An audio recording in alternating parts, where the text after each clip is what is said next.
Good morning, everyone. Thank you for being here this morning for our special session of the Board of Supervisors, 9 a.m. meeting. First start, can we please start with call to order? District 1. Good morning, everyone. It's great to have you all here today. So many great staff members. It's going to be great to hear from you this morning. And for members of the public, thank you for joining us for our meeting. My name is Patrice Horseman. I'm the supervisor for District 1. Good morning, everyone. My name is Jeronimo Vasquez. I'm supervisor for District 2 and current chair. Thank you for being here. District 3. Good morning, everybody. I'm Adam Hess. I'm the District 3 supervisor. Good morning. District 4. Good morning, everyone, for being here today. I just want to say it's always nice to see you coming in and be here with us and listen to us as a board, as sharing information together. And so thank you so much. My name is Judy B. Gay, District 4 Supervisor, current Vice Chair. Thank you. District 5. Lena Fowler. Good morning. Thank you. Now, may we please arise for the Pledge of Allegiance?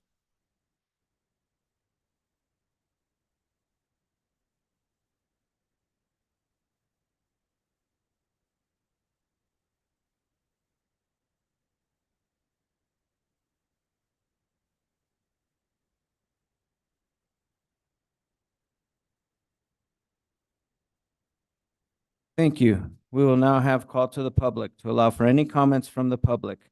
Please note that these issues presented during call to the public that are not on the agenda cannot be acted on by the Board of Supervisors. For items not on the agenda, individual supervisors may ask questions of the public, but are prohibited by the open meeting law from discussing or considering the item. Only the speaker who has been called upon is authorized to speak. To encourage and respect expression of all views, we are asking that there be no clapping, booing, or shouts of either approval or disagreement from the audience. We ask that all attendees and speakers be respectful that this is a public meeting and avoid using profane, derogatory, or insulting language. Individuals are limited to 3 minutes for their comments. We will take public comments from those in the room first, then take public comments from those who have joined virtually. Clerk Daly will explain how the public can provide comment. Thank you, Chair Vasquez. At this time, if there's anyone that would like to provide a public comment, we have orange comment cards at the table near the door, and you can fill that out and designate whether you would like me to read your comment or if you'd like to come up to the podium and read your comment. If you've joined virtually on the Zoom format, you can hit the raise hand icon that will appear if you hover towards the bottom of your screen. It looks like a hand. You hit that, that will raise your hand and notify us that you would like to speak. If you've joined by telephone, you can hit *9 and that will raise your hand and notify us that you would like to speak. And Chair Vasquez, I do have 3 comment cards as of now. First comment card is from Esther. Esther, if you would like to come up to the podium, we'll give you 3 minutes to speak. You can state your name and address for our minutes. Good morning, Honorable Chairman and board members. I'm Esther Nissenbaum. My address is 223 Flintlock Drive. I'm originally from New Jersey. I landed in Flagstaff, got to know Chabad here, and I love this country and this city, so it's really nice to be here. I actually arrived recently from Israel. I lived there in the past, and I have come back. I have a lot of family here, and I want to give a small point of my perspective, what I have seen, what I've noticed living there. Israel is a very diverse country. We have everyone living there. It's a beautiful country. I worked in hospitals. The head nurse was Arab. We had a great time together. We worked together, played together. I've seen everyone living together, all different citizens from multiple different countries coming together, living together, and it's a beautiful place. What is happening around the world, coming out and seeing everyone coming against this small little country, which so many people come against us. It's a little sad, it hurts our hearts, but we know we have to stand strong, even though we're small, because sometimes it hurts to stand up for the truth. And the truth is that we love life. We love seeing people happy. We love seeing people play together, live together amongst each other. And I really hope that the rest of the world can see this too. Because no matter what the world says to Israel, we're going to keep fighting for the truth. We're going to keep showing everyone that we love life.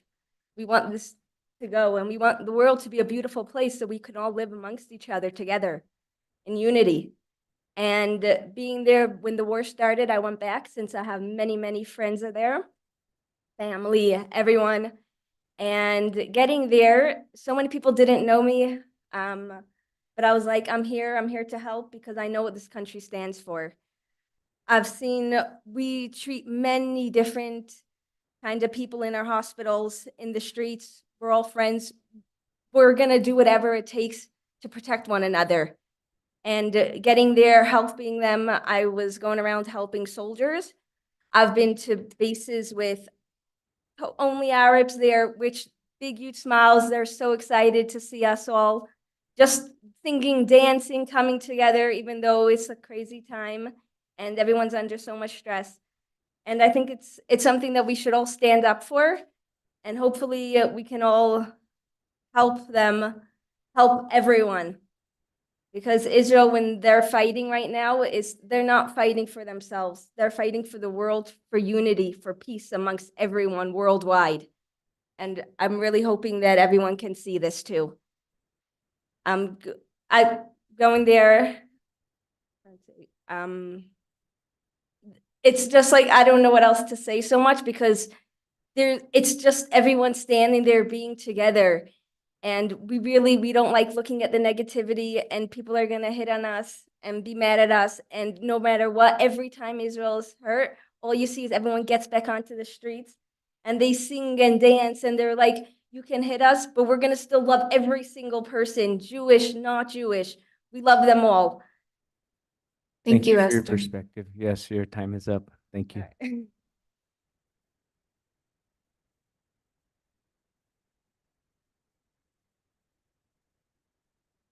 Chair Vasquez has Zvi Shni, also with a comment card. If you'd like to come up to the podium, state your name and address for our minutes, and we'll set the clock for 3 minutes. Morning, Chair and board members. My name is Zvi Shnei. Zvi is my Hebrew name. My English name is Gerald. I live at 404 West Santa Fe Avenue.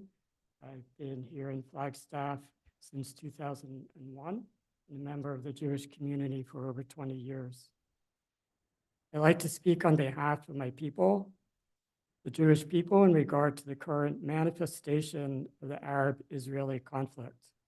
Prior to 1948, several partition plans were drawn up dividing what was called, under the British mandate, Palestine between Arabs and Jews. The Jews accepted, the Arabs did not. The name Palestine was given to Israel 2,000 years ago by the Romans in an act of cultural genocide. Prior to that, the Jewish people, almost a 2,000-year presence in the land, including as a nation ruled by kings. We are indigenous to the land of Israel. The recreation of Israel was forged in the midst of Arab opposition that culminated the day after Israel declared its independence in May 1948. This declaration of independence followed a UN vote that was in favor of statehood for Israel. Yet, 5 Arab countries attacked the fledgling state, mostly composed of Jewish refugees, escaping persecution before, during, and after the Holocaust. We are not white settler colonialists. The Arab-Israeli conflict existed prior to the current conflict in Gaza. Peace plans have continually been refused by the Arabs and the people group who began to identify themselves as Palestinians in 1967, when the terrorist organization, the PLO, was formed. Under Yasser Arafat, the opposition to Israel continued in the form of violence during the first and second intifadas. On October 7th, the terrorist organization Hamas, along with Palestinian civilians, breached Israel's security fences in southern Israel. 3,000 terrorists and civilians brought up on an ideology of hatred, murdered 1,200 Israeli civilians in 20 communities, and committed unspeakable atrocities. Over 250 hostages were taken, 134 who are still being held in Gaza. In response, Israel acted out of self-defense as a sovereign nation with the goal of eliminating Hamas in Gaza. This has been strategically challenging because Hamas built an underground infrastructure underneath schools, mosques, and hospitals, as well as civilian neighborhoods. The Gaza war is against Hamas, not the Palestinians. If a Thank you. permanent, You can wrap it up, please. Time's out. if a permanent ceasefire occurs before Hamas is eliminated, then they will regain power and be able to continue with their true genocidal intent on the Jewish people as stated in their charter. Hamas must be removed from power for the sake of a prosperous plan that will bring peace to the region. Only then can the right of self-determination for the Palestinian people come into fruition. Thank you. Thank you. And we do have Rabbi Shapiro here with a comment card. If you can come up to the podium, please state your name and address for our minutes, and we'll set the clock for 3 minutes.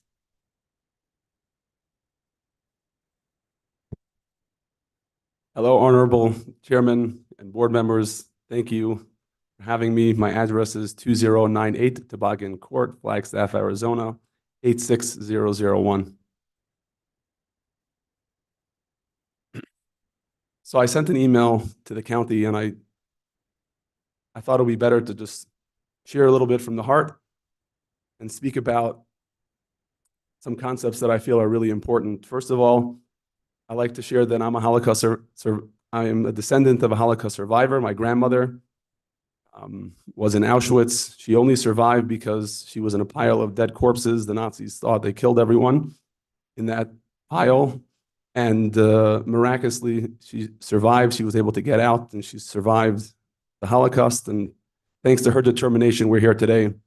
What happened on October 7th in Israel is something that hasn't happened to the Jewish people since the Holocaust. And I just want to take a moment to talk about that. Israel has removed itself from Gaza since 2007, completely removed itself. There was no occupation. Yet the terrorists came in, 3,000 terrorists, into the homes, and they murdered entire families on one of the most joyous holidays of the year, Simchat Torah, the day that we celebrate the completion of the Torah. And they murdered men, women, and children. They mutilated them, they raped them, they burnt them alive in their homes. These are videos that you could see for yourself because Hamas broadcasted it to the world. It's not something that you have to look for or try to claim that it's propaganda when they themselves have shown this to the world. Israel never started a single war. Again, Israel never started a single war. But Israel has to respond when they are attacked, just like any normal country would do and anyone would do for their family. Hamas hides behind their women and children. They celebrate death. They look for the world to have compassion on them when they hide behind their own women and children. Israel bends backwards to protect innocent lives. Israel warns before they bomb. They go in slowly. There's a reason why it's been 6 months of this war. It's not something Israel ever wanted, but they go slowly and they're precise and they're careful with what they do. And at the same time, there are tragedies in war. War is bloody, war is tragic, war is gruesome, and at the same time, war is not a war crime. And Israel has to complete what it started. Every time in the past that Israel has not completed what it started, we have this conversation again. So mark my word, the county is going to have a proclamation for a ceasefire. In 5 years, in 10 years, we're going to be standing here again, having the same conversation for another ceasefire because the terrorists will be emboldened. Thank you.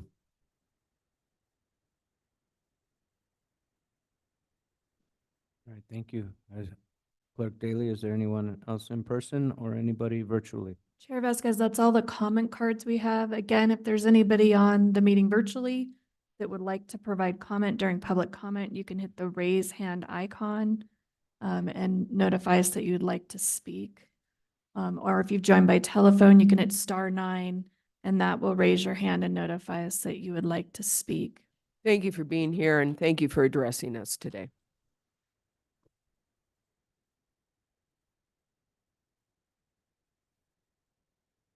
Chair Vasquez, I have no hands raised on the virtual format. All right, we'll give it one more minute, see if anybody emerges that would like to speak before we move on.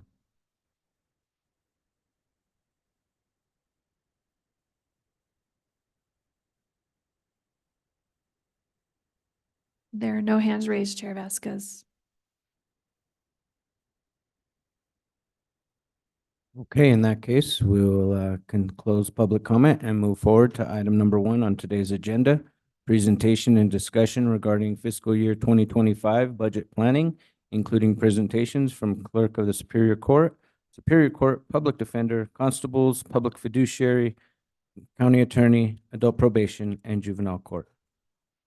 Mr. Chair, members of the board, as you said, we have various departments today that are going to be presenting. This is the final day of presentations from departments to provide broader overviews, challenges, trends that they see as they accomplish their statutory work. And so we've got a full day. As you indicated, Clerk Wyant is with us today. Public Defender Sandy Deal will be here, and then our Constable for Williams, Gregory King. After lunch, we'll have Constable Danny Thomas, Public Fiduciary, the County Attorney, and Adult Probation, followed by Juvenile Court, and we're scheduled to proceed throughout the day until 5 p.m. So without any further ado, I will, with your permission, ask our Clerk of the Court, Valerie Wyant, to come to the podium. Please do. Thank you.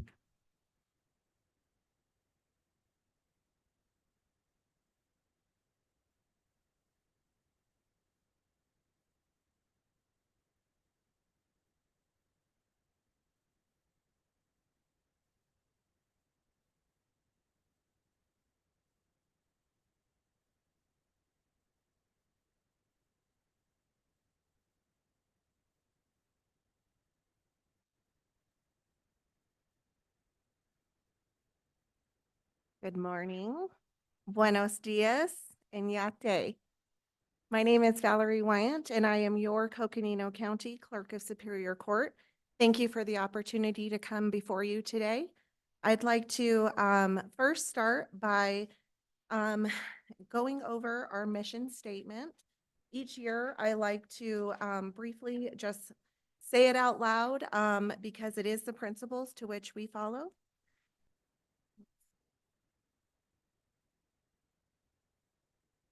The mission and mandate of the Office of the Clerk of Superior Court is to administer fair, timely, and impartial justice to the citizens of Coconino County, to conscientiously serve our community by providing the most effective and efficient delivery of services, maintain the preservation of all official court documents, and in doing so, promote public trust and confidence in the judicial system.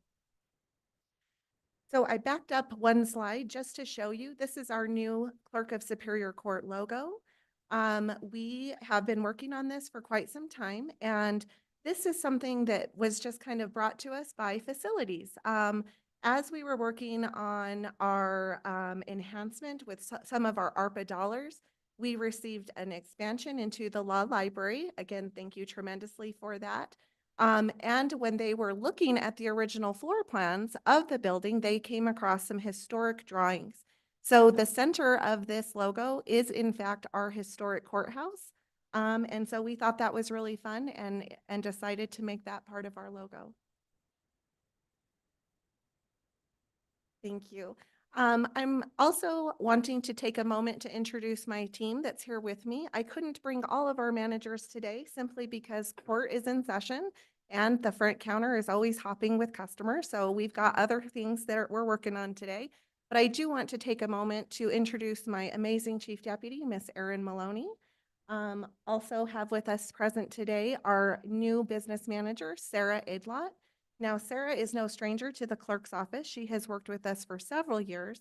She started out as a front counter civil clerk, and then promoted into the courtroom, taking summary minutes as to what's occurring in the courtroom, and then took a shot as promoting into our business manager role, excuse me. And she is quite successful in her new role, as she has been all throughout the duration of her career. And the reason that I put Sarah on the spot is because I find it so refreshing to see that individuals that work on our team are still looking to promote within the department. They want to be with us, and they have the same passion that the clerk and other managers have at the top. I will just move on to talk about a couple of numbers. This slide particularly is in regards to docket counts. And so what is a docket count? I just want to briefly explain that, and then we'll really get into the nuts and bolts of the presentation. So a docket count is when we enter any type of data into the system. So these are documents. They are not page counts, but they are when we are docketing, for example, a plea agreement, a motion, an order, a minute entry. So as you can see for each fiscal year, this is something as a performance measure that we keep track of. In FY22, we had 180,365. In FY23, you can see that we jumped up just a little to 185,736, but it's very telling to share with you in FY24 with still, well, at the time it was 3 months, but 2 months left to go, we have 149,948 docket counts. So with a couple of months shy, we are just still working very, very hard. These are some performance measures that we did put into our data. It is very small, so I won't go over it today. But if you have any questions along the line, we are happy to answer them. I wanted to share these photos just as something fun as well. The first on top photo is when our Chief Justice and incoming Chief Justice Vice Timmer, oh gosh, I'm getting tongue-tied, excuse me. Vice Justice Timmer came up for a visit with our court, and you can see at that time, Supervisor Horseman participated, our county manager, our deputy, and Corey.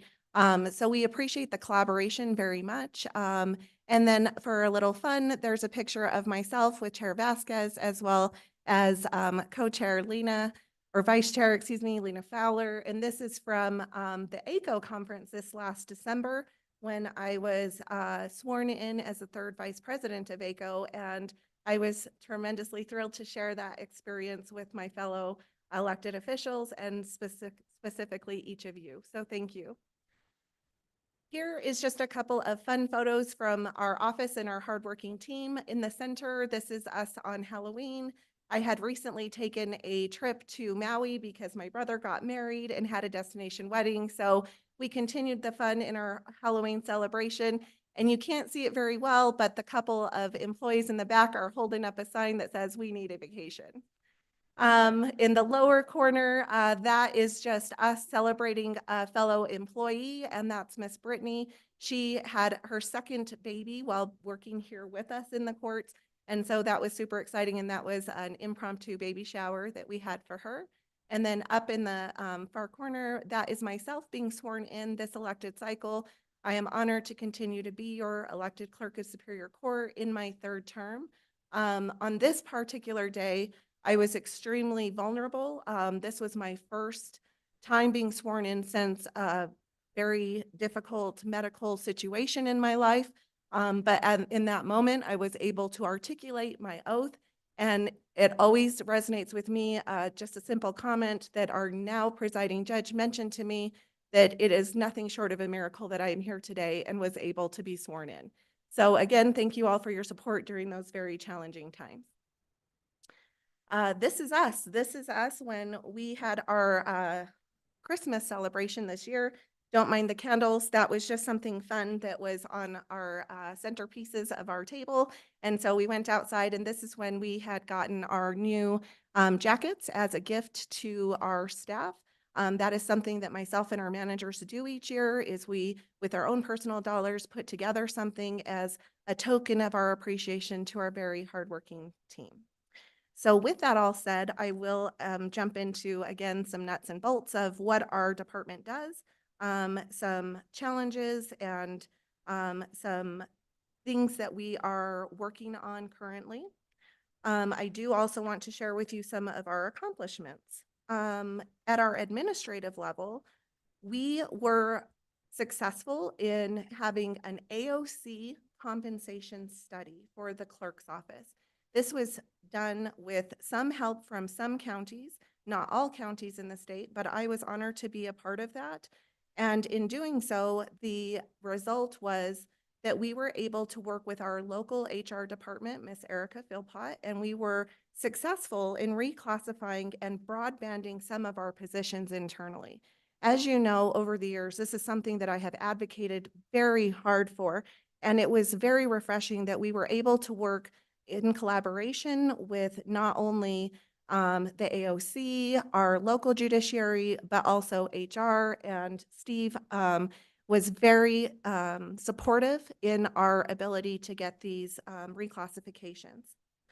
I do want to touch on some other accomplishments just for myself, because I feel like when I am successful in my role, then that trickles down not only amongst my team members, but also amongst anybody that works with me or with members of my team.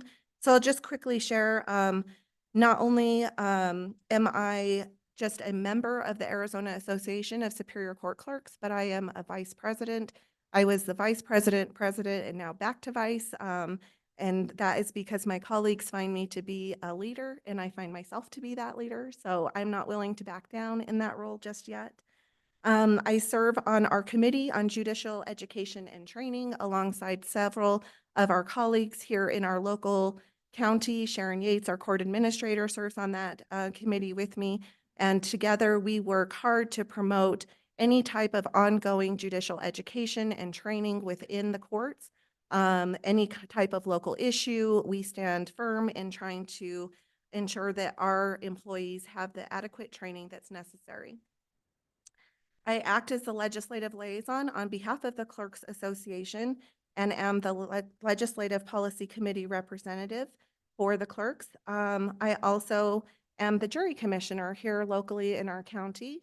And I would be remiss if I did not mention Miss Taryn McMinn, who was our deputy jury clerk, and she had been in that role for approximately 5 to 6 years. And then she promoted on, and she now works directly with Casey over at juvenile court. So she didn't go too far from the court family. However, that was a very hard hit for us because she was an amazing employee.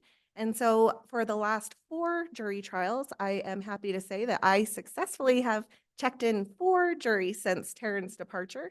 And I am doing that because we are short-staffed right now, but it's all the same challenges, all while having an accomplishment. Wasn't able to step in, or another member on my team, we wouldn't be able to have jury trials or jury selection, which is critical to all things criminal or civil and promoting, closure of cases. As far as our court services go, that's mostly our front counter services. We do have performance measures in that we have customer satisfaction surveys that we do not only annually as part of the judicial system, but also we have them on our front counter, and we promote for our customers to please provide us feedback as to how we're doing. We're not always 100%, but we always are within the 95 to 100% realm. Because, it's hard. Our work is hard. Customers coming before us have their own challenges. I like to use the analogy that we are the eye of the storm at the clerk's office. We are the calm for all of the chaos and all of the storms that are happening in one's personal lives. Sometimes we are the front counter, is the only individuals that these customers are seeing as part of the court system. So we want to ensure that their experience is satisfying and that we can meet their legal needs as much as possible. In our fiduciary duties, we do a lot. We have our finance team who does the receipting for all incoming fines, fees, restitution. We are paying out that restitution to our victims, and we are doing that in a very expedited fashion. Most courts in the state only pay out their victim restitution maybe once every 10 days or sometimes once every 30 days. We pay out our restitution the next business day. So anything that came in today, we are paying our victim the next day. So rest assured, we do not sit on any restitution as long as we have that victim's address and everything is copacetic so we can process it. Also want to briefly talk about that finance position as part of our reclassification and success with working with Erica and HR. We were able to reclassify a very long vacant position as an accounting tech 2 into an account tech 3 role. And we got applications, and the person that we were able to hire came from a medical office. I think it was a dental office, if I recall, but she is amazing. She has hit the ground running, and we are very thrilled to have her on board. I also just wanted to give you a couple of figures just for some impacts, and then I'd like to open it up for questions. I'm not going to go over the entire last fiscal year, but rather just this last quarter. So for Q1 of calendar year 2024, minute entries that we talked about earlier are that summarization of what occurred in the physical courtroom. We have a chunk of our staff that is going into the courtroom and taking those minutes. In that first quarter, we processed 3,874 minute entries. When it comes to criminal justice, the criminal-only minute entries processed out of that total are 2,882. During this first quarter, I only had 5 court techs to cover the caseload of 7 Superior Court divisions and handle that volume. So if you do that math, which we all know I suck at math, but if you do that math, it ends up being something like 122 minute entries per month per court tech. That's a high caseload. Not only is it their time in court while they're attending these proceedings, administering oaths, tending to the exhibits, being that official timekeeper, etc., but it's also their time at their desk, producing the minute entry and getting it out to those interested parties. If we're not successful in the courtroom and with the court techs producing their work on an expedited level, then it's the trickle-down impact, how it affects all of the other departments, including those that you're about to hear from today. The judges, it impacts the bench, it impacts our ability to process financials, it impacts the jail. People remain in custody longer than they likely should have because we didn't process timely, etc. Our docket count we did talk about earlier. I feel that that's very impactful. Also, there are some fun things that we do in the clerk's office, like process marriage licenses. So in Q1, we processed 192 marriage licenses. That's exciting. That means that people are getting married. They're staying here in our county. We also have a high increase in our volume of passport applications. We processed 531 passport applications. When it comes to the money and us being the financial, I like to say we're the chief financial officer of the courts because it makes us sound fancy. But it's true. Everything that is going to be imposed by a Superior Court judge or any money that is receipted all funnels through the clerk's office.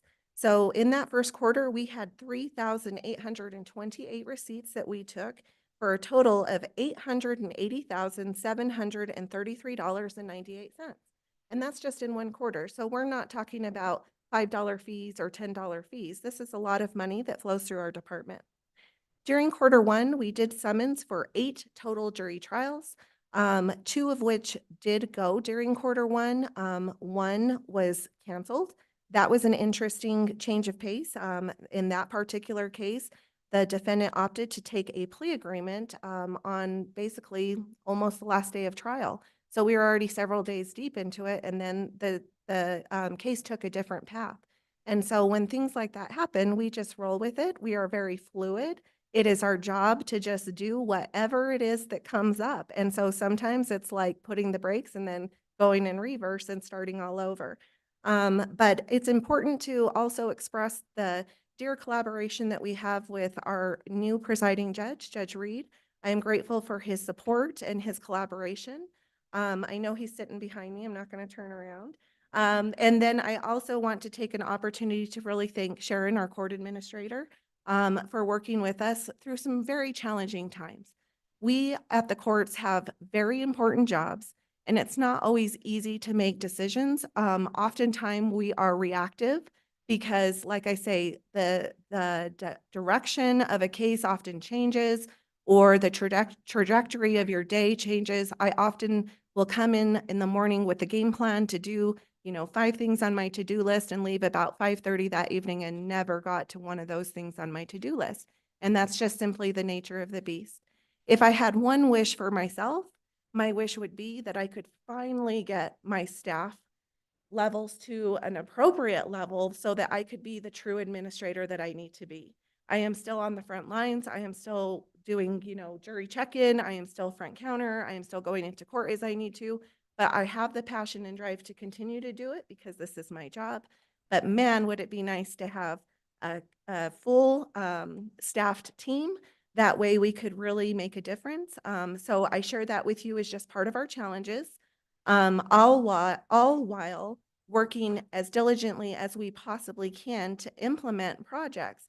There are statewide initiatives that we are working to implement, one being the digital evidence repository. That is something that we have been trying to get in place for, well, since 22. But there has been one challenge after another that has prevented us from going forward.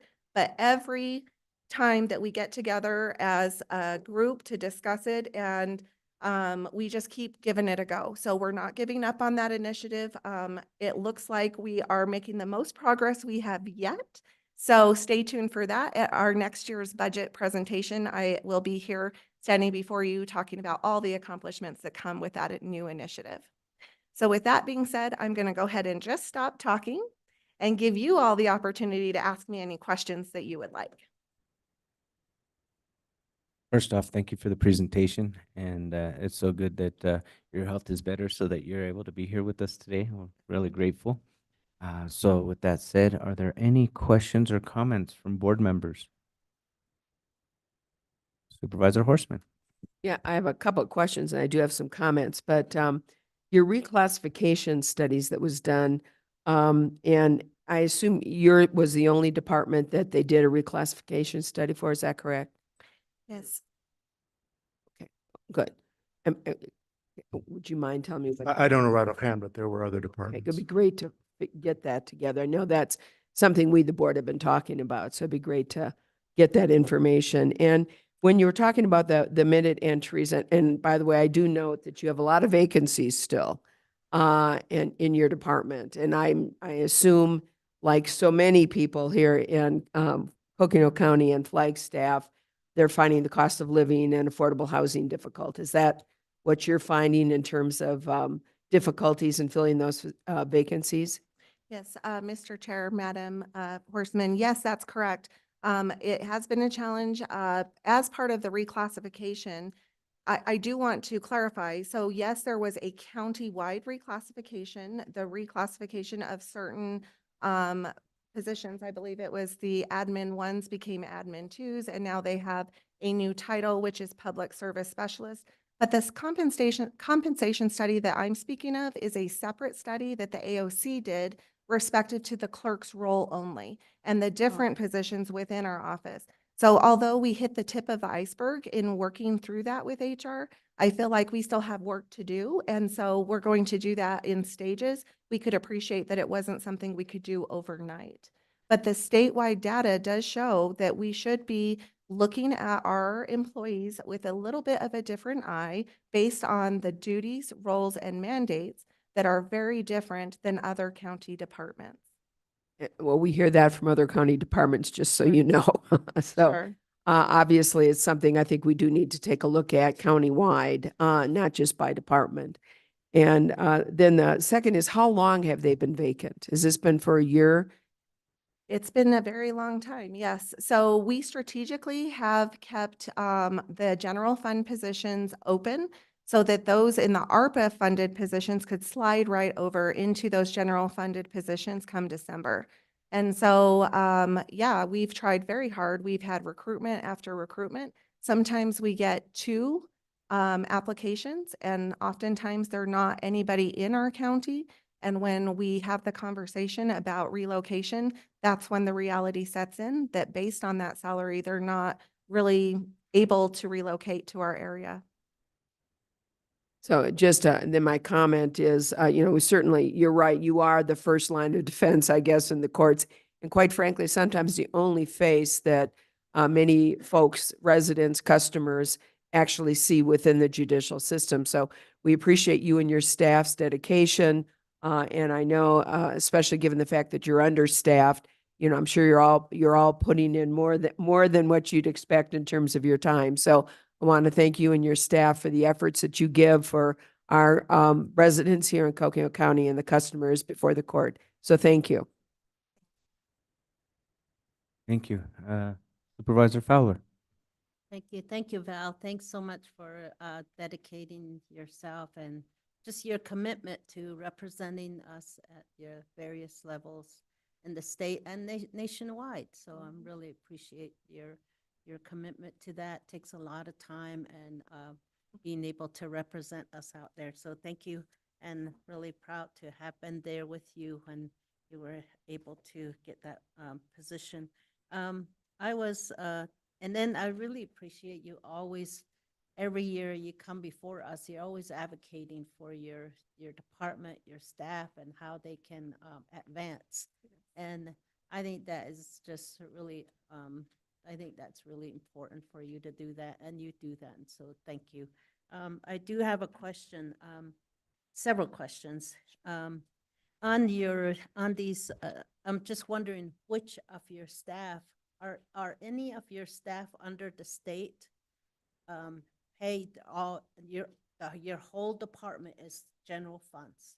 Correct. The entire department, with the exception of our court accountant, Miss Fox, she's paid a salary that is based on fees. So as she reviews those court accountings, there's a filing fee that's associated with it, and so it turns back around to pay for her salary, but everybody else is general funded, and that was a change that we did several years ago. Prior to that, it was that we had a couple that were funded through dock storage and retrieval fund, which was depleting fastly to support those salaries. So we were successful in moving those positions over to the general fund. But no, in my department, nothing is paid for by the Supreme Court or the AOC. Yeah, so through the years, the court system, entire court system is changing. So now, and then our population, the cases are changing, and so maybe that's where you're just wondering how you're able to adjust accordingly. And last time we talked about how court clerks' positions are changing in the courtroom. Now we use a lot more technology and all of that. So I'm just wondering, I guess that's just a comment, just thinking about the changes that I've been hearing through the years. And then we have our ARPA dollars, and you have them pointed out here with it separated on its own. And we have Division 7 that we had created. And I'm not sure what the plan is, so I'm sure Judge Reed will talk about that. But just wondering how your office and the rest of the court system is going to have to be ready for that, and have a plan for it to be either phased out, or how is that going to be handled, because ARPA dollars are gone. We're at a place where we're going to have to go out to the voters to see if we can have an increase in our limited, we're bumping against, we're told against the expenditure limit. So I'm just wondering, you have great needs, but you also have a lot of, you have quite a few openings here. So you're not asking for staff this year, you're just pointing out that you want to have your staff, those positions filled. And then your compensation study, I'm really interested in that. Was that done with HR, or how was that done? Supervisor Vasquez or Chair Vasquez, Supervisor Fowler, the AOC conducted that study based on several of us clerks for years being that, advocate for an increase in pay. just to look at it and see if there was any potential that we could work back with our local HR directors and board, our funding authority like yourself to see if we could do anything about it. So that was done solely by the AOC with our collaboration and input, providing them the duties, roles, time, labor, et cetera, that goes into being a clerk.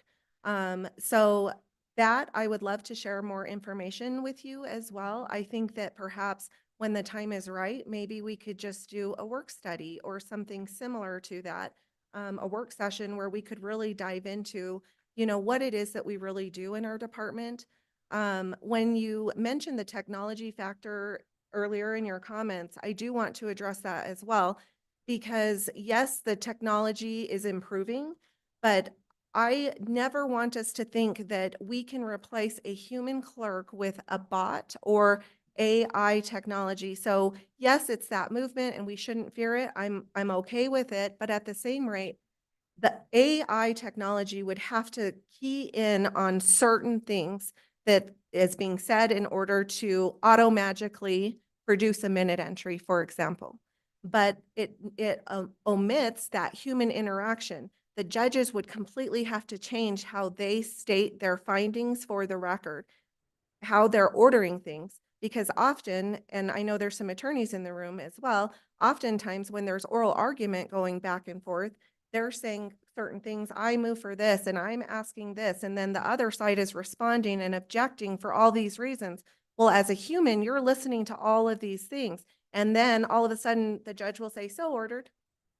What is it that the judge just ordered? So if we're relying on AI technology, that's the fear. How are they going to know specifically? Because counsel just talked about 12 different things in their 3-minute time to argue it, and the judge said so ordered. But we as a clerk know exactly what the judge ordered. Just as an example. As a lawyer, I often wondered, what is the judge ordering? Yes. I would be like AI. like- Right. So you never know what you would get, right? I mean, sure, let's test it, but that's where, I come from. And of course, this is my 26th year of service. Back when I started, we had to wear mandatory hosiery. You couldn't go into court with your shoulders showing, et cetera. So it's just, we've come so far. Yeah. But yeah, the fear of AI, taking over an actual courtroom clerk's role is scary. Also back to even the change with court reporters, as you all know, that is another challenge. We have not been able to get court reporters, so we're relying on the digital record. Well, technology sometimes isn't always the best. And so if somebody's not speaking directly into the microphone like I am now, it is not picking up that language, and so it's inaudible. So then when it goes to the next court at the Court of Appeals, they're not able to hear that. So what's the ramification? Ultimately, they could remand it back for us to retry it. These are just some of the challenges. Yeah, and I guess the challenges kind of changes a little bit through the years. Oh, yeah. And they becoming a little more costly too. So. I went to Tucson, Pima County last week as part of my statewide initiatives and doing just interbranch and, educating people about what it is that the clerks do.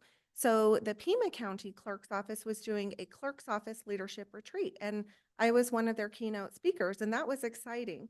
But I will tell you, I was so taken aback because I was getting sleepy on my drive home, so I stopped for gas. And I picked up a fountain drink thinking that, the fizz of the soda would keep me going. And I'm like, ooh, I want those nerds. It was a little package of nerds. Handy, $2.29. And I was just like, oh my gosh, I don't need those nerds that bad, but I wanted them. So yeah, times have definitely changed. And like I say, with being that analogy that I like to repeat is we are the eye of the storm. It's all of our constituents, all of the customers coming in. Like I say, we're that front line, and they're exceeding the challenges that we've had. They're coming in homeless, they're seeking help, and so we need to be here. We need to be professional and do what we can. So it's fluid. The clerk's office is always fluid. We have to be. Yeah, and I guess I'm trying to see our relationship with the state. Is we're always trying to make sure the state is not, they don't say they balance the budget and throw things under the Mhm. table to us. So Yes. they've done that to us in the court system. So anyway, thank you. Yes. I- Thank you. I hope that we can work together as part of ACO and CSA. I understand that there's a summit coming up. I got some information from Greg. I saw him here a minute ago. So I'd love to, have some time to talk with you all about it. And maybe we can come to a solution together. If we're not talking about it, we're never going to really find that solution. Instead, we just kind of throw money at each other or, whatever we can do. But at the same rate, it's us working together to finally solve the problem. And I'll close with this with you, Supervisor Feller. I know that Supervisor Hess may have questions, but it's simply this in regards to Division 7. You had brought that up, so I don't want to not answer that. In regards to Division 7, I do support that we continue with it. I understand that financially it's a challenge. How are we going to come up with this money? But at the same rate, you will see in the packet that Judge Reed wrote out the different options, the different models. And it's kind of like I said, you are literally pumping the brakes and going backwards in time where we have seen the light as to how wonderful it has been with Division 7. And I'll share with you what I have seen from my own personal experiences is with Division 7 being in charge of the mental health court and that side of things, what I have really seen is a decrease in our funding for Rule 11s. Of course, it's still there, but we made some significant changes in not ordering a pre-Rule 11, going with a Rule 11, having one judge review all of those matters, as well as the Title 36s. So it's been just a very different way of doing things, and we need to be real. Our most vulnerable population are individuals that suffer from mental illness, including our employees.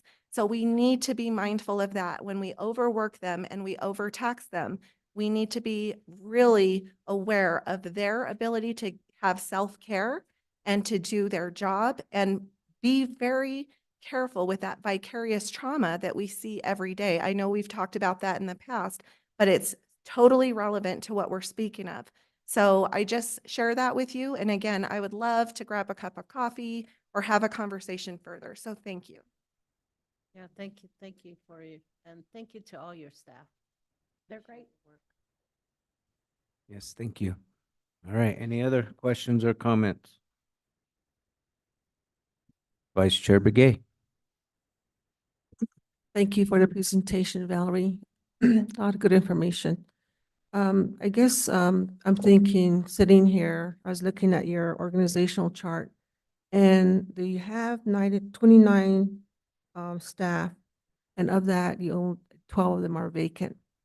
You had mentioned something regarding reclassification of only one position, and that when it comes down to hiring somebody, it's because of the pay. So I think that the compensation salary studies is very important, and I think we need to go with that across the board, because, we keep hearing that, and we still have the vacancies, and there are some positions that have been reclassified. And then I see that you have like accountant techs on here, but on the other hand, you have accountant techs that are vacant.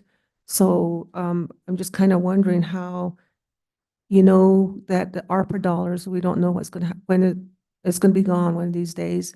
And then we're talking about expenditure limit that the board had passed some time back, and we're supposed to be doing education on there. And I was going to kind of throw that at Steve too, what kind of plans do we have for that budget education to the community, because we would like to have that put on the ballot. So I think we should be already running with that.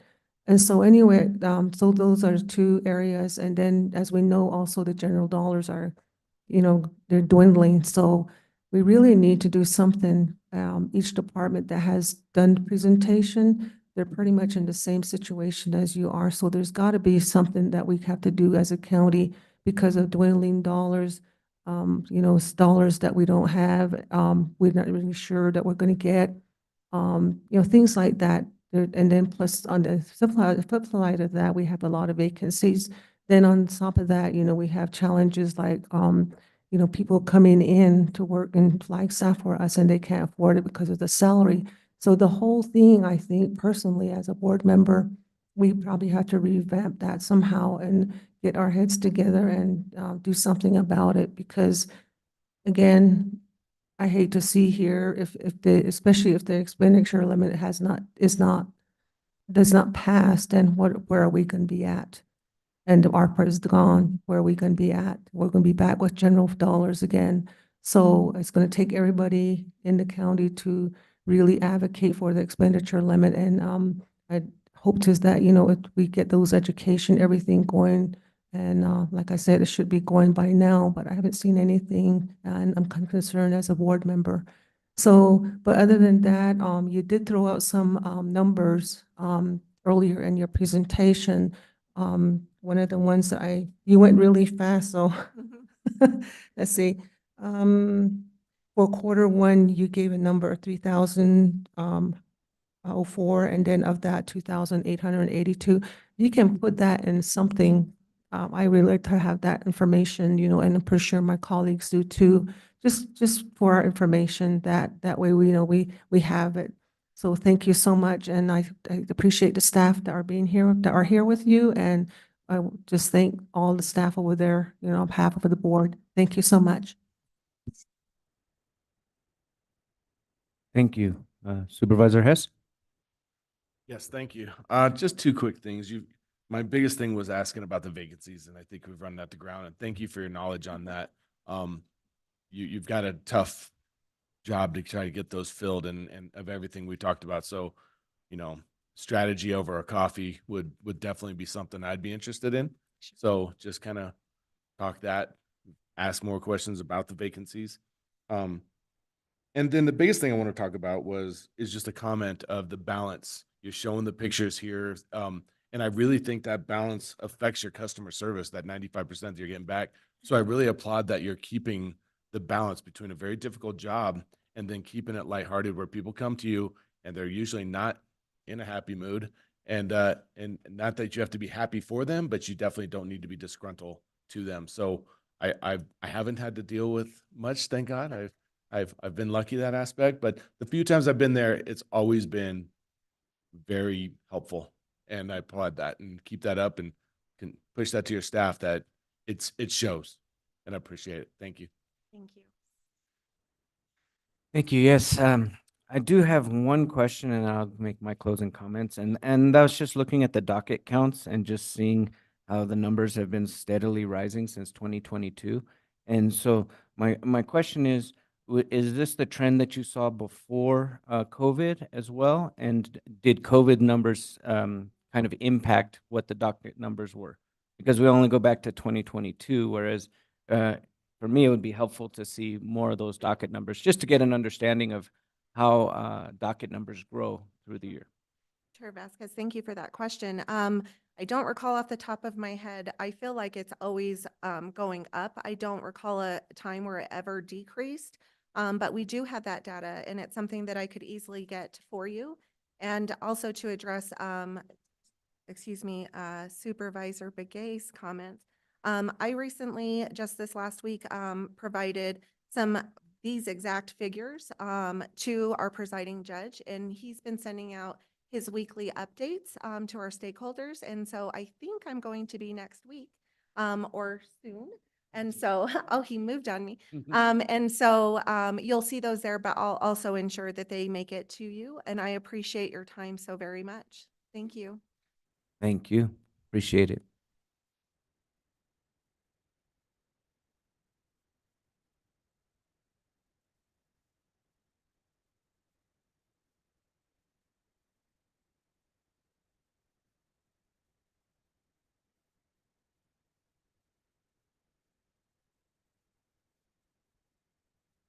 All right, next up, Superior Court. Sharon Yates. Mr. Chairman, with your permission, If I could just remind everybody, including members of the board and the folks who will come to the podium over this day, to speak directly into their microphones and give us a little volume. The folks on Zoom are having trouble hearing. Absolutely, we will. I think your volume is great, Supervisor Horseman. Thank you very much. Thank you for that reminder.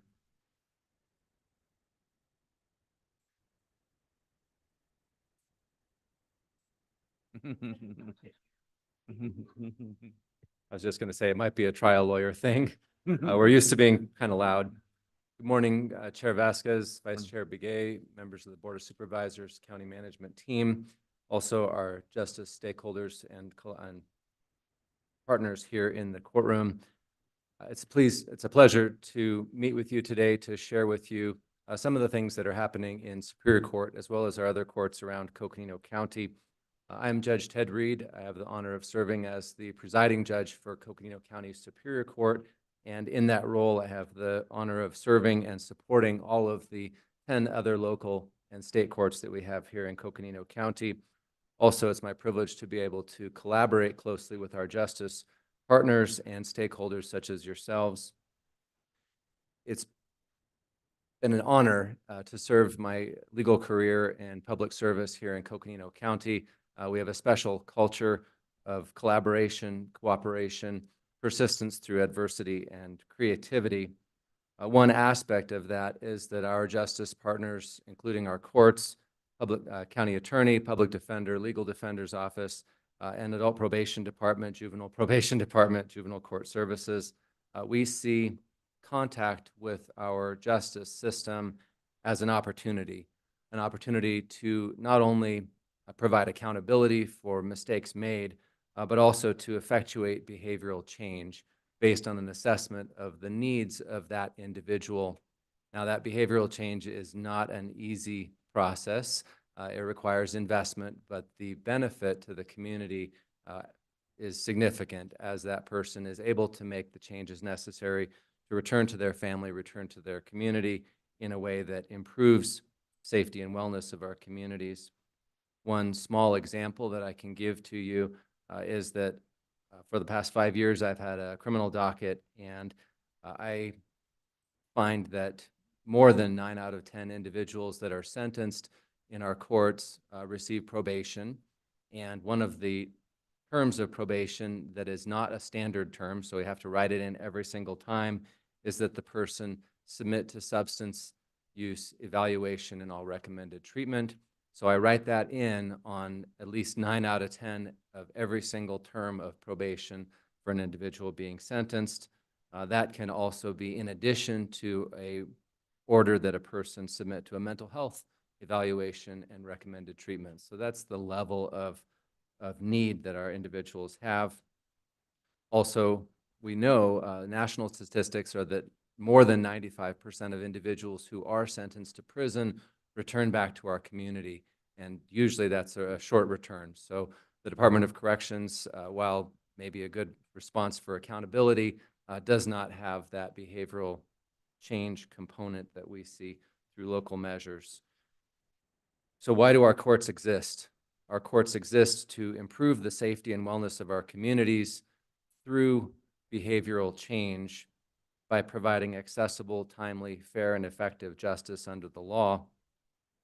I mentioned to you last week that I'm very proud of our justice and municipal courts here in Coconino County as they see the large volume, the largest of the volume of individuals who come into contact with our justice system and have that opportunity through that contact to make the behavioral change that improves our communities.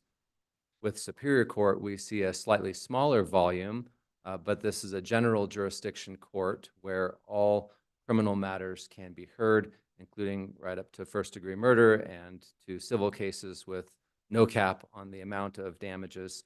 So we see complex cases that come through Superior Court, and usually in the criminal side, we see individuals who have penetrated through the justice court, municipal court stage, and now have significant problems.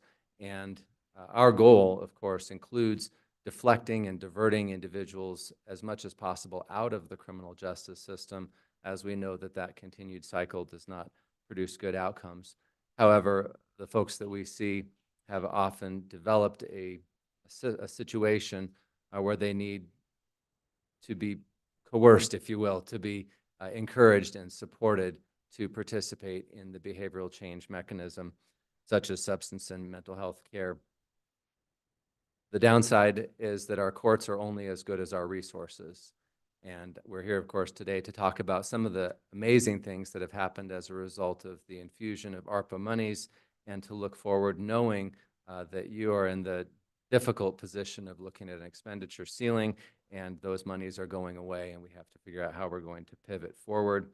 And yet a court is as good as its resources. And so we are able to tell you and share with you the successes that we've had, but also the challenges that we'll face going forward without those ARPA monies.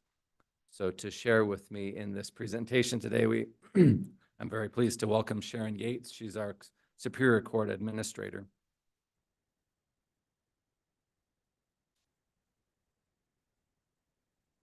Good morning, Mr. Chair, Vice Chair, and members of the board, county management.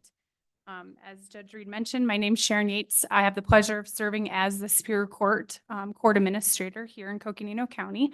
I find the best county, in my opinion. I have staff members with me here today. I'd like to introduce them. We have Shelley Bacon, our Deputy Court Administrator. You heard from her last week on our Justice Courts. Shay Sims sitting next to her on the left. He's our Division Manager. And then down here in front, Jan Cody. She's our Senior Administrative Manager. So at Superior Court, we have several different programs and services that we offer to our customers and our constituents. You'll see here on the slide. Starting with judicial services, these are required services such as court transcripts, interpreters, mental health evaluations would fall into that category. And then moving on, court administration operations. These are all of our divisions at the Superior Court, along with court administration. So contract administration, security, court reporters.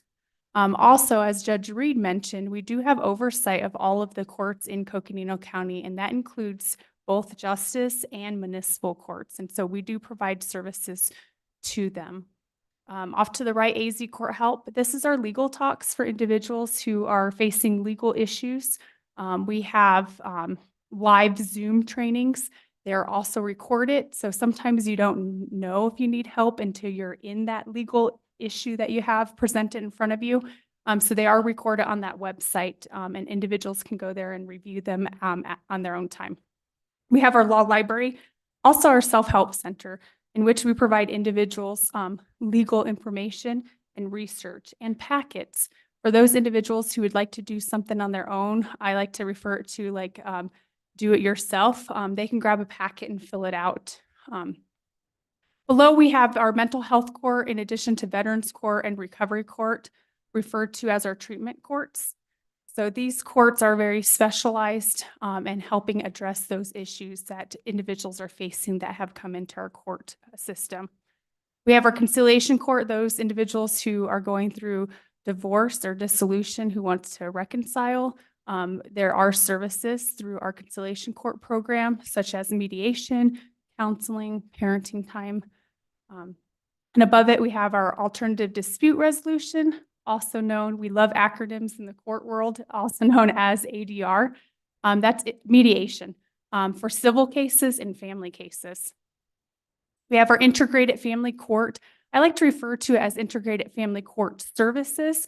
So it's not a separate, in a sense, court. It's services that we're providing to individuals going through divorce or dissolution. And that includes children that are going through it. We have some great programs like our roller coaster programs where children can get with other children whose parents are facing divorce and be able to talk to each other and share their feelings that they're going through.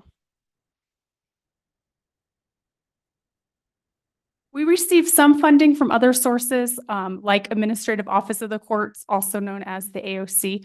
So I just want to highlight some of the areas we've receive funding for. We get a lot of funding for our recovery court program from the AOC. You'll see some of the grants we received.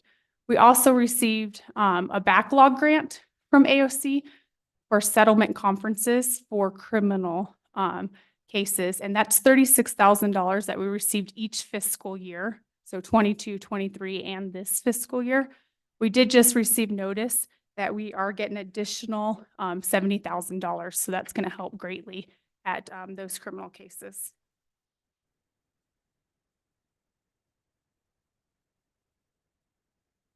Wanted to go over some of the accomplishments, some highlights of our accomplishments and go over some of our accomplishments and some highlights of our programs. We couldn't do this without our criminal justice partners and working alongside our partner, our clerk of Superior Court, Val Wyant, and her staff. So these accomplishments, I like to say, are for all of our CJ partners. Again, because we couldn't do it without their support and also our staff support for these programs. Some of the programs that I just mentioned are staffed by one individual. So they're one-person programs. We have our mental health court. It's our newest treatment court. It was established in August of 2022 when we received funding from ARPA. Thank you again for your support and all of the resources you provided to us to get us through the backlog of cases. You'll see we have 2 graduates from the mental health court program. We actually have one more right now. I think the graduation's going on right now or in a couple of minutes. So that's great to hear that we have 3 graduates from the mental health program. This mental health court provides resources and tools to individuals. And on average, we have 18 to 20 people participating in that program. So far, since the inception of the program, we've had touched 30 individuals who have gone through that program. And I believe this program has helped with the decrease in restoration to competency cost. I know Clerk Wyatt had mentioned something in her presentation with regards to the consolidated cases of Rule 11s and then also the mental health court. And I think it's making a huge difference. This is different. We provide tools and resources for individuals so they can go out into the community and apply those tools and resources. So we hopefully don't see them back in the criminal justice system. Customer service, we do an annual customer service day every day where customers have an opportunity to fill out surveys, let us know how we're doing. And so we got a 95% rate on that they were treated with courtesy and respect. Our recovery court program, another treatment court. And I know that many of us have had addiction impact our lives, either if it's our lives, we've known someone, our family member or a neighbor. This program is great because we are truly saving individuals' lives. If you have not been to one of these recovery court graduation, I highly encourage you to attend. You have individuals that stand up, kids that stand up and say, thank you so much for giving my mother back to me, my father. We've had Department of Child Safety that has come to one of the graduations and said, I was able to make a recommendation to give this parent back their child. It's very moving and touching. So I highly recommend attending if you're able to. We had a 70% success rate in FY 2023. And then this year we're anticipating a 76% success rate. And we are going out for requests for proposals for a new treatment provider this year. Our alternative dispute resolution, 68% of those that go to mediation are reaching agreement, which is great. We also had the pleasure of hosting some great events and community outreach. We have our Legal Futures program this week on Thursday, and I know I spoke about it a little bit about it last year. This is a program that AOC has started and selected Coconino County as one of the counties to participate. That was last year, and then we got invited back this year to participate. And this is individuals, we bring high school students in to the court to hopefully entice them to go into a legal career field. So we have some great presenters this year. We also added a tour to the federal court building with our high school students. So I will happy to share those highlights in our next budget. We have our veteran stand down. We've participated almost every single year, I think with the exception of 1 year. It's a great event. So there's 2 stand downs, one here in Flagstaff on May 15th, and we're planning, we're gearing and we're getting ready and planning for attending that stand down. We also have another one at Twin Arrows on June 27th, and we're planning to attend that stand down too. We had the pleasure of hosting the Chief Justice and Vice Chief Justice here back in November. I know some of you all participated in that event. And that was in conjunction with they held Supreme Court oral arguments here at Coconino High School. One event that's coming up that I want to mention is we are working with the Community Engagement Subcommittee of CJCC to have court held in Page. Superior Court will be having a session in Page. We're looking at a June timeframe, and it's going to be both holding court and then also with our clerk's office being able to have walk-in court for warrants and then also filings or paying fees. I am looking forward to that event. We have our law library and AZ Court Help. We've offered 56 legal talks and 414 people have participated. And those are the individuals that participated online. So that doesn't count how many individuals that may have gone back and reviewed the video or reviewed it and didn't participate in the live. And then we have over 90 free self-help packets. I like to highlight the free part of it. Some of our other counties charge a fee for these packets. And I feel that that really impacts the access to justice by charging a fee. We provide them at no charge to our customers. We had some case flow highlights too. We're still participating. I think we have our last meeting coming up in a cohort with the National Center for State Courts on criminal case continuances.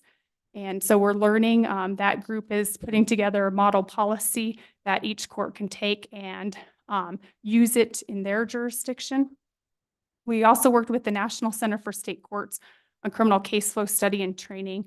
I know I mentioned a little bit about this last year. We had our final training with Judge Coker, who is working with the National Center for State Courts with all of our CJ partners. So I think we're going to have some great things come out of there and some policies and procedures revised to help us manage our cases more efficiently and effectively. We did have some caseload reassignments in August of 2023. We do have one division that's dedicated to civil, which we haven't had, I don't think, ever in the history of the court. And we're seeing those civil cases get processed more quickly. Want to go on to some caseload and case flow highlights. This is a lot of statistics. I love statistics, so bear with me if you do not enjoy statistics. The top graph is FY 2023. So you'll see our filings and our dispositions. So dispositions are those cases that we have closed out. So we handled those cases.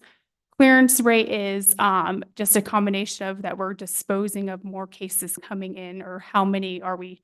So if we're over 100%, that means we're disposing more cases than filings. That means we don't have a backlog.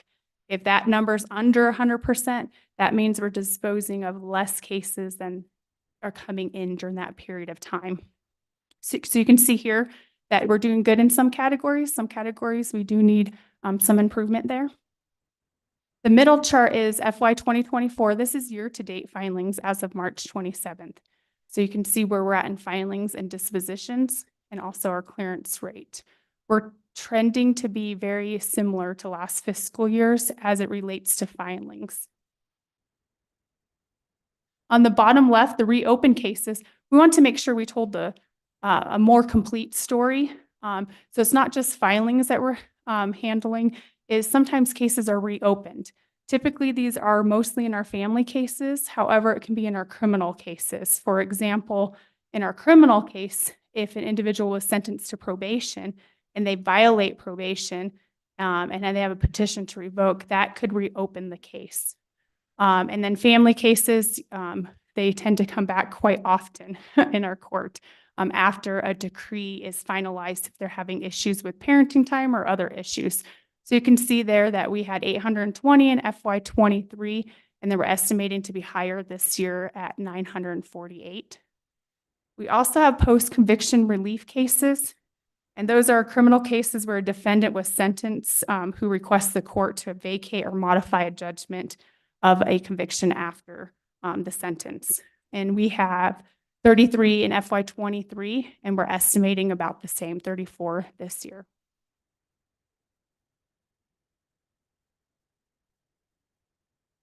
Wanted to take a few moments to talk about backlog. I know that we did receive a lot of support from the board and county management to fund Division 7 through the ARPA monies. And so we want to talk about the backlog, how we're doing on backlog, what strategies we implemented, is it working? And first, I wanted to start off with the definition of backlog. This is the court's definition of backlog. Some of our other CJ partners may have a different definition of backlog, and this only pertains to criminal cases. A case that is 365 days or more old pending before the court. And so that first chart you'll see by calendar year. We did the statistics by calendar year because ARPA monies are by calendar. It's the end of this calendar year.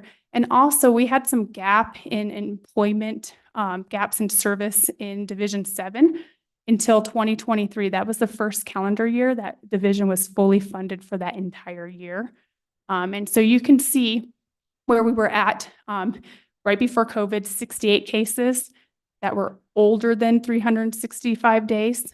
And then you'll see it increased to 102, 108. And then at the end of last calendar year, we got down to 38. And I think that's a testament to Division 7 and also some of the funding we received from AOC to do the settlement conferences that were able to settle some of those cases. And we'll go on to the jury trials, and you can see that we're able to do jury trials. On the bottom left of the screen, the total pending criminal cases. So these are all criminal cases, not just those that are older than 365 days.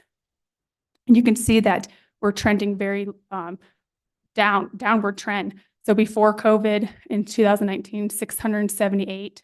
In the midst of COVID, 488. And then right after, 664, 647. And I'm happy to report at the end of last calendar year, we were down to 480 pending cases. Again, that's a snapshot in time. And so we're always getting filings every day in. So I'm sure those numbers are a little bit different today. And then the bottom right-hand corner is jury trials. You can see that we have a lot scheduled for this year, but you can also see that we're able to start back up doing civil jury trials. We have 10 scheduled, not saying that they're going to go this calendar year, but that's great that we're able to give those parties a date and time for their trial for those civil cases.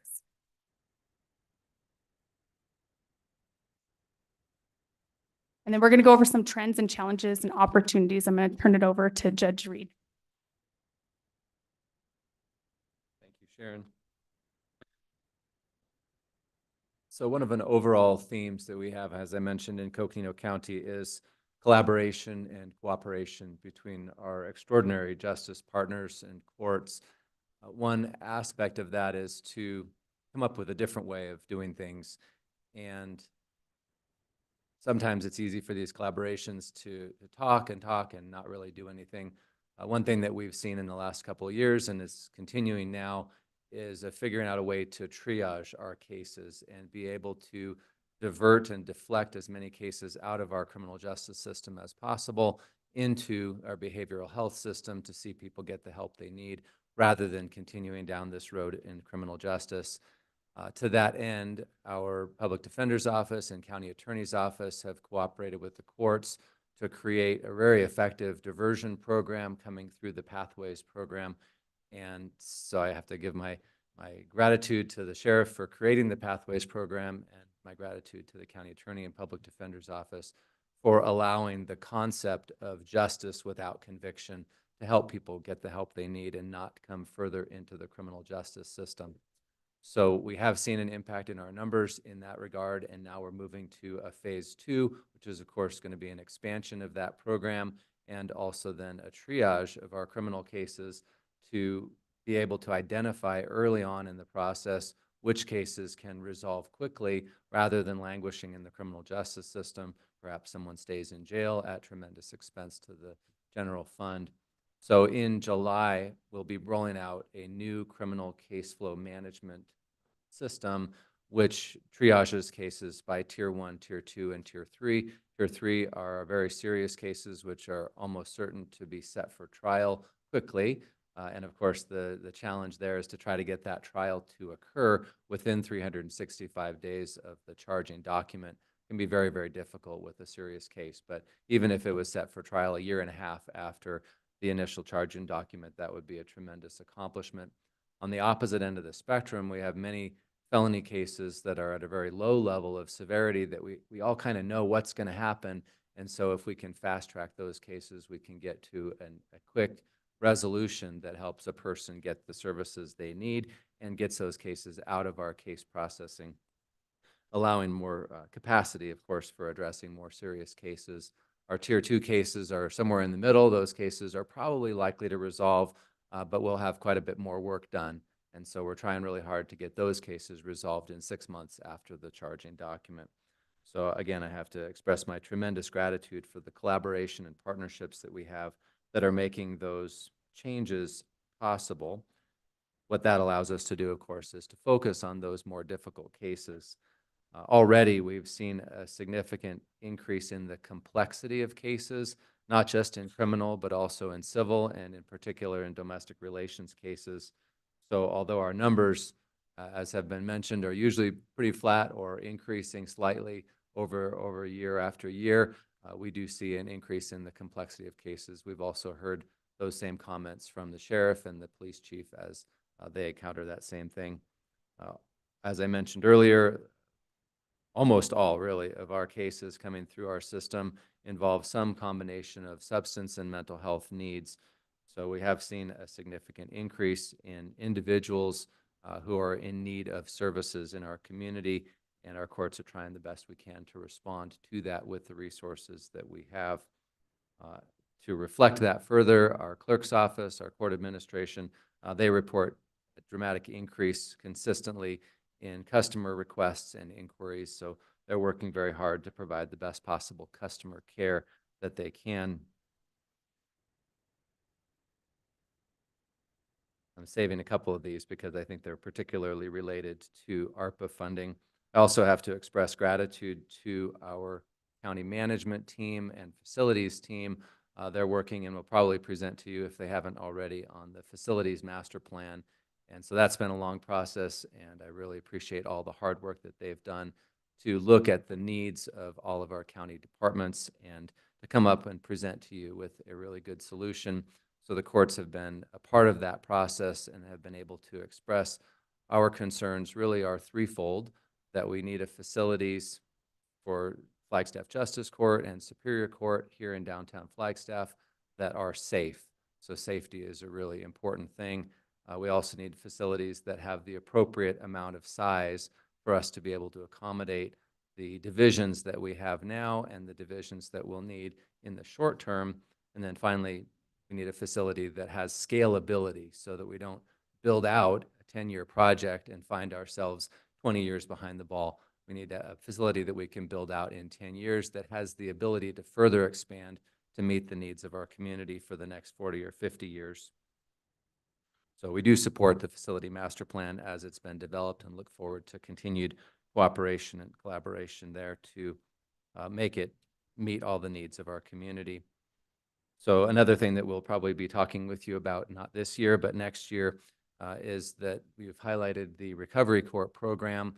And the Recovery Court program in Coconino County is unique and different from such programs all across the state and perhaps the country, in that our justice partners, the courts, the justice courts, the county attorney, public defender, legal defender, they all receive a small portion of fee income from the fees that people pay when they're in the criminal justice system, and that goes into the Fill the Gap Fund. Now, that Fill the Gap Fund started out in 2001 with a pretty significant balance, and the program, all those agencies decided that they would allocate their Fill the Gap funds to support the Recovery Court program when it was first getting started.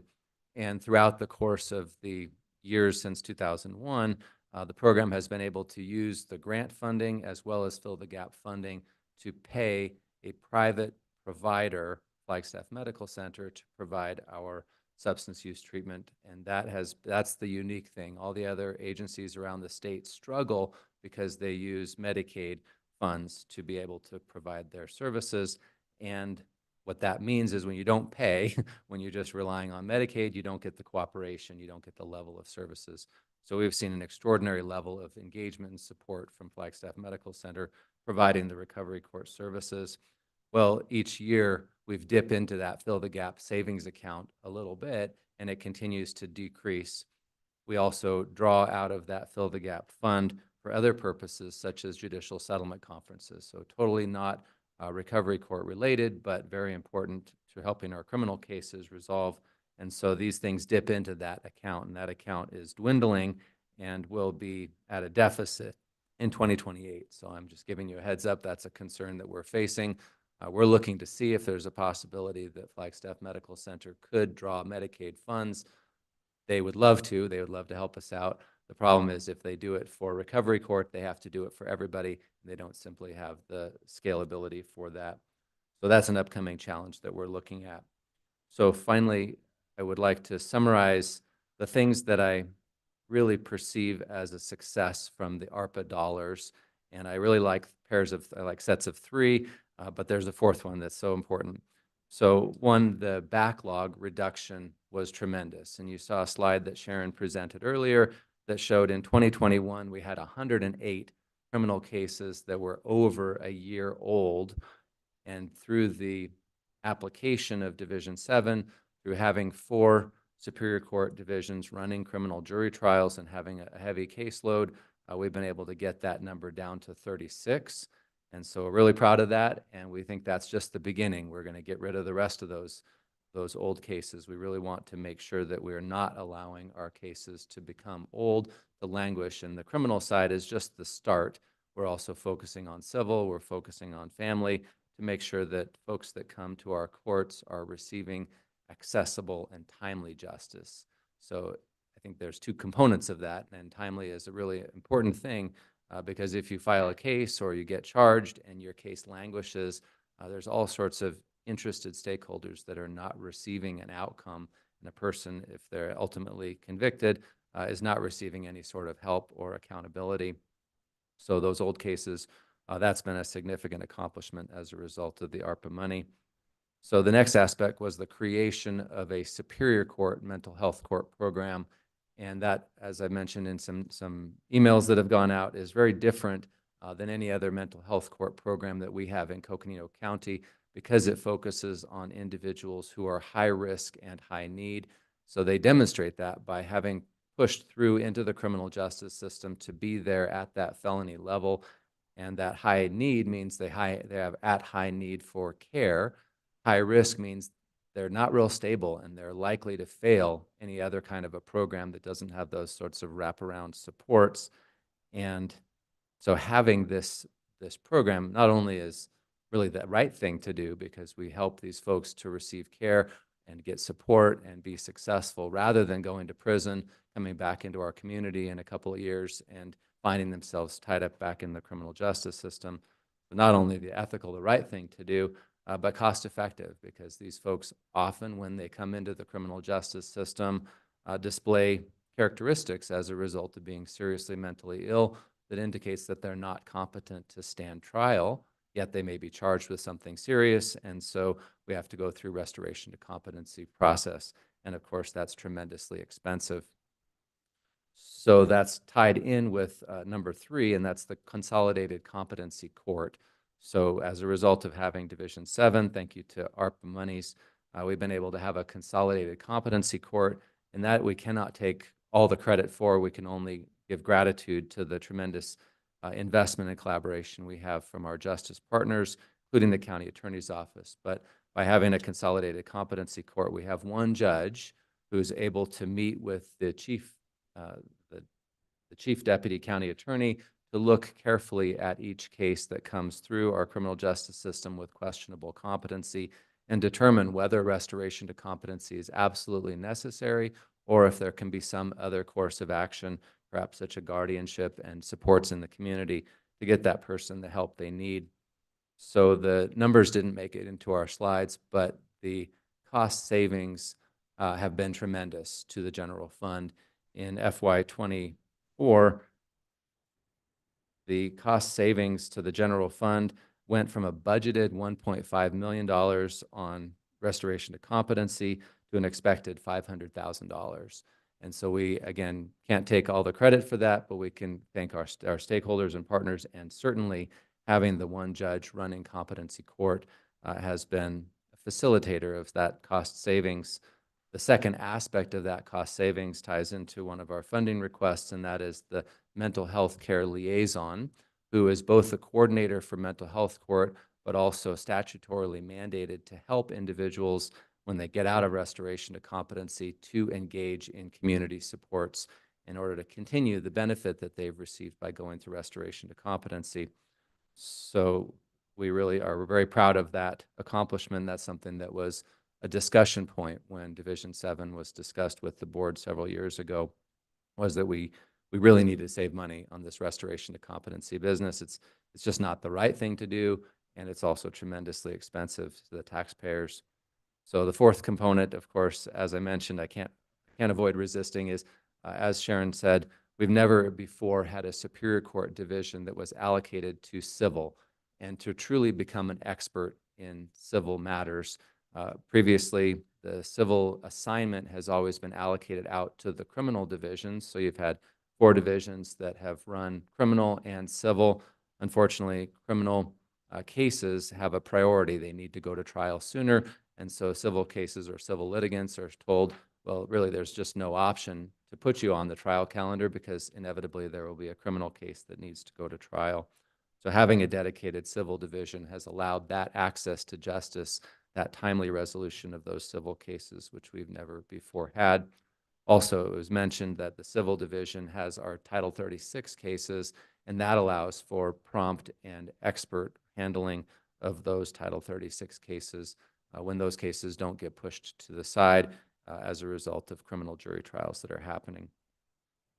So I also was here last week and heard the desire to continue receiving statistical updates. I respect that. I appreciate that. I'm right there with you. Those numbers that you saw regarding clearance rates, regarding backlog cases, I think those are really important, and we'll continue to work with all of our judges to make sure that we are continually improving those metrics.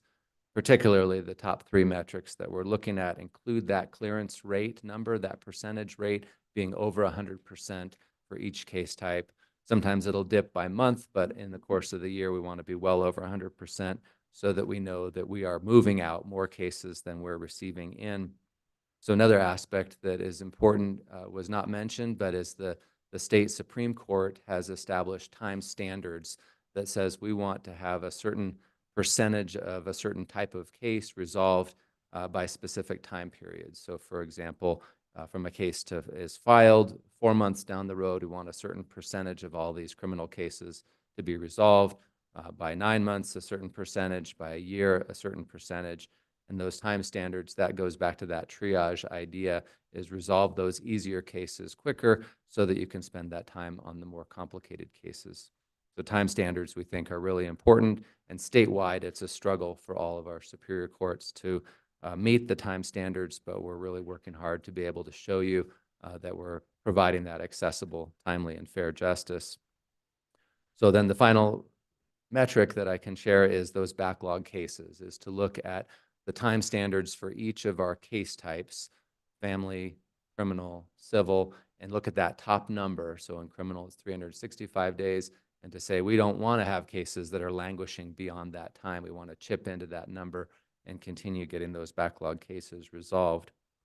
So 2 other metrics that you've pointed out in the past. Supervisor Fowler. Yes, Supervisor Fowler. The backlog, is it that they're sitting on the shelf and there's no attention being given, or is it that they're complex cases and they're just taking over a year and it's just kind of just really moves very slowly? So I'm trying to figure out, what does backlog mean? I know it's there was a definition, but I just wonder, is it just sitting there, not being touched? It's just on file and that's it. And then when the when it's pulled, it's over a year old? So I would say that there are probably very few, certainly criminal cases that are just sitting there on the shelf not being addressed. So those criminal cases are probably the vast majority of them are serious and they need to be given priority for a trial resolution. Working with the attorneys, understanding that they're doing a lot of work to prepare those complex cases for trial. On the civil side, I can be a little less confident because I think sometimes those civil cases do get kind of pushed to the back burner, even in the attorney's offices. They give us scheduling orders and maybe they don't get their depositions done and they need to get an extension. And so that kind of gets that cycle. So by focusing on the backlog cases allows the judge to get a spreadsheet and say, well, these are my oldest cases. Maybe I should have these attorneys come in more often and give me updates so I can help them to resolve those cases fairly and timely. Thanks for including that. I was wondering if it was the courts or is it this other side of the attorneys and the whoever's case it is that's delaying everything. So I can confidently say that none of our attorneys are lazy. I think they're all working really, really hard. It's just part of the. Absolutely believe that. It's part of the judge's role to take an active position in case management to try to make sure that we're providing that service to the community above and beyond the simple litigants in the case, but the community requires accessible, timely justice. So two other metrics that you've mentioned in the past that I can see are really important. One, I think we can continue making the progress that we've started during the COVID pandemic to reduce our jail population. So each person that sits in our jail costs the general fund or maybe the jail district $104 a day, and that's significant. So if we can continue to look carefully at each of those individuals who's sitting in jail, that's not just Superior Court, that's Justice Court, city courts all around the county, and find out if each person that's sitting there absolutely needs to be there, if that's the least restrictive means necessary. So I'm committed to continuing working with all of our justice partners to reducing the jail population. Currently, it's an average of about 283. I'd like to see that at 150, just to throw out a number. And so that's a audacious goal, but something that I believe we can work together. We need resources in order to make that happen. It's not part of today's pitch, but it has to do with probation. So then the final thing, as we've discussed before, is that restoration to competency cost. So I recognize that that's a tremendous cost to our general fund and something that we need to continue working hard to minimize, to keep that to only the absolute necessary. Supervisor Fowler? Yes, Supervisor Fowler. Yes, Just, I'm just wondering, you just mentioned that it costs the county the restoration competency. I guess that's just because we're contracting it out. we have 2 service providers across the state that can do restoration to competency. There's ideas about being able to do restoration to competency on an outpatient basis, and we're working with Health and Human Services to see if they might be able to create such a service. The Superior Court can't contract or can't create that kind of a program, but Kim Musselman is awesome, and she's working on at least the concept. Unfortunately, that would be a very small percentage of individuals going through that process that would voluntarily participate in restoration to competency. So that leaves us with these 2 providers, the Arizona State Hospital and Yavapai County, and they are just tremendously expensive. Yeah. So, and we've of course discussed with the sheriff, and it's just not feasible within the jail capacity sizing that they have to be able to do a restoration to competency program. There hasn't been a lot of interest because there's just not that resource available. But certainly we can continue having further discussions. Can I just add to that? So the way I'm understanding it is the restoration to competency costs are decreasing because of the streamlining and the collaboration between the different offices, the courts, the attorney's office and whatnot, and the jail to help streamline the process, and that's what's bringing the cost down? Streamline, yes. It's important to have the determination of whether a person needs to go to restoration, have that come through one judge, because very often there was a lack of communication because maybe that person did a restoration to competency last year and we never know. And so if it was going out to the different judges, then that lack of information is harmful. but also there's been a streamlining, but a filtering, if you will. So we look really carefully. So the board has been able to make it real clear to all of our justice partners that this is really expensive and we really need to use restoration to competency only where it's absolutely necessary, and to look to other alternatives if at all possible. Thank you for that Thank you, clarification. Chair Vasquez. So as much as I'm really excited about key performance indicators and metrics, and I've mentioned these 5 that I think are really important, I think it's also important that we always consider our qualitative outcomes. And so this is why I like to extend invitations to come to a recovery court graduation, come to mental health court graduation, veterans court graduation, family treatment court graduation, get success stories from adult probation, get success stories from juvenile court services, as those individual lives have stories, they have power to know that we're doing something that's helping our community. So we've been here for a while now, and I know you'd like me to probably sit down, but we're missing the mental health court graduation today. And I just asked Judge Steinlage and Sid Chernello, who's our coordinator over there, to give us a brief update on their program and what's going on today. So they have a gentleman named Ronaldo who's graduating from mental health court today. Ronaldo began mental health court in September of 2022, and that was with previous Judge Steinlage, Fanny Steinlage, before Judge Josh Steinlage took over Division 7 and mental health court. So Ronaldo grew up in the Sunnyside area of Flagstaff, so he's a longtime Flagstaff resident, and his family's here. He was in custody and was released in order to begin mental health court, as I mentioned, September of 2022. He first went to the Guidance Center and completed a residential treatment program there, behavioral health residential program. He then went straight from that program into a residential treatment program at Momentum. Spectrum Momentum is a partner down in Prescott area in October of 2022. He successfully completed residential treatment at Momentum in January of 23. Because he did so well, he was allowed to go and live with his mother in Sunnyside, who's a victim of his case. He was then enrolled with the Guidance Center and Hope Lives. Hope Lives is a local peer support agency. He attended outpatient substance use classes regularly, participated in Hope Lives several times a week. He had some troubles and was readmitted to residential treatment at the Guidance Center in March of 2023. He completed that program in April of 2023. He did so well that he was able to earn privileges to travel with his mom, including going to Phoenix and I think even Disneyland to see family. His offense was a domestic violence offense, and he completed his 26 weeks of domestic violence counseling at Southwest Behavioral Health Services, another of our local partners. He was always medication compliant with his mental health meds, but the entire team saw a considerable improvement when he was placed on ADHD medications. He started to present more calm, organized, and engaged. He was able to identify his short-term versus long-term goals. He was able to build a positive relationship with his family. He completed all of his substance use classes at the Guidance Center and remains engaged with Hope Lives. He submitted 29 negative UAs. So that's the notes from Sid Chernello, who worked really closely with him. Now, Judge Steinlage was sitting up on the bench and talking with Ronaldo as he came into court every week for mental health court. Judge Steinlage says that Ronaldo is always a bright spot in the mental health court calendar, fun to interact with from the bench.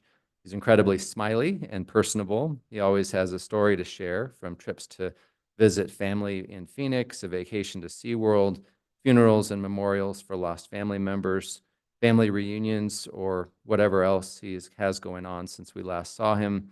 He's extremely engaged in life and family. From the bench, I can always see him closely watching and taking everything in, as I call the other participants' cases. Even though Ronaldo generally gets called first since he's been in Phase 5, he always stays to the end of the calendar and is clearly engaged. Judge Steinlage says, "I'll sincerely miss having him in the program, and I hope that he will come for an occasional alumni shout-out during mental health court after he graduates." So just an individual story of success, and of course we see many of those, but I think it's important for us to consider as we look at all of our other more quantitative measurements. So I recognize and respect the really difficult situation that the board's in regarding your expenditure ceiling.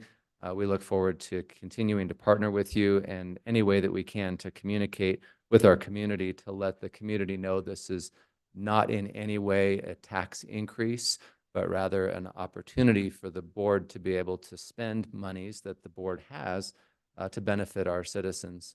So I do look forward to that. I hope that that's going to be able to be on the November ballot, and let us know how we can help in any way.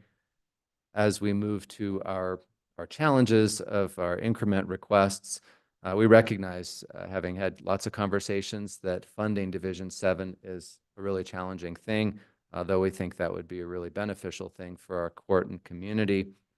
I think that one really important opportunity that we might not miss to look at the ARPA funds carry us through the end of calendar year 24, so the end of December of this year.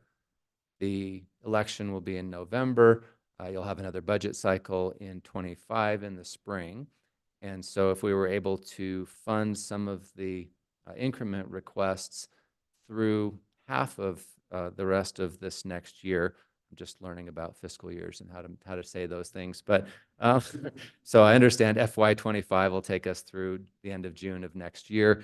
And so if we could look at that 6-month period to be able to keep some things alive while we're working with the voters on the expenditure ceiling, I think that might be a possibility. Even if Division 7 went dark for those 6 months, but then had the opportunity to be considered in the next budget cycle, I think that would be tremendously helpful. What we really can't lose is the mental health clinical liaison. So that mental health clinical liaison court coordinator, that is essential to be able to continue having mental health court. So without that position, mental health court shuts down at the end of December, and the folks that are on mental health court are no longer given the supports that they need. So the increment request here, of course, includes that 6-month period at $51,147. So we think that that would be perhaps something that we could consider. The next very important thing, which is tough to discuss too, is court security officers. So while we have treatment courts throughout the Superior Court, including over at juvenile, we're also running a massive amount of jury trials. And those court security officers are absolutely essential for helping jurors to come into the building, to be able to go through jury selection, to be able to participate each and every day, moving around the courthouse, to being present in our 8 Superior Court divisions to make sure that those courts are safe and secure for public, for litigants, for court staff. And so again, we have the opportunity perhaps to ask for partial funding. I understand that one FTE for a court security officer for a year is about $70,000 plus other things like uniform, maybe some training. So about $75,000 a year for one court security officer. So it's possible that we might look at 2 court security officers for a 6-month period to get us through next fiscal year. And that would really help considerably to allow us to continue running these jury trials that we need to in order to resolve those backlog cases and provide that timely justice. We have had a tremendous benefit from our best interest attorney program from the dollars that were funded through that. We've been able to get interest from our family law practitioners to take these cases. So I'll just be brief on this, but those cases, an attorney is appointed by the court and paid through these dollars to help the child in a very high conflict domestic relations case. So as a result of having these funds that we got through last year, those have created the interest on the attorney's side. It's not still a lot of money, but it's at least a little bit of interest. So we think that we could probably get by with the money that we have until another budget cycle regarding the best interest attorney. So the other issue to address is our funding for senior court commissioners or judges pro tem. So for as long as I can remember, and it's going on almost 20 years now here in this county, we have paid Judge Coker as a judge pro tem, who's retired judge, of course, to do our judicial settlement conferences on our criminal side. And those have proved to be extremely helpful in getting our criminal cases to resolve rather than go into trial. So tremendously helpful, tremendously cost-effective compared to the cost of running trials.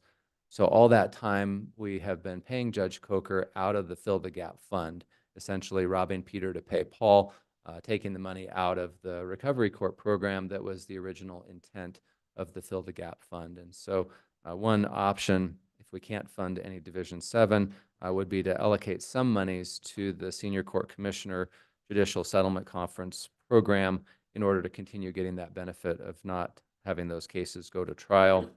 So each judicial settlement conference costs about $500 each, and then we are averaging about 6 of those a week. So that works out for a full year to be about $156,000. Again, we could consider trying to have a short-term stopgap measure in order to get through next spring. So half of that would be something that would be very helpful for us. The other aspect that we would use out of that funds is to allow a senior court commissioner or judge pro tem to step into a different division, perhaps run a jury trial when that assigned judge was taking a vacation or out for training, allowing us to continue this, the wheels of justice to turn to be able to run trials rather than taking a pause in our trials. So I know that's a lot of information, and we really appreciate the opportunity to share with you. I'm more than happy to answer questions now and look forward to, of course, next time we can get together to get coffee. All right. Well, first off, thank you for the presentation. Really exciting to see all the things that are happening in our courts. And so do any of my colleagues have any questions or comments at this time? You know, I do have questions and comments. Obviously, this is something that's important to me. But I'd really like us to take a 2-minute break if we could. That would be very beneficial. Sounds okay. So You should never give a lawyer a microphone, right? in the interest of having a bio break, we will have a 5-minute break and we'll come back for questions. Thank you.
All right, can I have your attention, please? Can we please get back to our board meeting so that way we can, in the interest of time, respect everybody's time. And we stopped before we started having questions about the presentation from presiding Judge Reed.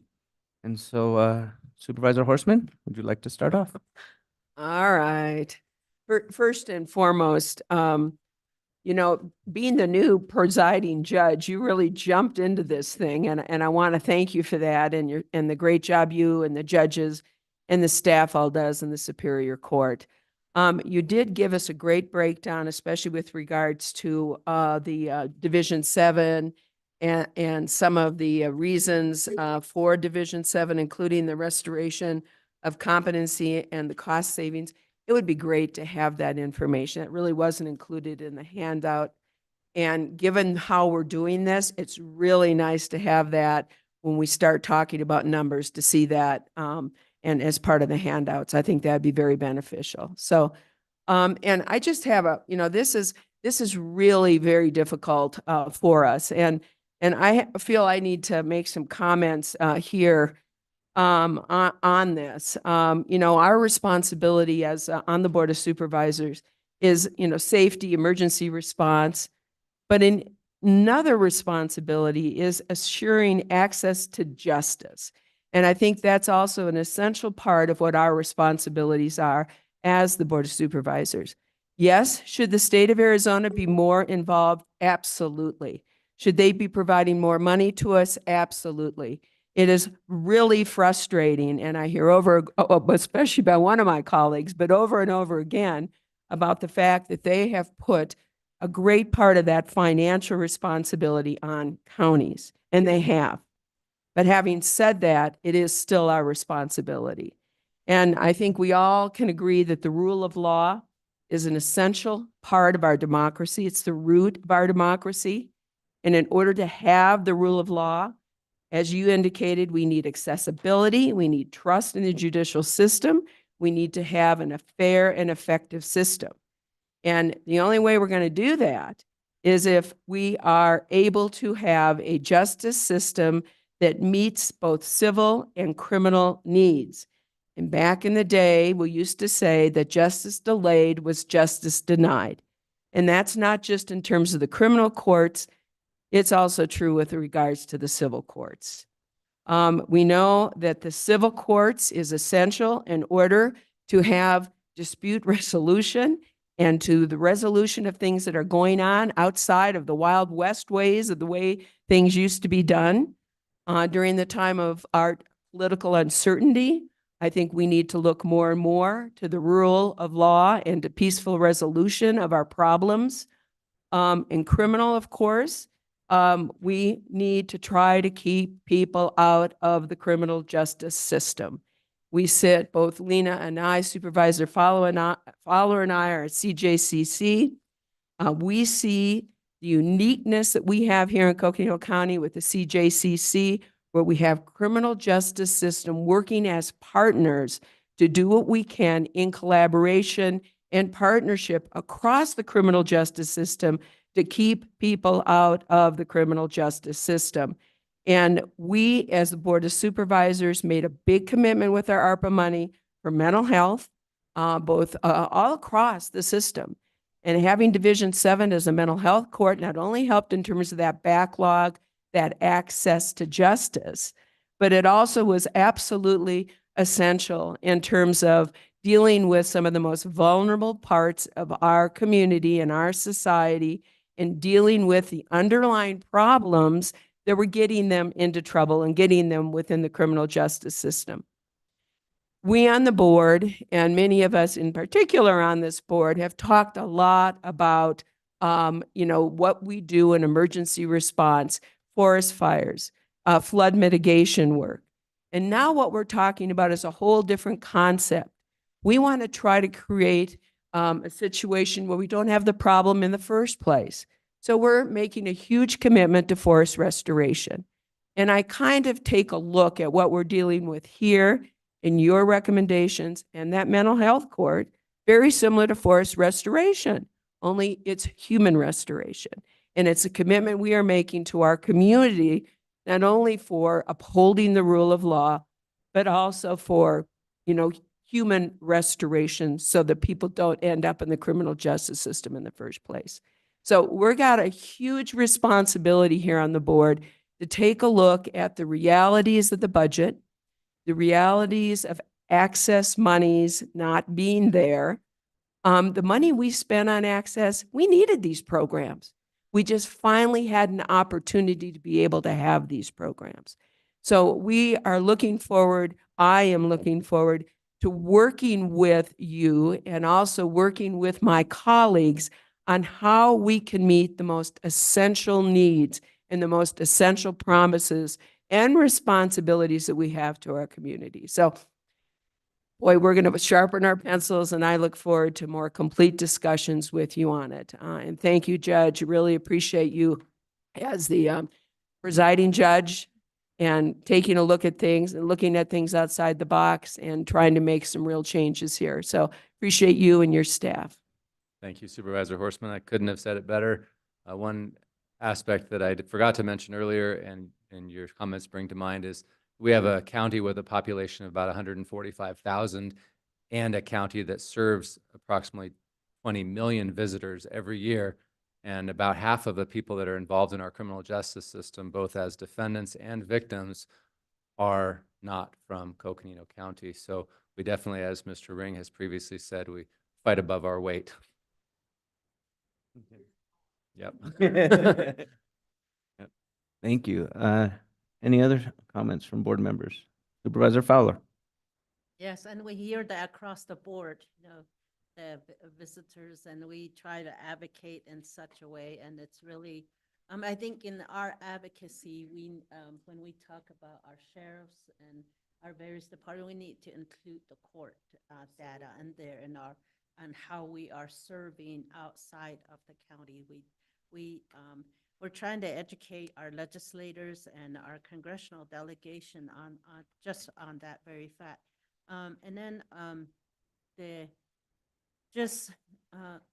over the years, our criminal justice system has been evolving more towards caring and helping people to help themselves. Really, that's the role that the court system has taken on, and even more so now. Creating these specialty courts, and now Division 7 taking on a certain charge and really having its own, and then the civil court. These courts, and it's really to help people move along to be able to help themselves and their own families and being able to care for themselves once they leave the system, our jail system with the pathways, and then being able to go home. Now we're even providing transportation if necessary to take somebody home. So, we have a whole program, and so when I think I support the Division 7 as well. However, I'm just wondering if we were to look at Division 7 just still there, what is the cost with the clerk, the notice clerk's office, and all the others impact program across the board? What does it look like? From the county attorney's office to everywhere else, what does that, how much would that be? If we were to have a summary of that, and that way from here, we're looking at, running at 7 years out, and, all these years, I've always said, where's the state? Why are we taking on the courts? And I was actually I didn't want to approve the Division 7 because I felt that was the state's, that's their responsibility. It's responsibility to be able to, take that on, and rather than the county. And my position always has, let's take the court apart, the court system. Let's find out what is all general funds, what are the stopgap funds, what are the grant funds, and what is the general funds and the state funds. and all the other funds. How are we distributing how much responsibility have we taken on from the state's responsibility? Paying for the judges, probation, we're paying more than what the state and so when you really think about it, and we did this with the public health year way back with Marie Peoples when she was here, and it really helped us to understand, what are necessary programs, what are not necessary, or necessary but could be without, and was through the years was created, and then we don't need it now anymore. We're now at more at advanced stage. So, those are things that I still think about when we talk about the court system. Me not knowing court system, unlike my colleague being an attorney and really having a different eyes on the issue and being able to see within. Me, I am just a lame person, just wondering, okay, I look at wondering, okay, how do we work with this? And then I think about our community assessment, housing, nutrition, behavioral health, which is mental health. Mental health, we have got to look outside of what is traditionally what we've been doing. This is traditionally how we've addressed it in our county, each of our departments, our court system, the sheriff is very creative, and the courts, you have been very creative in trying to address that. But is there another way also to explore other new methods that may be out there that we have not really explored yet? Maybe we look to that and see, is there a way? Is there something that we can even take into our communities so that we don't see it over here? Because in our communities, our public health, our education system trying to do its darnest out there, but we're still seeing it here. Now, sadly, it's more complex and more costly on our side. So anyway, I'm just really, I have jotted down some notes and really looking at how I'm just thankful that you, the court system, you're looking at the jail population, the health out in the community, and also just really the across the board, like looking at it at a 360. I think that's really important. So I'm thankful and just wondering still, how are we going to pay for this? That's what we're all wondering. How do we do it? And I'm sure we'd be able to come up with a way. I like your proposals of options and alternatives, but maybe there is another alternative in there that we haven't seen yet. Thank you, Supervisor Fowler. I did want to point out to the panel that the presentation we made there was a specific increment request form regarding Division 7, did have a breakdown that included the salary of the judge, the judicial assistant, the court security officer, and the court technician. So that's a full package, if you will, not impact on the county attorney or public defender, but I think they could address that question separately. Yeah, I'm just wondering, I saw that here, but what about all the other departments?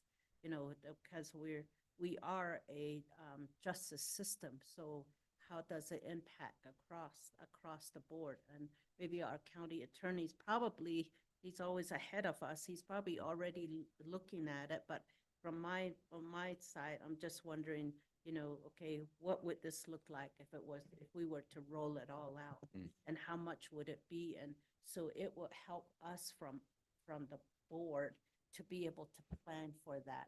Maybe what we might be able to do is, in anticipation of the voter approving our initiative, being able to partially pay or delay payment and then take it up once from January.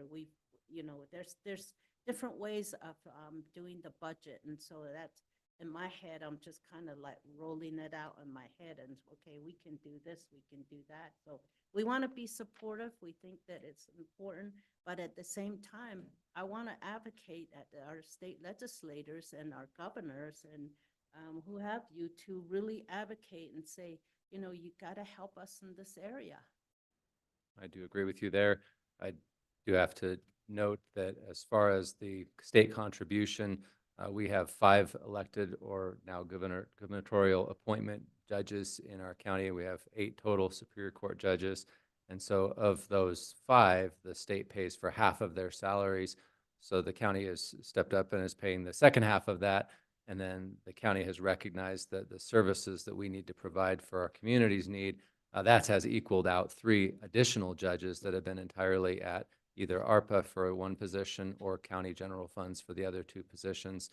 And if we were to go back to 5, we would be bare bones, and it would be a very prehistoric type justice system without any kind of creativity, I think. Yeah, and we know our community needs, and we know the importance of these, the importance of the judge's position and just the justice system as a whole in general. So that's why we support it. So, thank you. Thank you, Supervisor Fowler. Before we continue with comments, County Manager Peru had some comments. Thank you, Mr. Chair. Well, just on that topic alone, if you look at the method by which judges are paid for by the state, that's based on population. That doesn't really help us. Our population does not grow.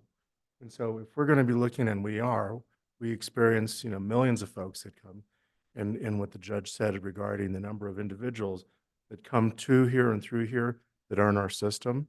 Again, even that alone, as I said, using population for the state to fund positions, it does not help as we need to. We will work with the justice partners to aggregate the various costs across the system, roll that up into one bit of information for you.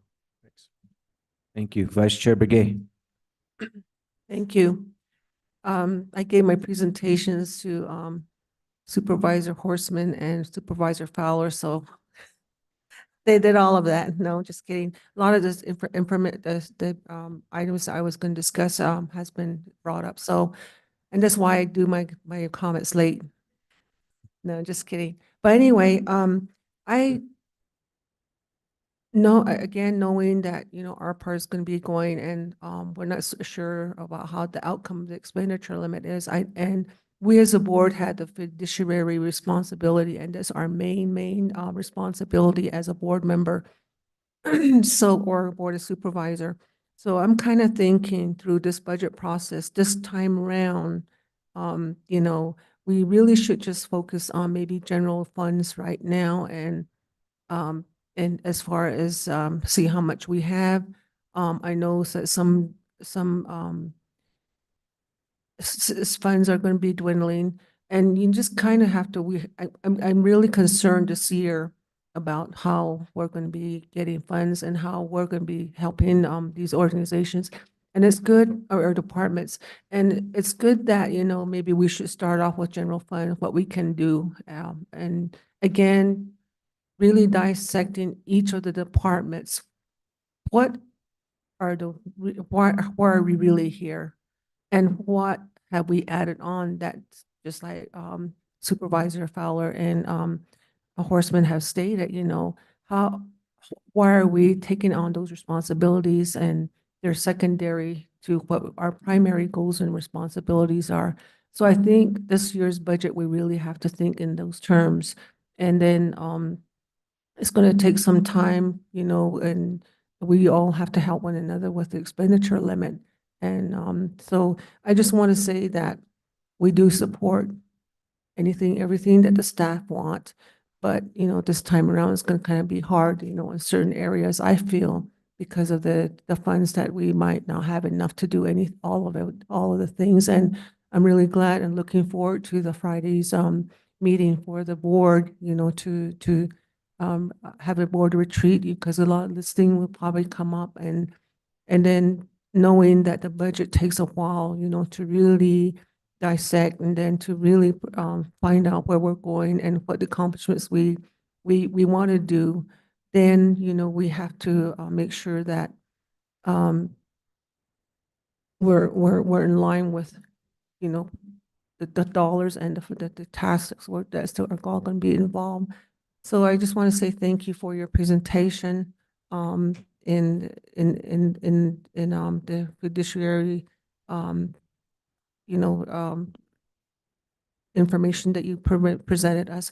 One question I had was regarding your trends, challenges, and opportunities. You mentioned something like collaborating with the tribal courts. How were you thinking of doing that? Thank you, Supervisor Brigay. I appreciate your collaboration and your support. Actually, that question is something that we're working with Supervisor Fowler on, establishing those relationships. Historically, it's been there's not really been much response or communication, and that's something that we really look forward to building. And so I think that the next agenda item is going to be working with Supervisor Fowler to make friends with the court that's in Tuba City. I have a relationship with a justice who's on the Navajo Nation Supreme Court, but they're out of Window Rock, and so that's kind of distant. So I look forward to seeing what could happen. The Navajo Nation does not have a tribal healing to wellness court, but if we worked with them, we're working on perhaps creating one of those here, maybe in city court if they're interested, and being able to have cross collaboration with the court in Tuba City. So that's step one, at least. Okay, so if you had these tasks that you're going to be rolling out or whatever, I also represent the Navajo Nation and Hopi tribes and Paiute. There's some Paiute tribes that live in our areas too. So I would be glad to, be part of it, because I think with the more voice we have, then we might be in a better position to get what we want and what we need. Thank you. I look forward to that opportunity. I'm really excited about it. Thank you, Supervisor Begay. Supervisor Hess. Thank you, Chair. First, I'll just start with a couple comments. Thank you for your presentation. I learned a lot. I had to look up what the Title 11 and the Rule 11 and Title 3. I had to look those up. So, but I learned. So that's all I need. But that helped. So we're getting there. I really like your core values. I think I stated that last time. And the biggest thing you stated a couple of times was the timely, fair, and effective values that you're going for. The one that I really applaud you for, again, is the innovation. I really applaud you for looking for ways to keep the courts moving forward, to keep the jails as empty as possible due to and really looking forward to helping as many people as you help. Recovery courts, I've been to those. I really, when the Veterans Court happens, I want to be there. One of the things with the Recovery Court I've been asking, but I haven't. I should have emailed you. Had the answer was the success rate, and the success rate was 70 to 76. You said yes. That's super impressive, because I was really looking at that and I was like, wow, this is all these people in this room are really striving for success, and I really wanted to know. So thank you for that data. That's amazing, and that shows how far we can take this. And that's a tough crowd to get that kind of percentage of success. I applaud you. I really like the 90 free self-help packets. I think those are what a lot of people look forward to doing. They want to stay out of the court system. They want to take care of it. So I think that's continue to go and push those. And two questions. With those packets, are they kind of just within the genres, or are they all together? Well, the self-help packets are within Like when you search topics. Yeah. And then, so if you dig into the topics, then there will be specific relief that you might be requesting given an issue. So there's just a whole bunch of different things. And it's really a tremendous resource, and something that even judges sometimes look to see, well, what's the packet have to do with this particular request and this particular order, and that can benefit. Perfect. That makes it really simple to search for it. And with that, I like that a lot. That, because you're going to go there looking for what you're looking for, searching for it. That it seems too simple, and I really think that's a great way to let people help themselves, because everyone wants to. The last thing I had on your vision to improve infrastructure. Can you go into that just a little bit? Absolutely. Thank you, Supervisor Hess. So our current infrastructure physical footprint for Superior Court and Flagstaff Justice Court is frankly dangerous and insufficient. And so for that reason, we presented to the board maybe a year ago or so as the facility master plan review was beginning, and we've continued to be involved in that process. When I say dangerous, it's because everybody shares the same hallways, and it's very difficult to keep the right kind of security and safety necessary. So judges walk down the same hallways as defendants, as families, as victims, and you have jurors walking through, and there's everybody here. And that's not the modern way of designing court facilities where they have back hallways where you can escort juries out of a jury trial, for example, where you can take victims a different direction so that you keep people more separate. Yeah, use the same bathroom. So that's why we're, concerned about always needing to have the appropriate amount of security staff, and in order to do the very best we can to provide for that security. So when we reference court infrastructure, we're wanting to be a part of that dialogue to build out the court facility that Coconino County needs for the next 40 or 50 years. And we've really enjoyed being a part of that master plan discussion. Thank you, Judge. I appreciate it. Thank you. To come back to one other point that you mentioned regarding the statistical success rate from our treatment courts are premised upon the philosophy that for the right person, these programs should be easy to get into and hard to fail. That doesn't mean there's not accountability, because people will make mistakes along the way, but those accountability measures are to get a person back on track, moving towards success, rather than failing out and going to prison and simply coming back to our community unhelped. Thank you. Thank you. First off, I just want to say that I support Division 7. I've seen the successes of having the mental health court and also reducing the backlog. That's really important so that we can make sure that we have timely justice in our county. Recovery court's awesome. I've been to several graduations, and every time I go, I see people I know. And so that's both good and bad. But what that means is it's being effective. And I know so many people right now who are languishing in prison because they didn't get this kind of pre-treatment program. And so it's so important moving forward. And I applaud your efforts with the recovery court and want to continue to support it. I also really appreciated learning about the consolidated competency court and how that's reducing costs and helping save our county money through that process. And you spoke a little bit to that earlier, but I just wanted to mention that that's one of those accomplishments that I see our courts moving forward with our justice team, and that's really, really encouraging.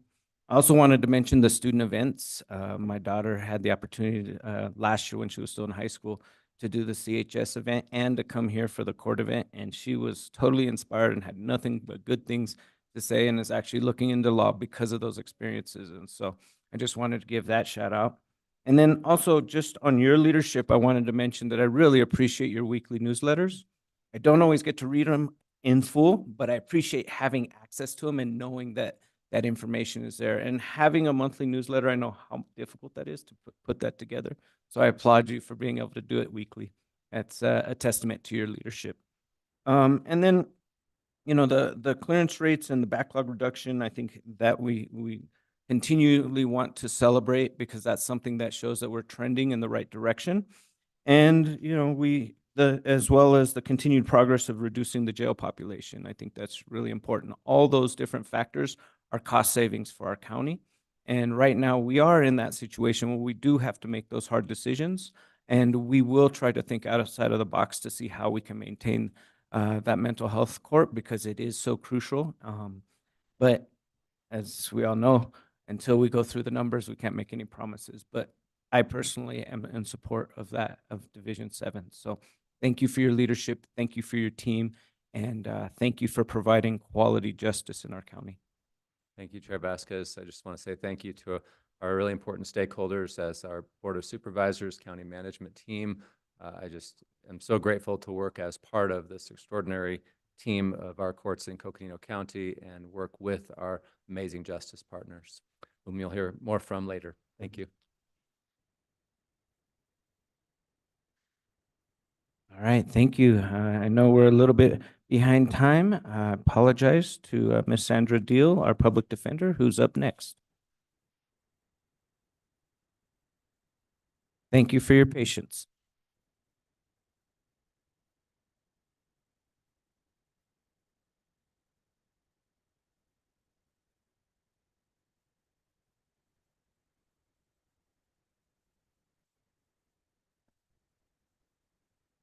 Good morning. It's still morning. Yay. Chair Vasquez, Vice Chair Judy Begay, Supervisors, County Manager Peru, and it looks like Deputy County Manager Bertelson, you're still hanging in there? Still here. And also our justice partners. My name is Sandy Deal. I'm the Director of the Public Defender's Office. With me today are some staff.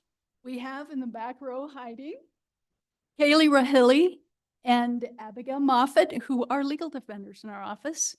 And behind me here are Araceli Tobar, who's our office manager, the guru, all things money, which I know Judy Begay is gonna like, Supervisor Begay.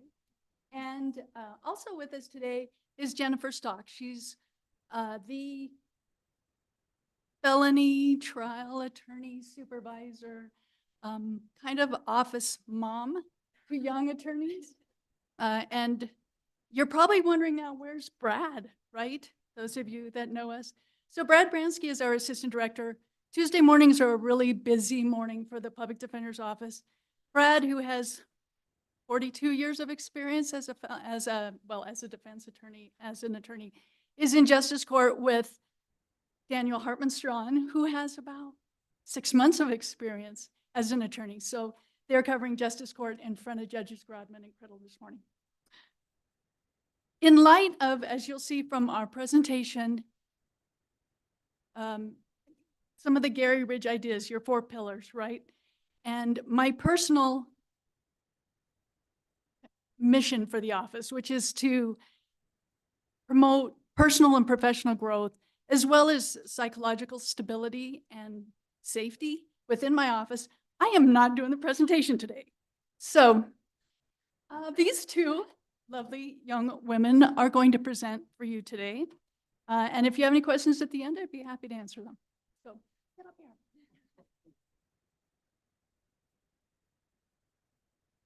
Office mom, now I know why I was promoted to supervisor. Good morning, Chair Vasquez, members of the board, and county manager's office. As Sandy said, I'm Jennifer Stock. I'm one of the supervisors in our office. And I'd like to start out today just by talking about a little up close and personal detail about some of the members of our office and give you a little idea about what we do. You'll see in the first slide we have here, there are 3 pictures along the bottom. And turning your attention to the slide to the left, that's a trial team that I was a part of last summer, where we had an acquittal for our client, which was a wonderful victory and very important. In our trial team, you see to my left, I'm there in the white suit. On my right side, but left for you, is Allie Reeby, who is our paralegal, who is just phenomenal. She is such a vital member of the team. She not only gets the lawyers ready for trial when we're not in trial, she gathers mitigation and does a lot of work for us on our cases that don't go to trial because, let's face it, most of our cases don't go to trial. It's few and far between where we actually do go to trial. So she is a help and a support to us in the non-trial cases, but in trial, she is just absolutely vital in getting us organized. She goes through and makes sure that we have all the disclosure we should have. She knows our cases as well as we do. If we're missing something, she'll contact the paralegals for the county attorney's office to make sure we have everything. And she also, in this case, our client was one of those people who was a tourist in our area and ended up getting charged with something. And so she helped our client coordinate when she should arrive for trial, where hotels in the area where she can stay, where it's close to the courthouse for her so she could walk. All these other behind the scenes things that I didn't have to worry about. And then on the far end, you'll see my co-counsel, Andrew Graham. And then in front of us is our client. And trial is always important for clients, but for this particular client, she is not a U.S. citizen. She's here studying on a student visa. And if she'd been found guilty, she was going to be deported, and her life would have taken on a whole different trajectory. So this was a very important case and a very important win for us.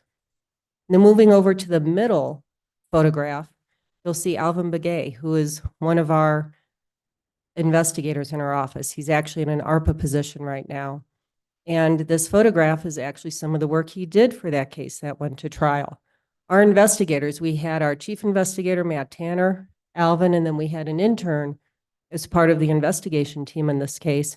They went out to the scene, I think at least twice, taking measurements, taking photographs for us, and this was very important information for us in this trial to present to the jury. And then on the right-hand side, you'll see a photograph of Von Winborn. He is our traveling attorney around Coconino County.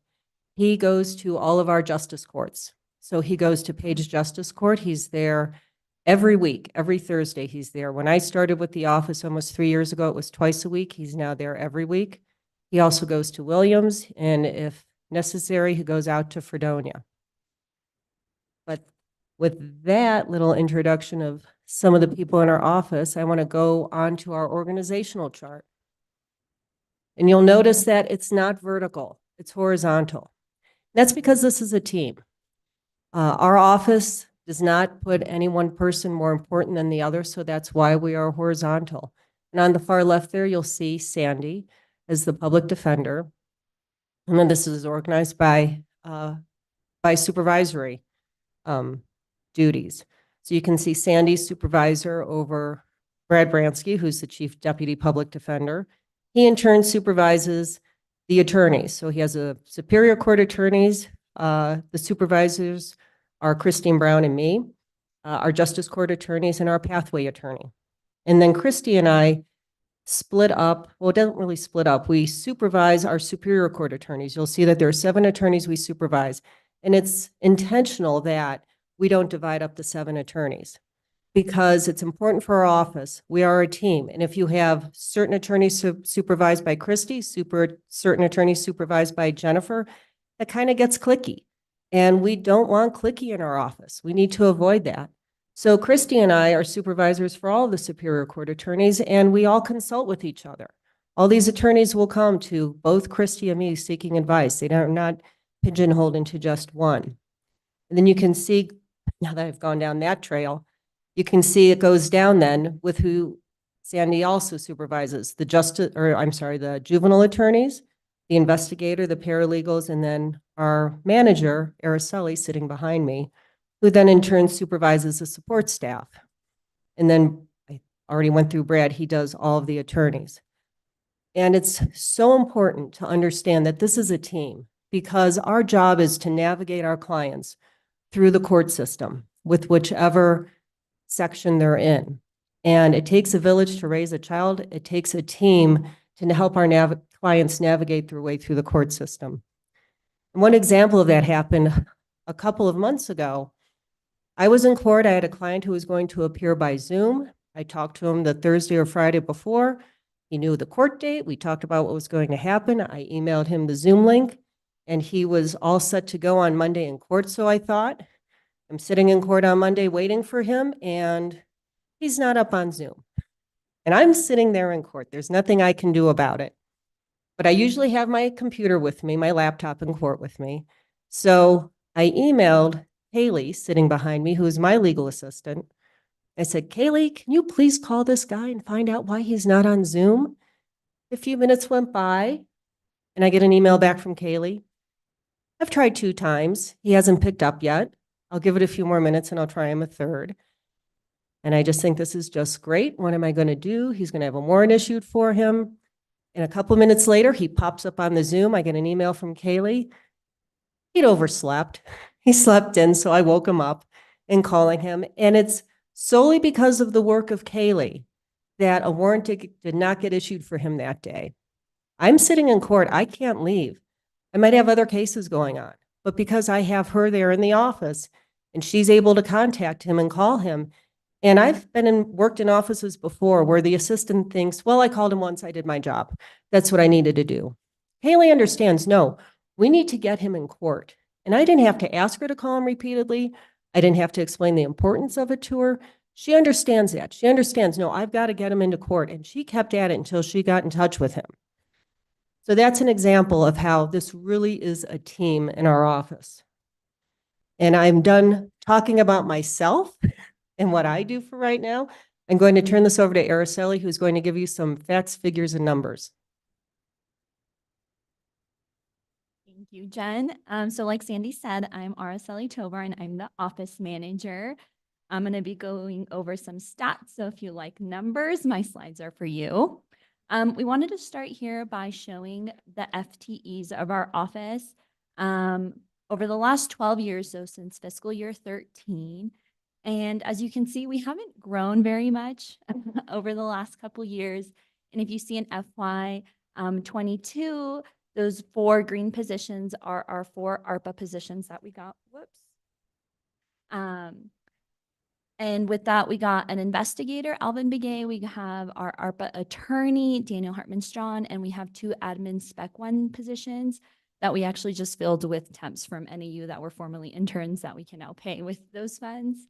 And then in fiscal year 24, we were able to get 2 more full-time FTEs that we funded through House Bill 2044 money. Those monies can only be used for dependency cases. So we were able to get a legal assistant to help our dependency team. And by having that additional legal assistant, we were able to reduce the number of attorneys assigned per legal assistant. So right now, each legal assistant has 3 to 4 attorneys assigned to them. And with that House Bill money, we also got a social worker. And that little bit of orange that you see is Title IV-E money. That's also money that we're only allowed to use for dependency cases. But as you can see in the last couple of years, all the positions that we have added have not been funded through the general fund. And the one other position that we have is we have 1 Pathways attorney. He's located at the jail doing the Pathways program, and he recently came over to us from the county attorney's office, Mark Houston. So on this next slide, I know there's a lot of numbers, but we just kind of wanted to show some of the trends that we are seeing. So again, starting in fiscal year 13, this is the number of cases, or the chart on the left shows the number of cases that we have opened over the last 12 years. And you can see that in the year 2019 and 2020, our case numbers were getting really high.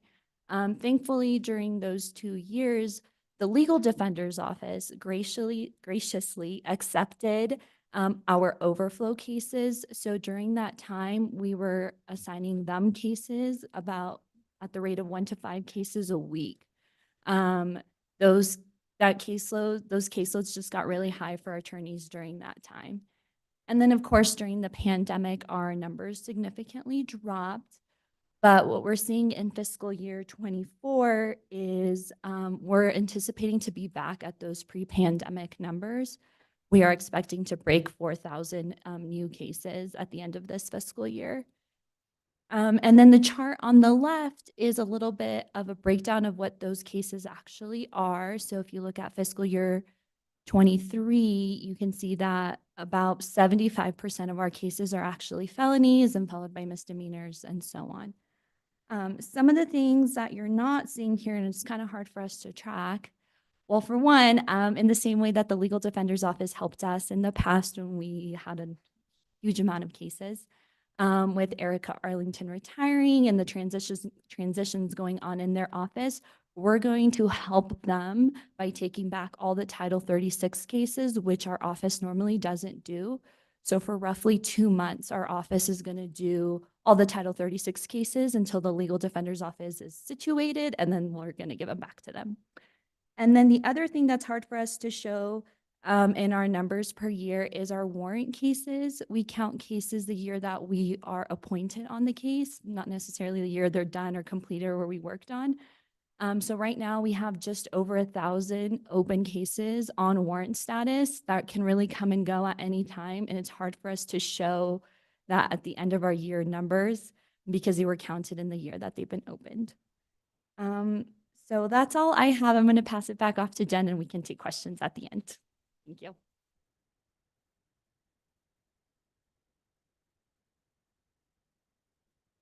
In the next section, I want to talk about some of our select accomplishments, issues and trends, and outlook by area. And we sort of didn't correctly mark the first 2 boxes. We've titled them felony representation and misdemeanor representation. What that really should be is superior court representation and justice court representation, because justice court does handle a great number of felonies as well that come through and they're able to resolve there and never get up to superior court. But looking to the first box, which is, if you can think in terms of Superior Court representation, we had many jury trials last year, and that is something that as a public defender, we need to do. We're trial attorneys, and we have experienced trial attorneys in the office, and we have newer attorneys who are less experienced, which is why, when possible, we try to put two attorneys on a trial. And that's because you can get the newer attorneys into trials, getting used to them and getting used to doing it because you learn by doing. And so by having that method of mentorship, for lack of a better term, we can get more trial attorneys trained coming up. And sometimes on complex cases, you want two seasoned attorneys, for example, a murder case. It's helpful to have two brains on something complex like that. Some of our issues and trends, the changing laws, for example, that we have to stay up on. Governor Hobbs recently signed into law a bill that makes the penalties for fentanyl just as serious as they are for methamphetamine, which hadn't been in existence in the past. Another change in the law, which was something for a lot of longtime Arizona attorneys to get used to. I've just been practicing here about 3 years now, so this was not something I'd been used to, but there was a federal case about a year ago that changed an Arizona statute that prohibited defense attorneys from contacting victims in cases. There are 3 areas where that's written in. There, you have the Victims' Bill of Rights in the Constitution, then it's codified in statute, and then there's also a Supreme Court rule regarding that. And so defense attorneys have been precluded from contacting victims at all.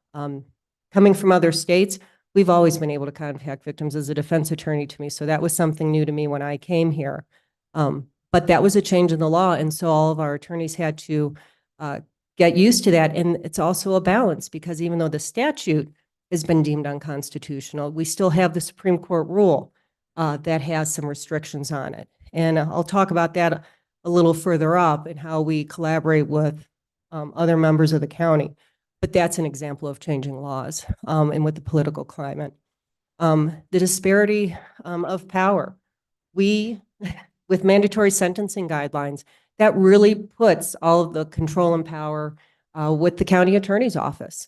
We have, it's very rare where we have clients, at least in Superior Court, who have no prior criminal history. And then once you have a prior felony, you're no longer probationable. You're only looking at prison. So then it falls to us through mitigation and negotiating to try and convince the county attorney's office that no, probation and treatment or whatever rehab our clients need will be beneficial.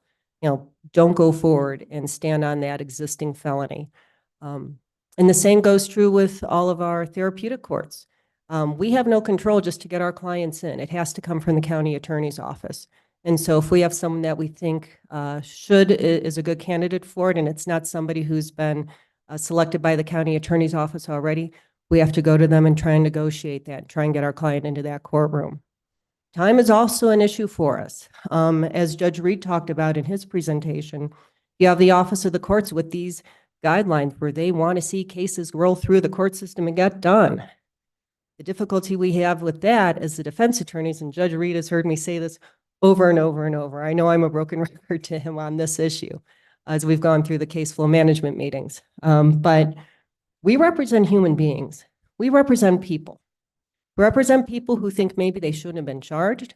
We represent people who have their own side of the story, and maybe they agree with some of it, but you need to understand why I did what I did. We have people who may have mental illnesses. And they didn't choose us as their attorneys. So we have to gain their trust, build that trust, and that takes time. You know, if we just walk up to them on the very first day and say, well, we've read the police report, this is what you're charged with, here's the plea, why don't you take it? We're not going to get very far, and they're not going to trust us. So we do have a very different position in the judicial system than most of the other members, because we are dealing and working with the people who are charged with those crimes. And we need to educate them on what the law is. Most of these people don't have any kind of experience with the criminal justice system, or even the people who have had experience with those prior felonies. The system doesn't work the way they think it should work. And so we have to educate them on what the law is and talk to them about, well, yes, everything you said is true, but that doesn't get around the fact of this, or working through mental illness. And again, all of that takes time. So those are some of the challenges that we have. And then even though the therapeutic courts are taking and divergents are taking a number of cases, the trend is still to increasing caseloads. And as Araceli's slides touched on, the trend, we think that the forecast is actually too low because it averages the past 5 years, which is COVID, and numbers were down in COVID. We don't think that's an accurate representation. We do see the trends going up. Through Justice Court, that's a place for new attorneys to get trained. And we have experienced attorneys in there. We have Vaughn, we have Brad, and it's good to have the experienced attorneys in there because just as with trials, then in Justice Court, the younger attorneys learn how to be a lawyer. They learn how to read police reports and look for issues and talk to clients, and they learn how to negotiate. And they have the guidance of the more experienced attorneys. The changing and competing priorities, fortunately, we do have mental health court and justice court, and we do have the Pathways program that's diverting people, which are very, very good programs. And so it's good that we do see some of that going on in the justice court level. Geographical challenges. This is a large county geographically. And if we have clients, and our clients are indigent, you have to keep in mind, on the occasions where they actually do have to come into Flagstaff and travel great distances to make it to court, that's a challenge for our clients. And as I've pointed out earlier with Vaughn, we're very fortunate that we have Vaughn, who does travel on a weekly basis and goes out to the justice courts in the other areas of our county. I have a question. Yes. What is therapeutic courts? Therapeutic courts in, What is that? oh, where I have it under the felony representation. Been talking about therapeutic courts. What So is that? therapeutic courts such as mental health court. Oh, um, okay, they're the treatment. The treatment courts. courts, yes. Maybe across the justice. Yes. You all need to come up with one name for them. We should be called, Yeah. and you know what I was thinking Throw about? me off. It's like, okay. I was thinking about that in Judge Reed's presentation, but I'm looking at my slide and I see the word therapeutic, so I'm saying therapeutic. I apologize for that. But getting back to the Justice Court, about continuing to invest in the strong team we have, using the law student to attorney practice. We have a couple of attorneys now who were student interns with us. Claire Tomko and Morgan Thomas came through as interns and then came on as full-time attorneys in our office. And we have a young woman now, her name is Natalie, who is graduating from Yale this spring. She has interned with us over the past 2 summers and plans to join us after she graduates from law school. So we're looking forward to having her join our office. With juvenile dependency and delinquency, we represent a party in every dependency and severance case. And so everyone that comes through, we represent them with children. And this is one of the challenges. There are certain timeframes on visiting the child, and that can be across the county too. And so that attorney needs to travel and visit and meet with the child. We also get appointed in the delinquency cases as well. With the trend, there's continued interest in the state and nationally in funding and supporting the dependency. And so that's where our extra funding comes from, is from the state and federal, just specifically for the dependency cases, as Araceli reviewed during her portion of the presentation. We do see a trend with delinquency cases being on the rise. And one very good thing is dependency and severance cases do have new programs in place that can provide services for the parents, which is very good. And then the therapeutic courts, I'm going to use that confusing word again. I apologize because that's the one that's in my face right there with Pathways and Appeals. We have an attorney in all of the therapeutic courts. So we have someone there every week as they meet. We have someone who talks to the clients and works with them in the diversion programs as well. We have Mark Houston, who is our Pathways attorney, who works with people there as well. The issues and trends as it sounds like many of you have gone to the graduation through recovery court, which is a wonderful thing to see. and seeing the trend and actually getting help and treatment for people is something that is very important to us. And we're happy to see that, that is supported here in Coconino County. In the outlook by area, we're very fortunate that we have in Judge Reed a presiding judge who does see the importance and benefit to the community of these courts. And I know in speaking with many of the members of the county attorney's office, Ammon Barker, Michael Tunick, and Brian Shea, they all also have a strong belief in these courts and like seeing these and are, I know, trying to think of other ways perhaps in which we can expand them. So I think that is something that's very beneficial and very good. And then moving to the 4 pillars, honoring our people. The Public Defender's Office represents anyone that we're appointed to. The type of charge, the race, nationality, being a tourist from another part of the country, none of that matters to us. We represent everybody that we're appointed to. That's something that we're very happy to do because that's an important function in our judicial system. We encourage and promote a culture of acceptance with our office. I have to say, this is one of the most welcoming offices I ever had the pleasure to join. Everybody in our office is very friendly and welcoming to new people, and that continues as you stay with the office for a while and work within the office. Work-life balance is prioritized. That is something that is very important. I know Sandy checks in with people to make sure that that's going on. An example recently of how the office supports that, our receptionist, Jan, almost never takes a day off. And I know recently she took a day off, and we made sure that the support staff, everybody volunteers to help. Okay, what's the schedule going to be for people jumping in and helping to cover phones while Jan's off? Who's going to do the mail runs? So it's again, it's a team. There's a team mentality in our office where everyone's willing to chip in and help with everybody else. And that moves over to collaborative thinking. The staff within the office work well with each other, not only with support staff or people taking time off. When attorneys come into conflict with their calendars, somebody needs something covered, everybody's always willing to jump in. We don't have people isolating themselves and saying, well, not my problem, I'm not going to help. This is a very supportive office. When you walk through our office, people's doors are open. This is not a closed door office where people are isolating themselves. It does happen if you have maybe a witness interview you're doing or you're listening to video for a case, but in general, all of our doors are open and people are constantly popping in and out of each other's offices, bouncing off ideas off of each other. Hey, I have this case with this issue. What do you think? So the staff within the office do all work very well with each other. Strategic planning.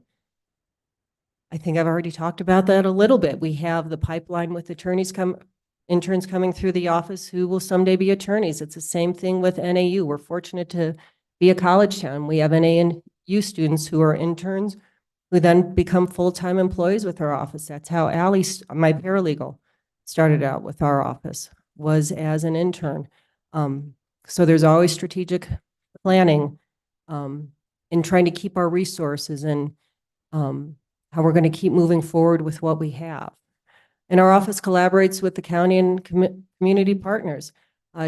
Judge Reed took the win for my sails on this one because he mentioned it already, but our Fill the Gap money from our office, from the first time that Recovery Court was established, our office has given all of its Fill the Gap money to the Recovery Court and has continued to do so every year.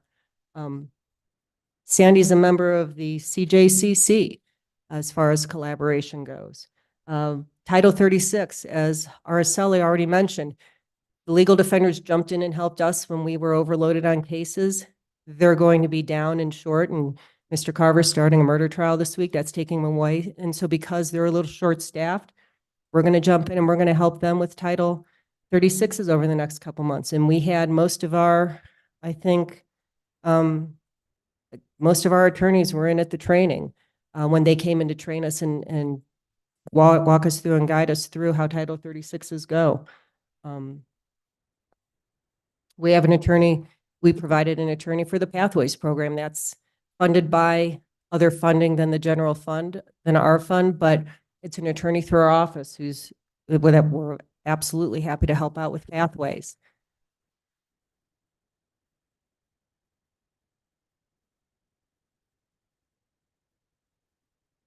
In the intentional and transitional leadership. We share our ideas. Staff are encouraged to share all of their ideas. We are not stuck in, well, this is how we've always done it. An example of that are trial binders. People would create, paralegals or legal assistants would create trial binders for an attorney for trial. Ally noticed a couple of trials ago with me that I don't really look at the binders. I just do everything on my computer online. And she came to me and said, do I really need to keep doing these? I said, no, I'm not using them. She said, let me just organize everything electronically for you then. And so that's what she's doing. So there are many other examples I could bore you with here the rest of the afternoon, but I won't, with how staff are encouraged to share ideas. Obstacles are approached collectively. Anytime anyone has a bump, whether someone comes up sick, you text Sandy in the morning and says, hey, I'm sick this morning, I can't cover my cases. Again, everybody jumps in to cover and help. If somebody has an issue that came up in a case that they have, they go and they talk to other attorneys and discuss with each other, hey, what can I do? Succession planning is another thing. I think Sandy must be one of the world's greatest chess players because her foresight and how she looks ahead and plans things is something that's just amazing to me. And one way that she looks at all of the positions and the teams in our office, and it is kind of like a conveyor belt, not to call our people conveyor belts, but you have the newer people and the younger people and you have the older people. And one thing that's really wonderful about this office is I've been in offices before where you just don't want to tell anyone if you're planning on leaving because they start treating you differently. We have a couple of attorneys that we know down the road, they're looking to retire or they're looking to move on or do something else, and we're aware of that. And so we can look at and think, okay, well, when this person leaves, we have these people coming up, and the same goes with the support staff as well. You want to make sure that you have more experienced people, but then the younger people are coming along and they can move up as well. Nurturing a learning organization. We encourage professional development. We have 2 people who have applied to law school. Alvin McGay, who was in that middle photo in that first slide that I showed you, he's applied to law school. It's going to be heartbreaking to lose him, but good for him. He should go on and hopefully have a successful legal career. Brandy, who is our social worker for the dependency cases, she also has applied and wants to go to law school online so that she can continue to work in our office. And we have our continuing legal education that all of us attorneys have to do every year. And in addition to that, all of the leadership programs that the county offers. Sandy is open and encourages people to go to those leadership programs and whatever training that they want to do. So that is absolutely encouraged in our office. We're not afraid of looking for new ways to improve our services. Again, this is not an office that has a mentality of, well, this is how we've always done it. And another example, which I've already touched on, is paperless apparently can be scary to some people, but I know that we are working on using less paper, and there are some attorneys that are dedicated to that right now, kind of as a test. So we're looking for new ways to change and improve things. And as far as a culture of compassion goes, we can't do this job without compassion. Or at least you can't do it for very long. So everybody in our office absolutely does have that. So I thank you all for your attention. It really was an honor to be able to speak with you today. I thank you all very much. And I'll open up to any questions that either I or Sandy or Araceli can answer for you. Thank you for the presentation. I really appreciate the 4 pillars and how your office is addressing it. And with that, I'll hand it over to my colleagues if you have any closing comments, questions, or comments. Supervisor Hess. No, that was very good. Thank you. I really appreciate that. The biggest takeaway I got from that is just a statement of, I really appreciate your team mentality, the way you set up the way you structured your office, thinking, okay, we're not going to work from Sandy down. We're going to work this to the side, and everyone is here equal and working hard. I really think that's a nice strategic planning method that you have here in your 4 pillars. And I really think that's what your office needs to work for the people, as you stated. So I really appreciate that, looking at it from a different point of view, looking at it from a human point of view, and keeping that going forward. Probably your culture of compassion. Continue to do that. The people you work for, they deserve that and they need that, and they're gonna live a long life because you guys really helped them. So continue to work forward, and I really think you have a great approach, and keep it up. Thank you. Thank you. Other comments from board members? Supervisor Horstman. Yes, and thank you, and really appreciate all the work Public Defender's Office does. It's certainly one of the essential parts of the criminal justice system and important for fairness and access to justice for members of our community. So we really appreciate all that you do on that. I don't want you to tell Lindsay that you're trying to go paperless, okay? Because some of us are dinosaurs and we really like our commitment to paper. I So retract all of it. thank you. I appreciate that. And certainly also like your 4 pillars. I think that's a wonderful way, quite frankly, to run the office and to think forward about the whole public defender and what that means and what it means for members of our community. It is, in fact, a culture of compassion. And thank you very much. Thank you. And that's all Sandy. I mean, it's her tremendous leadership. Sandy's fingerprints are all over this. So Mhm. thank you, Sandy. Thank you, Vice Chair Begay. Yes, thank you for the presentation. I have a question. On your organizational chart, how many positions are not filled? And I apologize. I meant to say that we are fully staffed right now. You're fully, woo. We are. Big star. Okay, and how much of that is general funded and how much is ARPA right now or other? So Sandy actually was probably better to answer that. I can answer half of it. So our office is totally general fund, except for 2 House Bill 2044 dependency positions, 4 ARPA positions, and Mark over at Pathways, which is the Pathways grant. There is also 1/4 of an attorney FTE.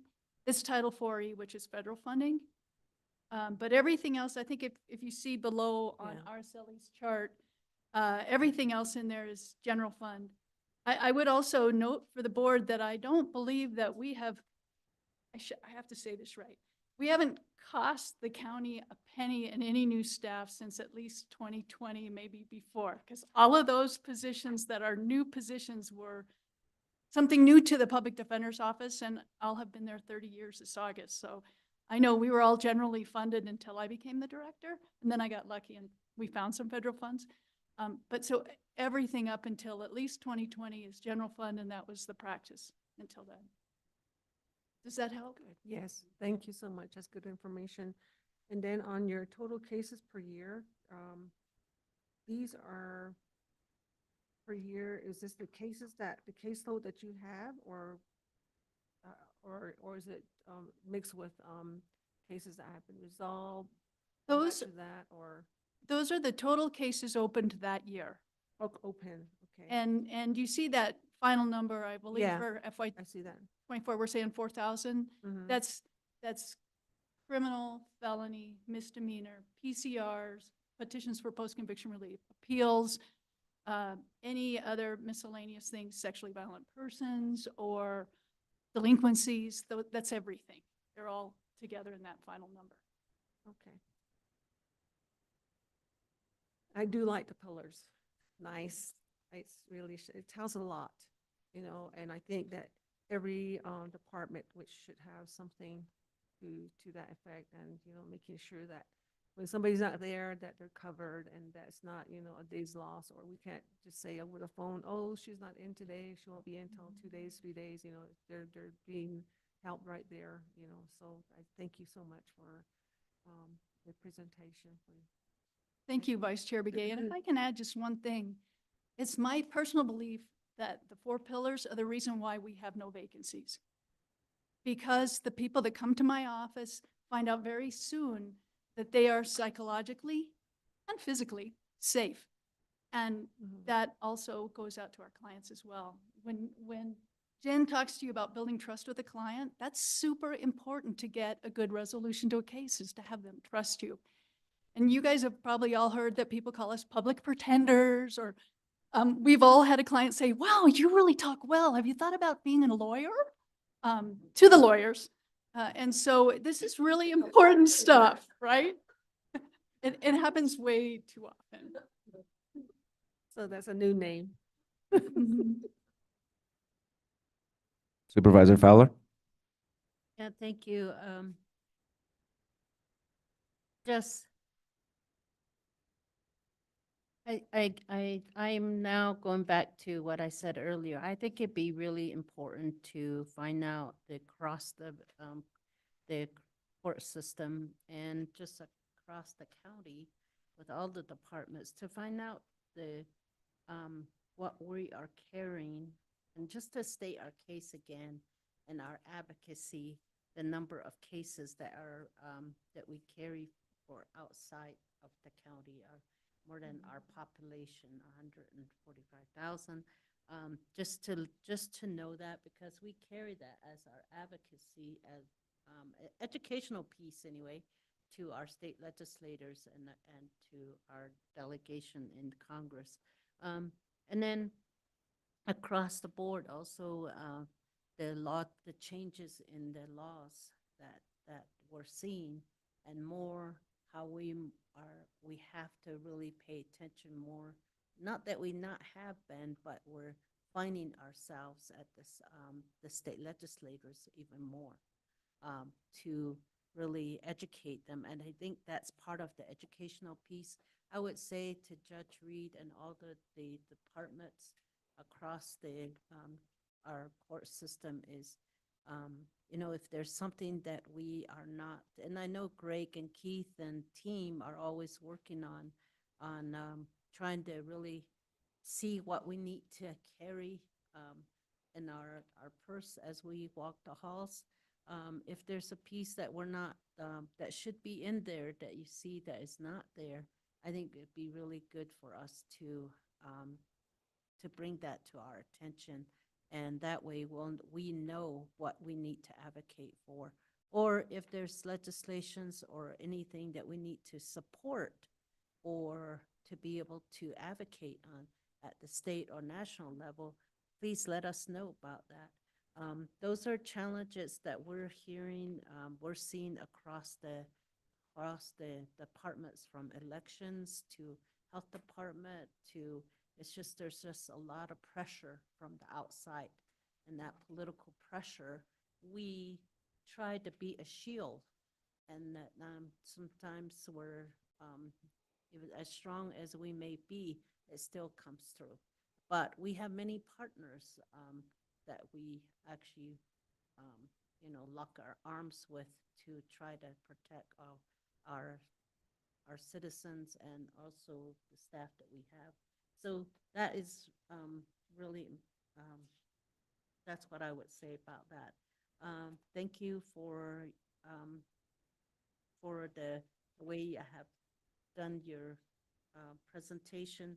It's really important that we are keeping on the cases, the caseloads too. The caseloads. I'm just trying to figure out, how does the caseload reflect? How does it? I'm trying to make a connection with our community assessment. Where is that? I guess I got to go through that again, and then there's several other studies that have been done, and then even on housing, you have to make over 90,000 to be able to buy a house in Flagstaff. Transportation, the distance that people have to travel just to get a job to be able to feed their families, and the warrants that are out there. How many are there across in Coconino County? When warrants are, I know that, and it isolates people, and they don't want to be able to go out and do what they want to do. It really holds them back, and So when we're thinking about the well-being of our families and the people that, all of the population that we are caring for, how do we resolve some of these issues? So now I'm just thinking out loud. It's just like, these are just my thoughts that are like, okay, here it is, and I read this and I read that, so yes, thank you. Yes, I'd just like to say thank you to your team for all your hard work advocating for our most vulnerable in the justice system. It's such an important role that you're playing, and even our community don't always realize just how much you put in for this. And so I just wanted to say thank you for a great job of representing those in our community that can't afford lawyer on their own. So thank you for taking on this job and doing the work that you do. Thank you, Chair Vasquez. And I want to say that once in a while, we'll see a client that'll get the money together, their parents will get the money together or whatever, and they'll hire private counsel and you're not listening to this, Judge. And we'll just say, whoa, why'd they do that? Do they understand what they have? But it is what it is. I believe that between my office and the Legal Defender's Office, we have some of the best attorneys in the county, maybe the state. And they work hard. And they give up a lot to be a public servant, but they do a wonderful job. And I'm very blessed to have the team I have. Thank you. Thank you. Appreciate it. And with that, we'll break for lunch and we'll return at 1 o'clock with our constable from Williams. Thank you. Could it be one? I should say, could it be 1:15? We will reconvene at 1:15. Is it 1? Oh. Has to be at 1? Yeah. Just do one. We'll come back at 1. We need at least 45 minutes. We won't. Yeah. Yeah. I'm sorry. It's just.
Operationally, I'm a one-man office. I do my very best to keep the records and get the documents served on time to satisfy the plaintiffs and the courts involved. The only real big news I have for this year, project I've been working on with Corey and my counterpart here, Danny and Linda, was to secure radios, two-way radios that would operate on the sheriff's and PD frequencies in this county. And we were notified about a week ago, maybe 10 days, the State Constables Training Board awarded a $33,000 contract grant for 2 car radios, 2 walkie-talkies, batteries, chargers, programming, installation, and funding for the first-year operational fee for the City of Flagstaff Comm Center. So that's my big achievement for this year. Last year we secured new bulletproof vests, or body armor as it's called today, for us. That too is done on a grant. So that's kind of the direction I keep trying to go for. I work a lot with Corey and Mr. Peru and a number of others in the county, all the different departments, facilities and things. I'd like to keep going that way so that when my time is done with this job, and it's not just a job, I value the position and the work and the fact that you trusted me to do this. I want to hand this off to the next party after my time, an operational constable's office in Williams, in conjunction with the constable's office here in Flagstaff. And so that ultimately there will probably be 4 constables in this county, Page and Fredonia, at some point, and it'll be a operational unit of 4 constables, each having their own office, but a working unit, so that it progresses in a positive direction. And that's all I have. Thank you. We really appreciate it. Appreciate your vision of what a constable's office can potentially look like. I know there's lots of steps to get there, but congratulations on already achieving one of those steps, which is getting the radios. Because over the years, the last couple budgets, listening to the need of radios, that's a big accomplishment. So congratulations. Are there any other questions or comments from board members? Supervisor Horstman.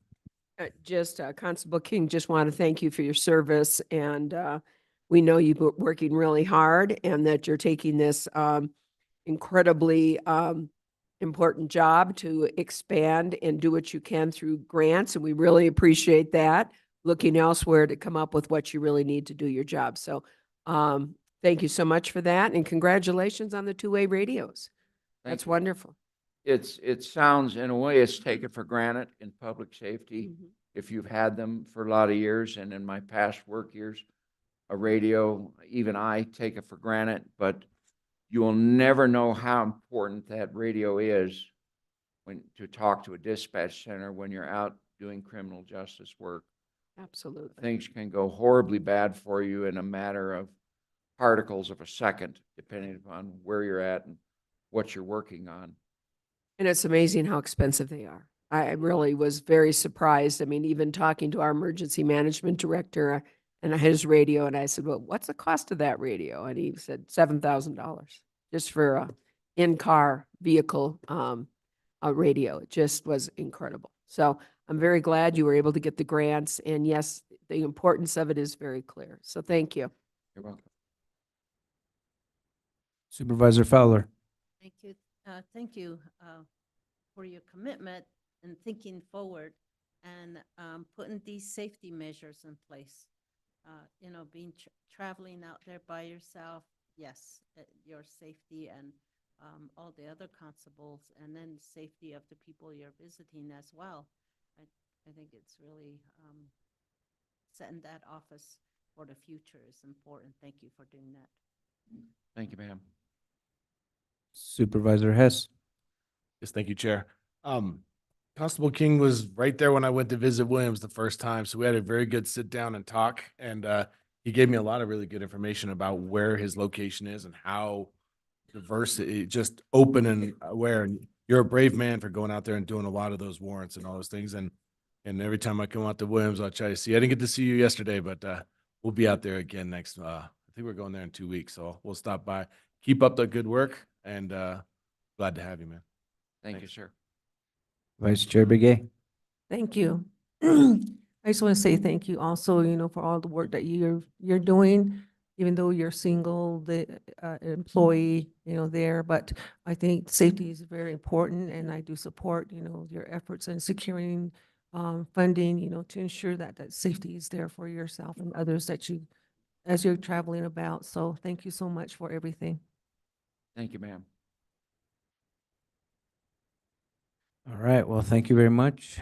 Appreciate your time. Thank you. Chair Vasquez, members of the board, I did want to make one comment that Constable King has done a fantastic job as the newly elected, previously appointed, stepping into an office that did not exist just a few short years ago. So I believe he's doing a fantastic job of not only providing timely and effective service to the community, but also trying to manage and right-size the needs of that small but mighty office. With that, I would like to turn it over to a little bit larger precinct, and I do apologize. Constable-elect Danny Thomas is unable to be here with us today, but we have the next best thing, which is our past constable and has probably served in the Flagstaff Constable's office longer than I've been in the service, Linda Krasinski. I'd like to come on up and speak on behalf of the Flagstaff Constable's office. Well, hi, everybody. Okay, I'm Linda Kaczynski. I am the Deputy Constable, Operations Manager, whatever. Yeah, pretty much. Every time I've been in here, I've said, this is the last time I'm going to do one of these. And then I come back, and I come back, and I come back. But this is hopefully the last time I'll do this. Danny had eye surgery today, so he'll be out for a few days. So that's why he's not here. I told him that it was because he just wanted to get out of this. Yeah. But I'd like to express from both of us our appreciation to the county manager, Steve Peru, Corey Ringenberg, finance, everyone that put forward the budget increase for our office. We need the increase, number one, to increase the pay for the deputy, because I hope not to be here forever, and also just to get more hours. This year's been kind of weird. Danny was off for 3 months for surgery, so I had to fill in full time for that. So that just ate my hours up for this year. But we're growing, we're busy, everything is increasing. So it's going to really help for us to get this increase to cover the work.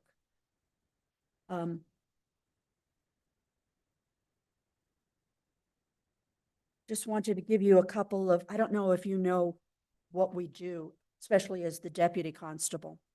Okay, I do all the docketing and financial paperwork for the department, for the office. I enter, prepare the documents for service, process them in and out of the system, return them to the court or the attorney or the plaintiff. I serve papers when the constable's not available or when he needs help. I do all the reports, the statistics for the board, for the Justice of the Peace, and for our files monthly. All financial work, the checking account, bank reconciliation, all of that is in this position. Then we also do warrants. I do the research and the letters for the warrants. That includes looking up about 130 to 140 names a month. You have to research that through the CLEAR program. We get their new address, wherever they are, and get these letters to them. We also have to track that information, and we have to make reports on that every month. So we do all of that. I have to do reports monthly, quarterly, and annually to the CLEAR program. That's the man finder program that we have. We can put anybody's name in, approximate date of birth, and find out everything we need to know about those people. So we use that both for the warrants and for the civil papers. We get an order of protection for a defendant. We know nothing that we're walking into. Looking in the CLEAR program, we're able to find out if he's had any ag assaults, if he's had any domestic violence, if he's, what kind of a person we're going to be looking for. And that has really helped. We get the CLEAR program through a grant through the Constables Association every year. So that has been very, very helpful in all of our work. Just wanted to give you two quick statistics. The number of subpoenas that we've served has drastically dropped due to COVID. Now the county attorney's office mails subpoenas directly to the people instead of us having to go out and serve them. So that's dropped considerably. In 2020, we did 291 subpoenas. In 2023, we did 111. So that was a big drop, which is helpful. But our orders of protection have increased. Everybody hates everybody these days.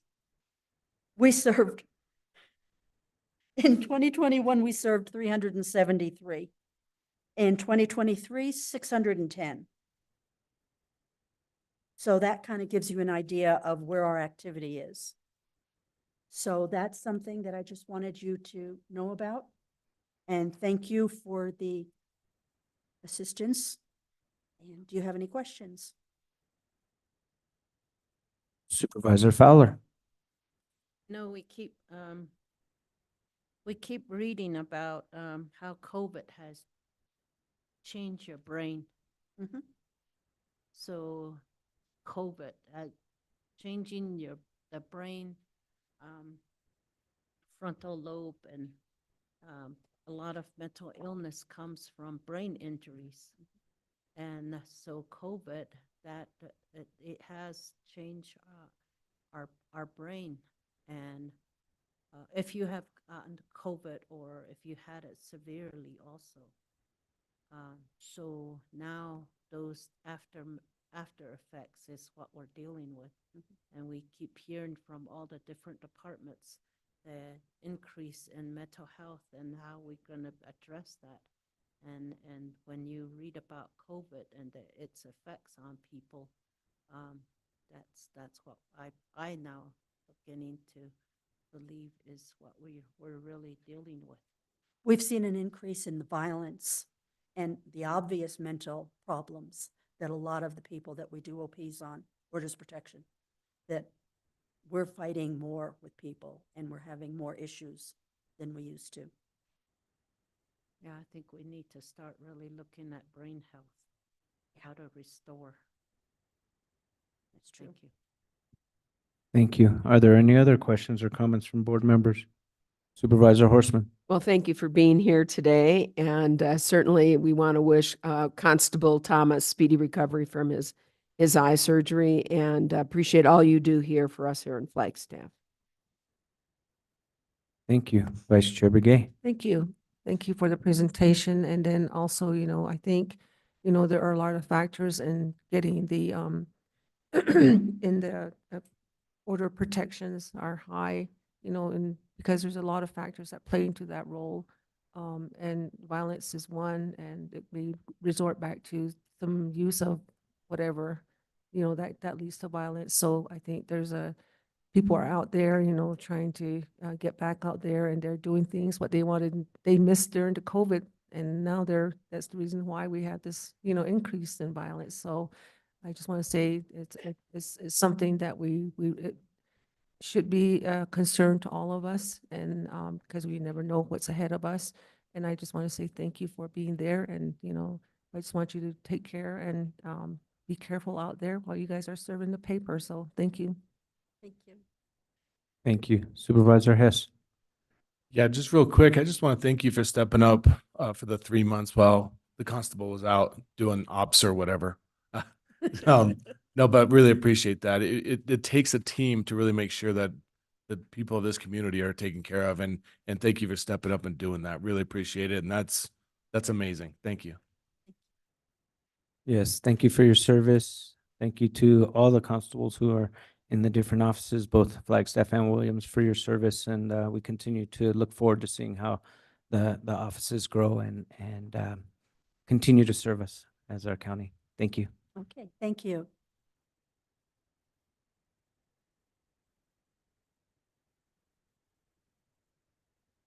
All right.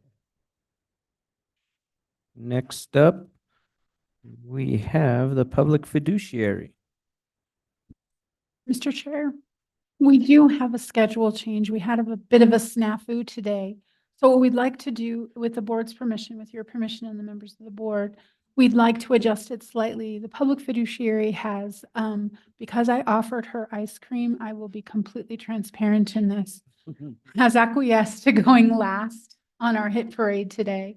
But we would like to ask at this point, if you're fine with it, the county attorney's office, the juvenile division, and the adult probation department to come up and offer theirs. They'd like to do it as a service group, and they'll allocate their time that they have between them, and then the public fiduciary will finish us out. Okay, as long as we get ice cream as well. I No, just commit to kidding. us. No, but I do want to thank the public fiduciary's office for being flexible and allowing this to Extraordinary. happen so that we can move forward. I know we're a little bit behind times, and so this is part of that flexibility. So thank you. I assume we're talking Ben and Jerry's at this point. All right.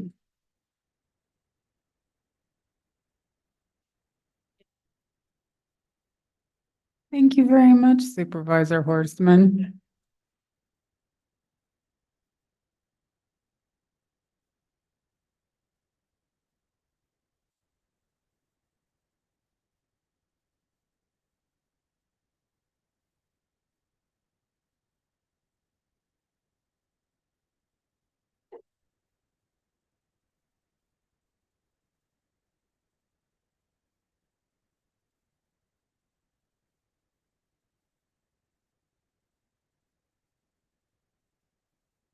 Well, Mr. Chair and members of the Board of Supervisors, my name is Bill Ring, and I'm the county attorney for Coconino County.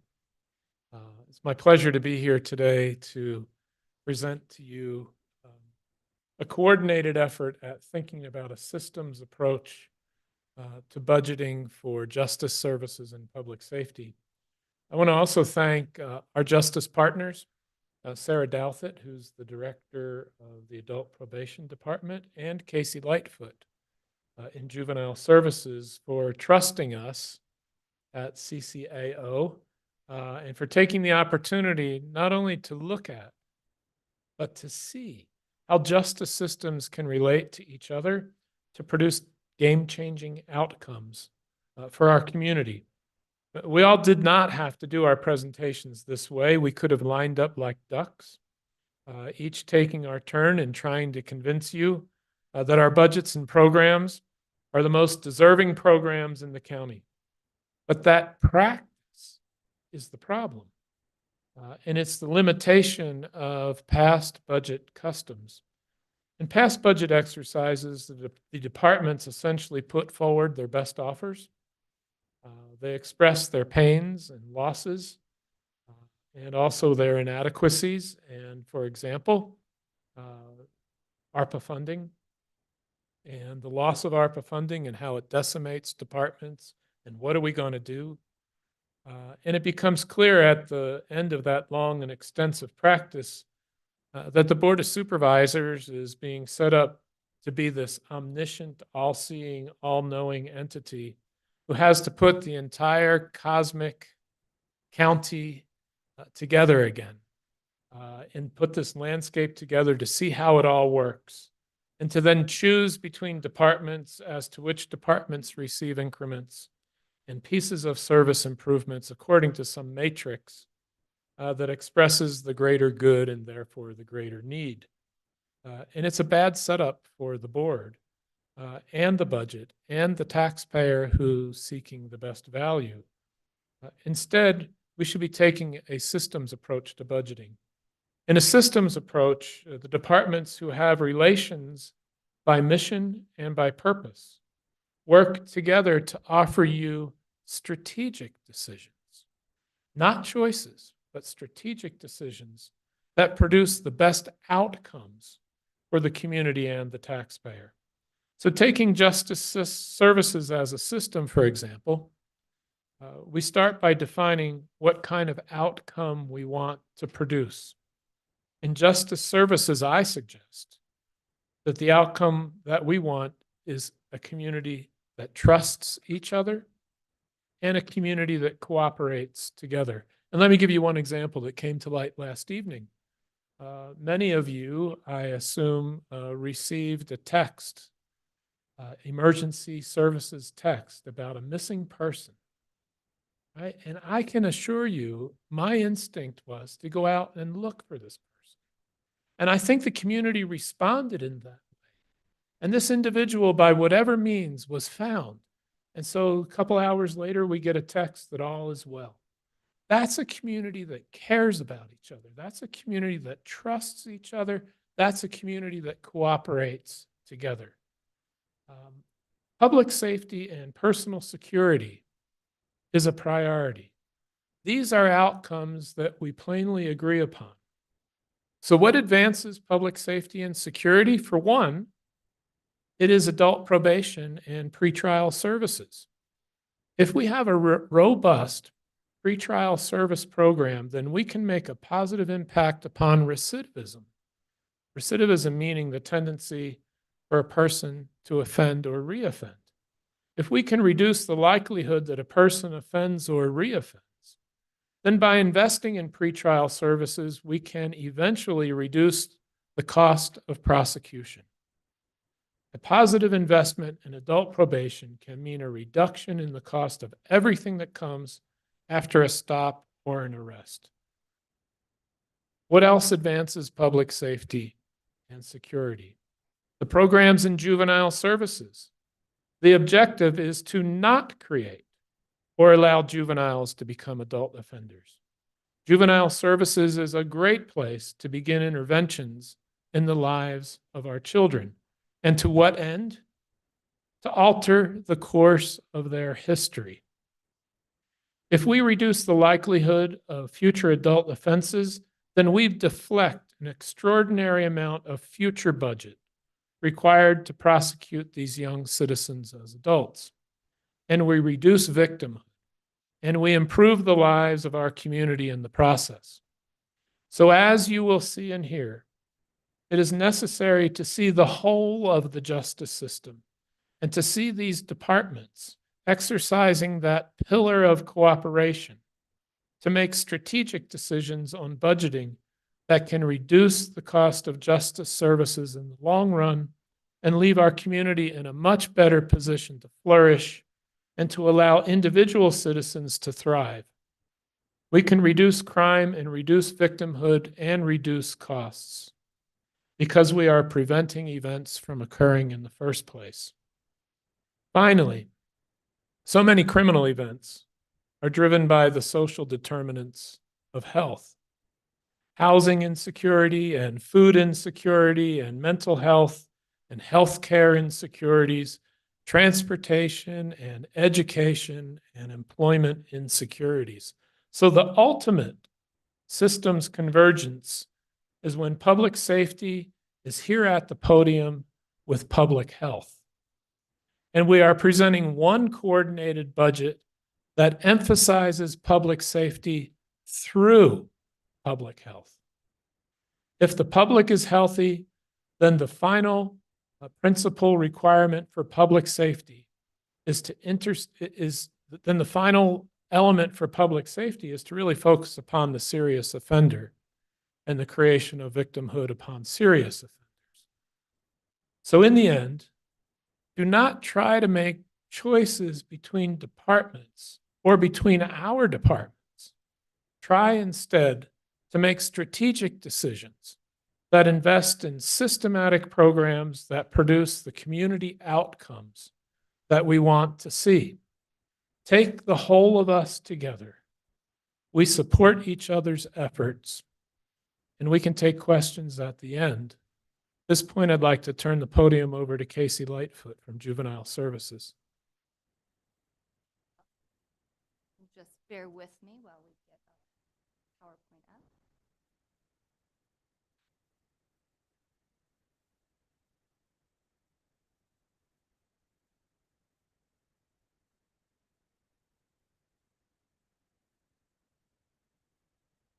So good afternoon, Chair Vasquez, members of the board. We're excited to be here today, excited to present as a larger group.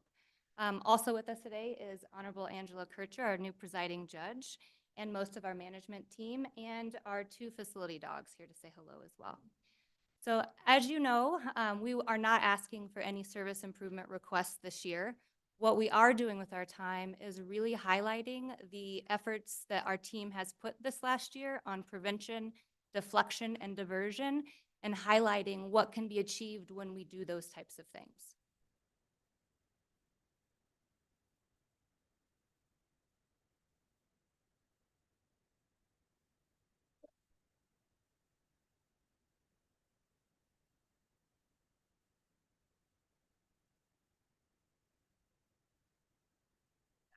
Perfect. So we all recognize that this is what it feels like often when you're a part of a justice or criminal justice system. And even for those that work in the system, it takes like a year to even understand the terminology, the different court hearings. It's absolutely complex and overwhelming.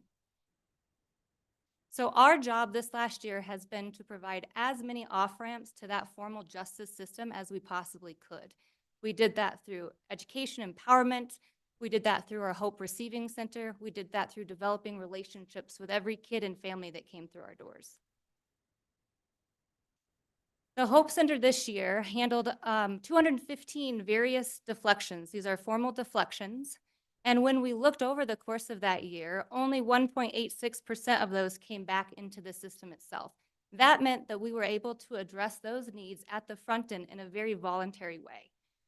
When you break down the ethnicity of our youth, part of what we've been working on this year is ensuring that Native American, especially Native American males, do not penetrate our system at higher or disparate amounts. And a lot of our work at the front end shows just how effective that can be when you provide culturally relevant programming and you meet kids and families where they're at. In addition to the 215 deflections that we had, we also worked with an additional 199 kids and families through the Alternative to Suspension program through the schools that we work with, yoga, and Triple P parenting.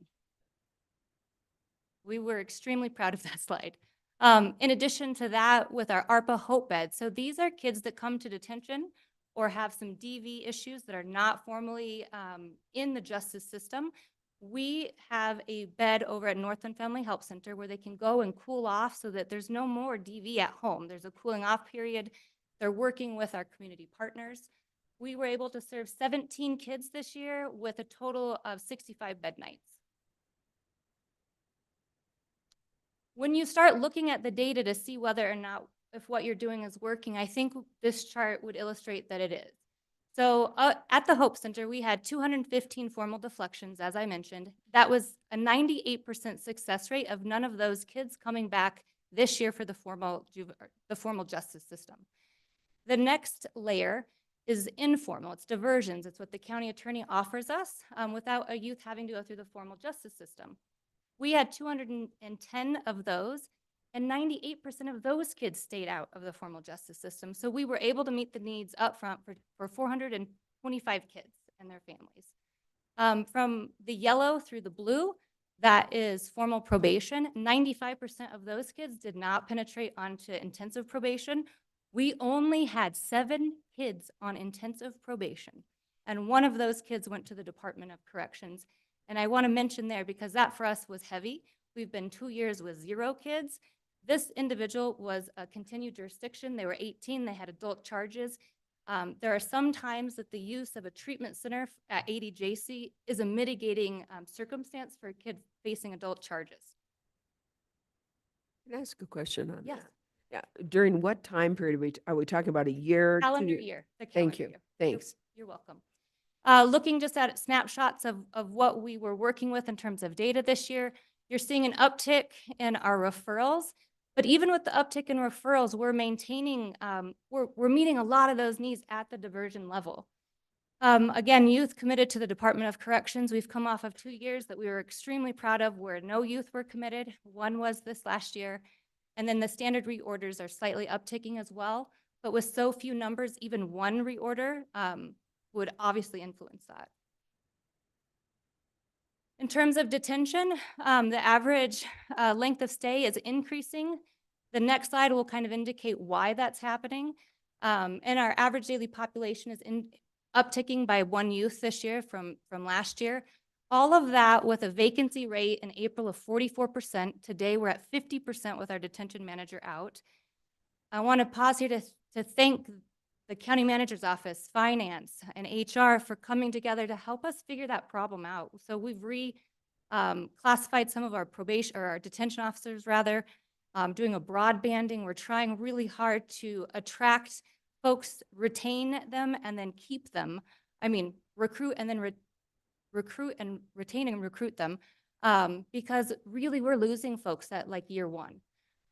With that being said, we were able to do this with over 8,000 hours of overtime this year, and what that does to your staff in terms of sick and low morale. And yet we still have the same core folks coming in, day out, probation officers plugging those holes. And we've managed to do it, and we do it in a way that is trauma-informed and responsive to the families that we serve. So when you looked at the higher number of kids in detention, a lot of that has to do with the higher mental health that you're hearing across the board. So this year, there were 38 placements. Those were shared by 19 kids. And then when you kind of look at that breakdown, 10 youth had 1 placement or more. That was often at Halo House in our community where we could do wraparound supports. And then that bounced up to 4 youth had 2 placements and 5 youth had 3 or more. In terms of our dependencies are starting to uptick as well. But what we're very proud of is meeting the need on a diversion kind of basis, deflection basis with dependencies, with our dependency alternative program, our shift, which is like prenatal intervention. There's a vacuum to help pregnant women that are experiencing substance abuse. They wait till the baby is born and then DCS can intervene. But if a woman is trying really hard to get clean and they're pregnant, there's really a lack of resources out there. We've tried to enter that field, and we're seeing success in that as well with Jill's team, in addition to our facility dogs.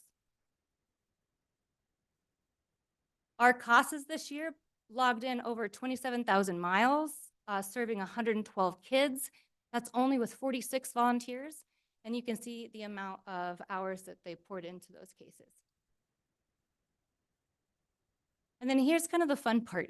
So last year, you guys got to meet Blue and Franklin. They were just with us for the first couple weeks. We really have tried to reach into that school to prison pipeline and address needs inside the school before it requires a formal referral by FPD or any other law enforcement agency. And so Lionel's been able to help de-escalate. How many kids has it been now? Like 80, he's had 3 different restorative justice circles, interacted with over 80 kids. Nicole and Franklin have been in over 200 hearings just alone with them and trying to de-escalate situations. If you can imagine really vulnerable youth coming in and they're part of a dependency trial and having to recount some of those things that have happened that have led them to be there. Nicole and Franklin can come in and hang out in the court center, and that kind of de-escalates. And because we were okay on time, I'd love for those 2 to just come up and tell you a quick anecdotal story.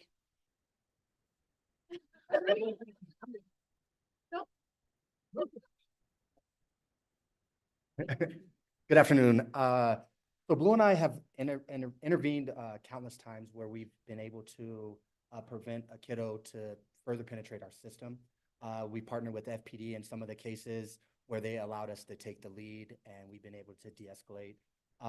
The coolest story that I have is we went over to Thomas School at the beginning of this year, and we were meeting with the class, and we walk in, and all we hear is just screaming and crying and banging on the door, and I was like, what's going on?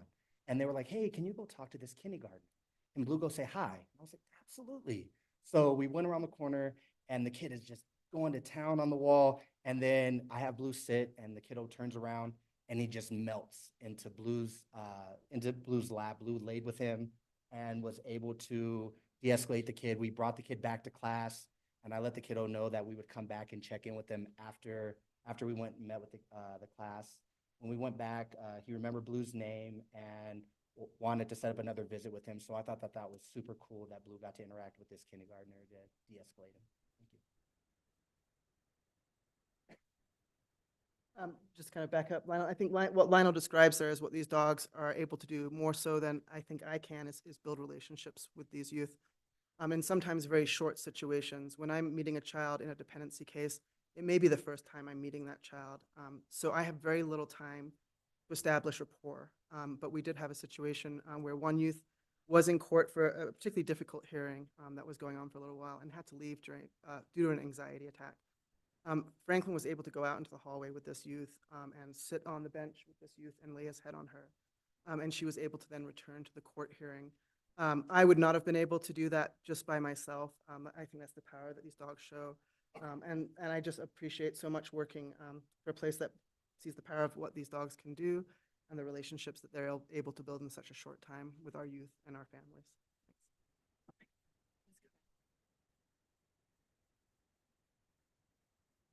So kind of looking or broadcasting what we are concerned about in the future. The detention vacancies obviously is something that we'll be plugging away at, but we feel like we have a good team around us to figure that out. State funding cuts ranks as number one. So we were informed that the legislature's really trying to understand where their budget is. That's going to obviously impact what the AOC gets and then what we get. And so we've been prepared at this point to not expect to have our full salaries be given to us next year, to start prepping for what it looks like not to have operational money. And in the midst of all of that, we've already been contending with the fact that probation officer and salary pay in general hasn't been competitive when you look across the state of Arizona. And so all of that together could cause a lot of anxiety, and yet I really feel strongly that we have a great team with the county manager, with finance, with HR, in trying to really better utilize our entire budget and figuring out these problems. And we're a creative bunch. We're not here today asking for anything. We're trying to make do with what we have. We have very dedicated staff that can do a lot of these things. And if we can continue to stay at the front end, we won't see kids penetrating the system. So we feel like juvenile court is a microcosm for what adult court could look like if it's funded in the diversion deflection arenas. And then with that, some exciting collaboration. So we just wanted to, again, stress our gratitude for the county managers, HR, finance, for everything they've done to really support our infrastructure this year. And then in addition, we were really excited about what's happening with the CJCC and the Indigenous Initiatives Committee that we're on, bringing more justice and equity across the board. We have a pilot right now of one of our treatment coordinator is doing an out of custody restoration for an adult. And so hopefully looking at just different ways to see the same problems and seeing if there's any creative room in there for additional collaboration. And then this is just the slide of appreciation. And with that, it's up to you whether or not we're doing questions at the end and whatever you prefer. Are there any questions at this time, or would you like to continue on? We'll go ahead and continue on. Thank you. Hello. I am just going to put my glasses on and attempt to navigate this.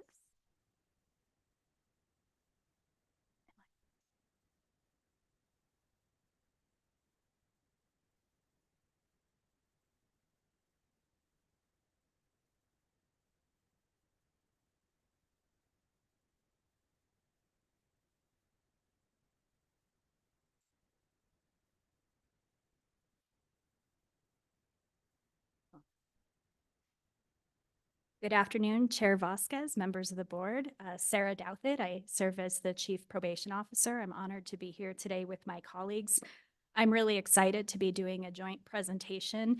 As members of the board are aware, I'm fond of pointing out that there are 3 branches of government. I'm delighted that we can work so well with our partners. I owe the board and county manager's office a great debt of gratitude. I know that we are prioritized as members of the county family, regardless of the fact that we sit in that 3rd branch of government. So I first want to start with our profound appreciation for your support over the years for what we're doing. I'm also not asking for any incremental requests. My presentation today is to share a little bit about what's going well with adult probation and how we can take some lessons from juvenile court and some of the structures that are in place in that system that allow for reduced cost, upfront preventative efforts, and generally to have a healthier and safer community. So that's my end game today. I will say that I have my management dream team with me, with the exception of Shannon Vieira, who had, if you've heard the term FOMO, fear of missing out, she is currently on a cell phone listening to the presentation. So if any money questions, she's on board. So I've been having a lot of fun lately with AI art. I don't know if you've had any opportunity to play with it at all, but someone actually said to me when I made this slide that prevention land on the adult side has too much going on and that it should be a little bit more sparsely populated there with trees. But what I want to point out to you is while you saw and heard about all of the robust off-ramps in the juvenile system, those kinds of robust off-ramps currently are under development in the adult system. And the board might be aware, for years I've shared that I think prevention is the right direction, that it's much easier to start someone off on the right foot than to attempt to repair broken people. And frankly, there's a lot of us broken people right now. So in the adult system, you can see that criminal justice city there's a lot of infrastructure there. It's not pretty, but it exists. And so we find ourselves kind of straddling this middle ground on probation highway. How do we get people to stop engaging in behaviors that got them in the criminal justice system in the first place without going to the easy left off-ramp to criminal justice city? So I want to share with you how partnerships and local efforts are working to improve this situation. I'm not going to spend a lot of time talking about the same things that Casey did, Director Lightfoot, regarding probation officer pay, regarding vacancies, regarding retention. I'm aware that the board has heard this across the board. We're in the same boat. We are anxious to see a day where probation officers are paid for the work that they do. Frankly, we're in a position where I feel as if the harder our team works, the fewer resources come our way collectively. And so we're almost, we want to work ourselves out of a job is the end of that story. But I want to share with you that for pretrial, despite the fact that we've had a significant, yes, please, Supervisor Fowler. I have a question on what Please. you just said. Yes. Fewer resources coming your way, the harder you work. It feels that way, Supervisor. So if I may explain. Is it the board allocation or what is it? No. Partnership? It's a collective experience of feeling squeezed sort of year after year related to funding sources that whittle away over time. So for example, as the board is aware, I have advocated for us to pay attention to the 2009 legislation that promised us 40% of the cost savings from reducing prison revocations and failures on probation. That would have brought $7 million to Coconino County adult probation alone. That did not happen. The successes continued to happen without the support of the additional resources that we were promised. So when I talk about we're more successful every year, and yet again next year we're looking at potential cuts. So again, this is not something that the board and the county manager's office has been very generous with us. So I wouldn't want to imply that's because of something you all did. It's the reality of the world we're living in is that the state has a pinch, and when the state gets a pinch, we get pinched, and then you all get pinched. And it makes for a interesting conversation to sort that out. Nevertheless, and I hope that answers the question, Supervisor Feller. Despite the challenges, so you may know we lost our ability to provide pretrial services to the limited jurisdiction courts. However, we are still providing pretrial services to the Superior Court. And so our successes for fiscal year 23 still show positive return on those investments, where we have an 83% appearance rate, 86% of the people not committing a new arrest while on pretrial, and 80% of our probationers successfully complete their probation grant. So that is a large percentage of our population that goes on to be successful.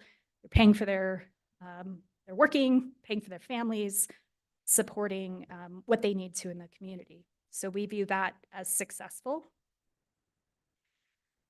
There is a lot of information on this slide, and this is a different approach than I usually take with sharing information with the board. But I wanted to share with you how some of these programs and decision points in programs tend to lead to more costly situations. So please forgive me if I'm going over some basic information, but as Casey mentioned, some of this is so complex that you have to work in the system for a couple years to even understand what the nuances are. But what I want to share with you here, we're looking at a snapshot of pretrial services, jail, and prison. And I want to outline for you when these things might happen, what their costs are, and what some of the impact is. So pretrial services, to be clear, is when someone is arrested for an offense, they are innocent until proven guilty. And in our community right now, when someone is booked into the county jail, if they are booked from a limited jurisdiction court, there is no information right now going to the courts to make that determination of whether or not someone should be released into the community or held in jail. So your first decision point there as a judge would be between, do I hold this person in jail or do I release them on their own recognizance? So at the moment, we don't have a mechanism to support the information going to the court or people being released onto pretrial supervision. So judges are making these release decisions without the information that could be beneficial to them related to their risk of reoffense, their risk of not showing up for court. So when we are forced into that either or situation, we're faced with the reality of the judge having to make that call without those supports being in place. And when we look at the average daily cost for jail, last I heard it was about $104 per day. We've estimated our pretrial costs to be about $13.60 a day. So should a person or persons be in that role to support that, firstly, you have a reduced cost to the community, but there are other unintended consequences of holding someone in custody pretrial. And that is this, that, well, a couple of things. If we're out in the community, they're assuming pretrial services would be available, they would receive court reminders. They would receive referrals to services. So we would get ahead of the idea of this person needing support and have an opportunity to refer them to services. Paying taxes as possible, being employed as possible. They're in the community to provide for their family. The one thing that and those things might be obvious, but the one thing that's not obvious is that a person who's held in custody pre-trial is more likely statistically to receive a sentence of incarceration. So we have this unintended consequence of holding someone in custody, and just that alone increases their likelihood of receiving a sentence that's a custodial sentence. So when we remove that pretrial option, we're creating a situation down the road for increased cost for the punishment of that. So if we're more likely to receive a custodial sentence, then we follow it all the way to the right and see that 36% of prisoners return to prison within 3 years. So when we start, just very basically, if we're arrested and we're held in custody, we are more likely to have bad outcomes for ourselves as a person. We're also more likely to engage in future bad behavior. Why is that? What happens when if one of us was arrested tonight, what does that mean? Well, are your family members happy about that? No. Is your employer happy about that? No. So the support systems that we have in our lives tend to fall away when we become incarcerated. And that loss of those protective factors actually create in a situation where more crime is more likely. So just to kind of put a finer point on some of those unintended consequences. Also to say if someone's being held in custody, they're not paying taxes, they're not employed, they're not providing for their families. So I wanted to kind of share that with you. Also, what I wanted to point out is that in February of 2024, this was the last statistic I could find, 434 inmates were enrolled in addiction treatment at the Department of Corrections. There are over 34,000 inmates, and some estimates are upward of 80% of that population has a concern with addiction or substances. And so I would share that when we think someone's going to a place to get rehabilitated and come back to our communities better, the numbers don't show that those services are being received. So it's pretty clear that if we want people to, and they're returning, those are citizens that are returning to our community. So I would ask, as a society, do we want folks returning better than when they came? Prison may not be the right answer for the vast majority of our folks who suffer with these related conditions. So with all of that said, I'm not trying to be the Debbie Downer, because we have some potential and we have some promise. And this is the part that is really exciting for me. And that is our collaboration and partnership with the county attorney's office to start developing, and HHS to start developing those off-ramps in the adult system, because that is so desperately what we need. And the next slide, I'm sorry, again, a lot of text, but to help show why these diversion and deflection opportunities are very important. And I'm going to start with in the green. So in the green, we're talking about the deflection diversion. And obviously that's the funding that's coming through HHS. The blue lines, the blue columns there are state funding. So if we talk through the things that happen in each of these programs, diversion, standard probation, intensive probation, what I want to say is all across the board, screening, evaluation, and people are sent to resources. So right out of the gate, all three of those programs handle that process.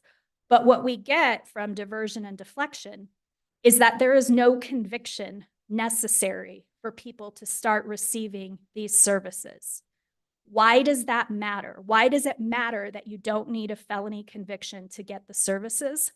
Well, once you have a felony, then there are all kinds of other unintended collateral consequences that come with the felony. So there's actually a website you can go on, you can ask it, what are the collateral consequences for having a felony conviction in the state of Arizona? It's like 80 pages long.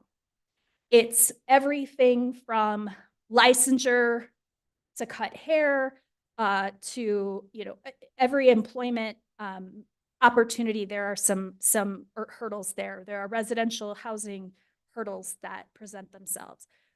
There are, issues with obtaining grants for going to school. There are so many unintended consequences of having that felony conviction alone that actually starts sending you down a path of having additional challenges in the future, right? So when we're not providing those safety nets, things get more expensive. There are unintended consequences for those convictions. So what I want to focus on right now is the fact that the diversion and deflection, those are local policies. That is local control. With standard probation and intensive probation, those are very, very prescribed and scripted by the state. I have to do the things that the code section tells me to do. The power of working with the county attorney's office and HHS is that we have a significant amount of local control to create these off-ramps and create a situation where we're not incarcerating people just to get the same services that we're attempting to provide in a diversion and deflection. So please forgive me for all of that text, but this is something that unless you understand sort of the nuances, why does the conviction matter? Why does pretrial detention matters? Because these decisions have longstanding consequences in the life of the person and their family and the community. And juvenile court is proof of concept that when you have these off-ramps that provide supports for people, they don't have to go further into the system, which is the same kind of strategy that we're looking for. We want to reserve these columns in the blue for people who absolutely need our services, who, if it was not for us, would be reoffending in the community. So I'm not asking for money, but I am asking for some things. And frankly, I would like to ask for your philosophical support of modernizing the state's antiquated criminal justice laws, focusing on current research related to what works and recidivism reduction, reject criminal justice policies that are based on intuition or impulses. We see this a lot, right? A knee-jerk response to one situation, and then we create a law around that. I would encourage us to think about the 40 to 50 years of criminal justice research that exists right now. As I've shared with the board before, we've had 16 years of fewer people going to prison and 16 years of fewer people committing crimes under our supervision. Probation works.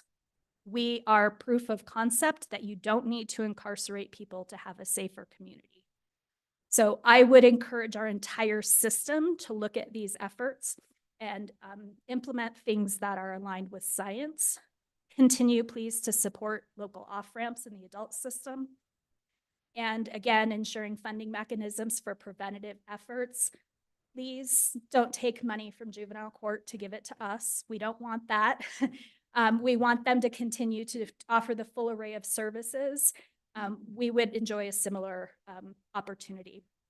And then lastly, when you're going to use our criminal justice resources, let's base those services on those that are at the highest risk for community harm and recidivism.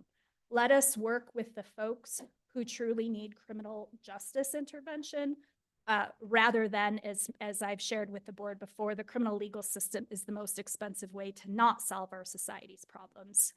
And so I would encourage that for the folks that have those issues that need that off-ramp, that we continue to develop those and use the precious, expensive resources on the population that needs it. And again, my sincere appreciation for the board's ongoing support, county manager's ongoing support. I realize that it puts everyone in a tough spot when there are state deficits to handle.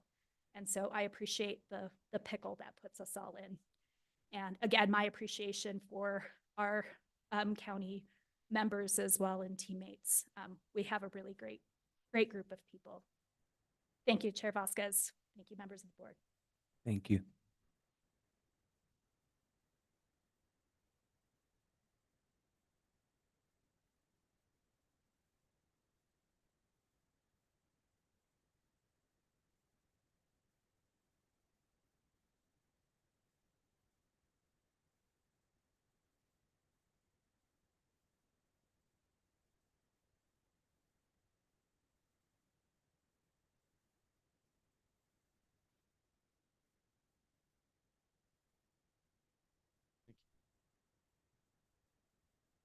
Mayor Vasquez, members of the board, thank you for having us. My name is Ammon Barker, Chief Deputy of the County Attorney's Office. It's good to see everyone here. It's not often that I get to stand at this podium and address you all, so thank you. I really want to express first and foremost appreciation to Casey and Sarah and their teams for the collaboration. We may not agree on everything, but I think we have a shared vision about what the future in Coconino County should look like in the criminal justice system. I want to acknowledge to some people from our office that are here. Alyssa Gonzalez Olson, raise her hand, who manages our operations in our office. We have Elise Eckel over here, who is our finance manager. Jennifer Yazzie, who's my boss, keeps everything in order. And of course, you know, Heather Mosier is with us as well, our chief civil. I put this slide up first because I want to acknowledge that we can talk about numbers, but it's really about our people. Our people are our assets. And I'm so blessed to be able to work with a lot of the people you see pictured here.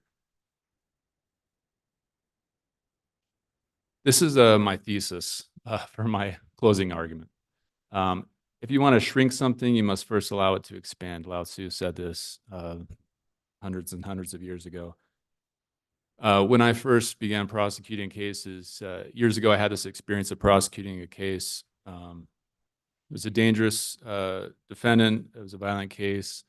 I put all my efforts into this case. I focused almost exclusively on trying this case, and I went to trial, and the defendant was found guilty, and he was sentenced to prison for the rest of his life. And I came back to the office with complicated feelings. I was satisfied with the result, that this person would no longer harm our community. But at the same time, I remember turning to a colleague and saying, perhaps naively, I don't think we're going to stop crime. That was my next thought.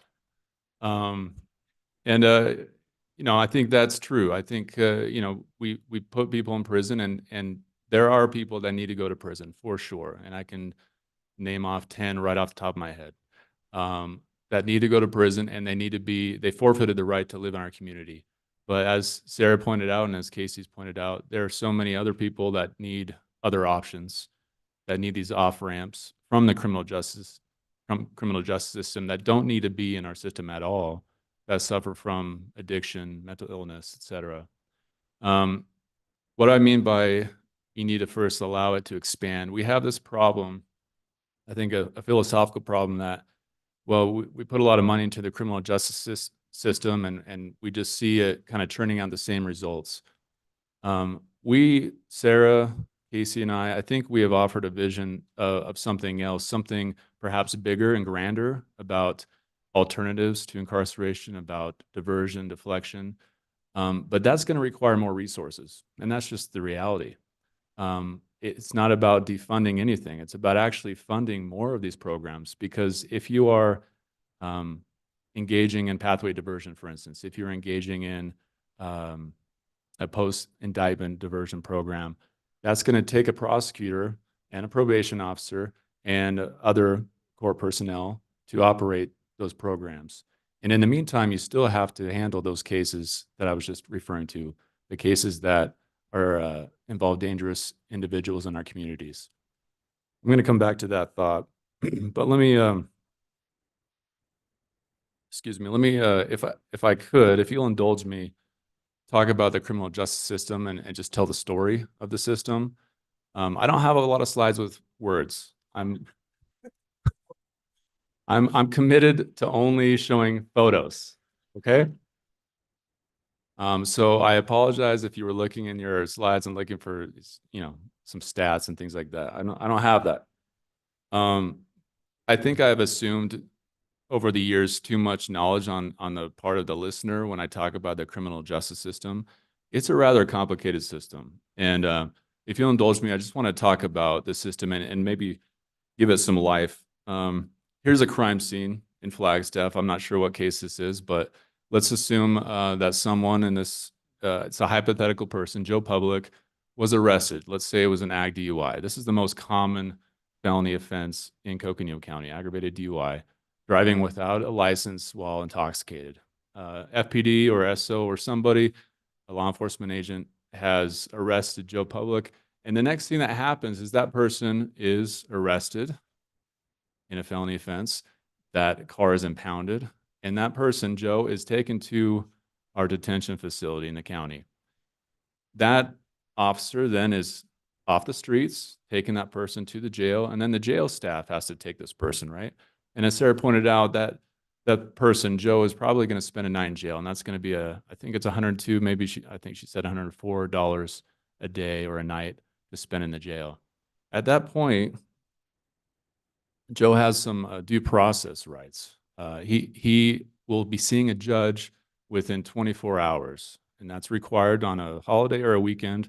And that means that there's going to be a lot of people involved in a court proceeding. This is an initial appearance. You'll have a judge, you'll have a court clerk, you'll have a public defender, because most of these cases, as you probably know, are appointed counsel. And so that's county funding as well. If a public defender has a conflict, legal defender will take the case. And if that's a problem, then you'll have contract attorneys. And so suddenly this courtroom starts to get a little crowded with people involved in one case. I want you to multiply, as I'm talking about this, in your mind, multiply this one case by 1,200, because that's how many felony cases we charged last fiscal year. So Joe sees a judge, and this judge will determine the release conditions. And you heard Sarah talk a little bit about this. What are the conditions that will allow Joe to not harm other people in the community and make sure or ensure that he returns to court? Because we want to make sure that we're processing this case. This is all happening within 24 hours. You're going to have, at that court hearing, you're going to have detention staff as well. If this is a victim case, let's say, you're going to have a victim present, probably. You're going to have victim advocates. If it's a more serious case, you'll hear from a prosecutor in that hearing as well. A prosecutor will appear and probably make arguments about a release into the public. Now, after that, there are some off-ramps, okay? If Joe had, say, a charge of felony possession of meth, he is eligible at least to be screened for pathway diversion. Now, pathway to the community, as you know, is it's that wing of the jail. As people exit the jail, they are connected to services in our community, connected to treatment options, connected to housing solutions. Maybe they just need a bus pass to get somewhere. But one of the other people in Pathways is going to be Keaton Williams. He's pictured here. He's a member of our office. He's a prosecutor that's stationed over at the jail and assesses whether someone is eligible for our diversion program. Now, this is a program that will divert someone before charges out of the criminal justice system. This is one of those off-ramps we're talking about. It's only available to certain people, okay? We can only allow certain people to participate in this program, mostly because it's just starting. We want to make sure we're doing it right. Also, we need to make sure we're assessing the risk correctly. We also don't want dangerous people avoiding accountability, right? And so Keaton's making all these assessments with the help of probation and with the help of a public defender. Actually, a former member of our office, Mark Houston, is there now to help sign up these contracts. Right now, we have 18 participants in the program. To date, we've had 56 participants. We have a success rate in this program of about 55%, which is pretty good for this type of program. So that's 55% of those individuals of the 56 I mentioned that are not in our criminal justice system, that are not taking up time in court, that are not taking resources from probation or from public defender's office and other agencies. And so we see this as a wild success. What we'd like to do is expand on this, right? And so again, this is expanding. This is my theme, right? We've got to expand on these things to shrink the problem that we have in our system. Now, if this doesn't work out for Joe, if he's not eligible because he's got a prior conviction that makes him ineligible, he's going to be charged.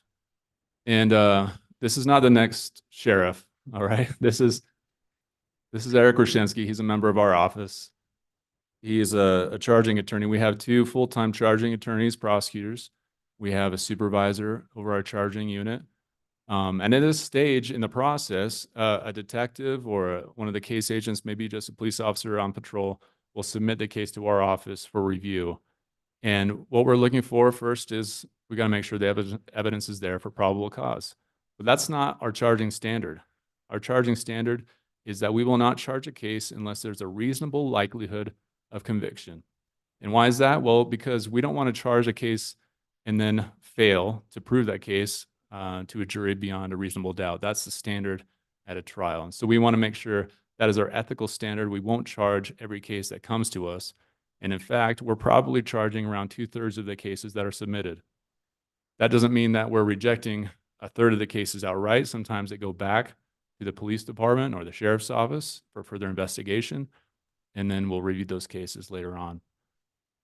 Now, if that case is charged, there will be an arraignment. At an arraignment, Joe will, again, with his attorney, stand in front of a judge, and he will plead not guilty. And that happens 100% of the time. I have victims ask me that. Well, why did he plead? The evidence is so great. Why didn't he plead guilty? Well, because that is his right. And he will do that 100% of the time because the state always has the burden of proving the case. At that point, a judge will set out another hearing called a case management conference. And then there are some choices to be made in this process. Joe will make a decision about whether he wants to take a plea or whether he wants to go to trial. In this county, we plead out approximately 99% of all cases, all felony cases. And that's pretty high. I think state average is maybe 97. Some jurisdictions are different. I think that's actually good for a lot of reasons. If we were only pleading out, let's say 90% of the cases, we'd be in trial every week. And judges would get very angry with us. And we would need more resources than we're asking for. So that's actually a good stat for us. This last fiscal year, we tried 13 felony cases in Superior Court. Most of those cases were very serious. We're talking homicide cases. We're talking serious sexual offenses.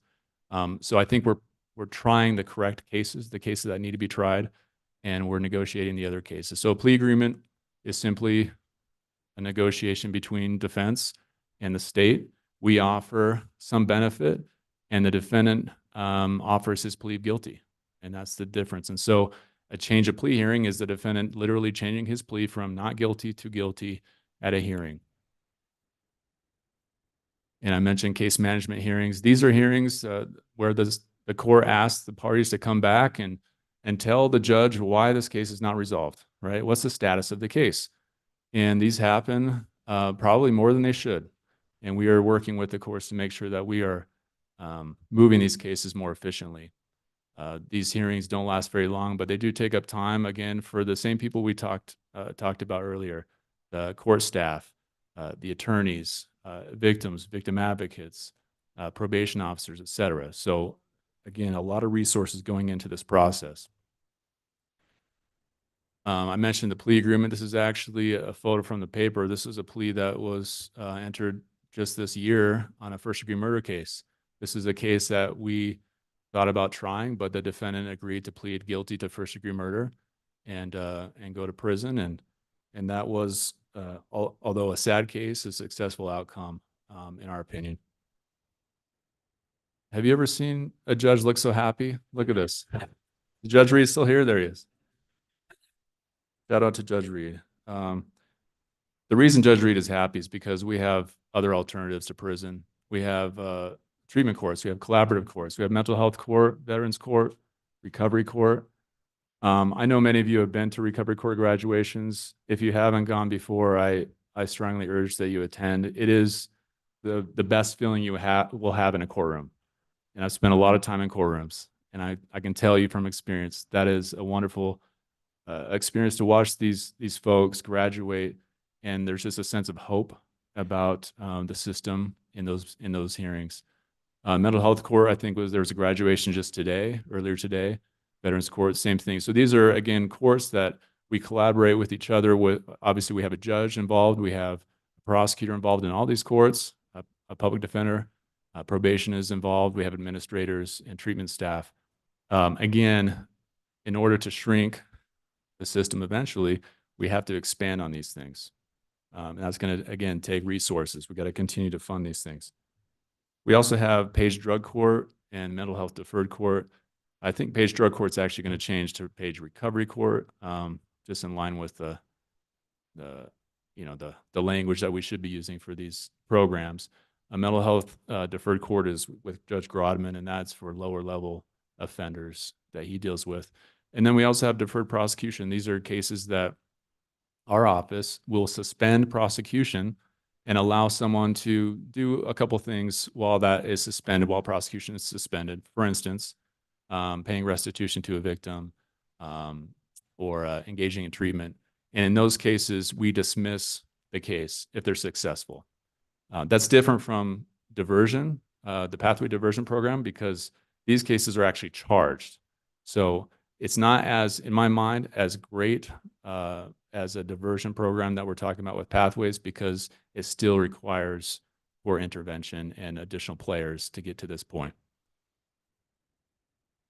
And of course, we have trial, and trial is an option the defendant can use. This is his right or her right. These are a couple of our top trial attorneys in our office, Jonathan Mosier and Michael Tunick. They're not arguing at each other, although it appears maybe they are. They do in the office quite a bit. But I wanted to mention just one trial, just to give you a sense of the amount of resources that goes into a criminal trial. This last year, Jonathan tried a case, State v. Weifels, where Alan Arvey, seated here, I think in the white shirt there. This is a Google street photo, actually, that was used in trial. Alan Arvey, he was in his 80s. He was living in Phoenix, and the defendant Weifels left prison the day before, abducted Alan, and beat him to death. And Weifels was tried for murder. This is, you may recognize this area. In Oak Creek Canyon, this is just near the switchbacks. This is where Alan's body was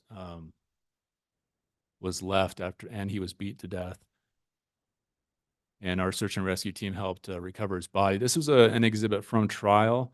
I just wanted to show you the kind of resources and the effort that it goes into a single criminal trial at this level. This is a drone footage that was used for purposes of showing, again, the crime scene in that case. Weifels eventually took Alan Arvey's car. He drove it to Oregon with his credit card, and we had a paper trail. And we're able to show, the motive for killing Alan Arvey. And Weifels was tried not once, but twice. The first time, Jonathan went to trial with Sasha Charles, another member of our office, and the jury hung 11-1. And that means 11 people voted for guilty, one person did not. And we had to try it again. That's a mistrial. We had to go back and try it again. We've estimated that for any first-degree murder case, we're probably spending around $50,000 to $60,000. That's on expert witnesses. That's on travel for witnesses. In a case like this, you're going to have out-of-state witnesses, and so it becomes costly. So we don't take these cases lightly, but these are cases that we believe need to be tried and need to be seen in the community, and this is one of them. That second trial, Jonathan was able to get a conviction, and Mr. Weifels is in prison now for the rest of his life. I think you all know what sentencing is.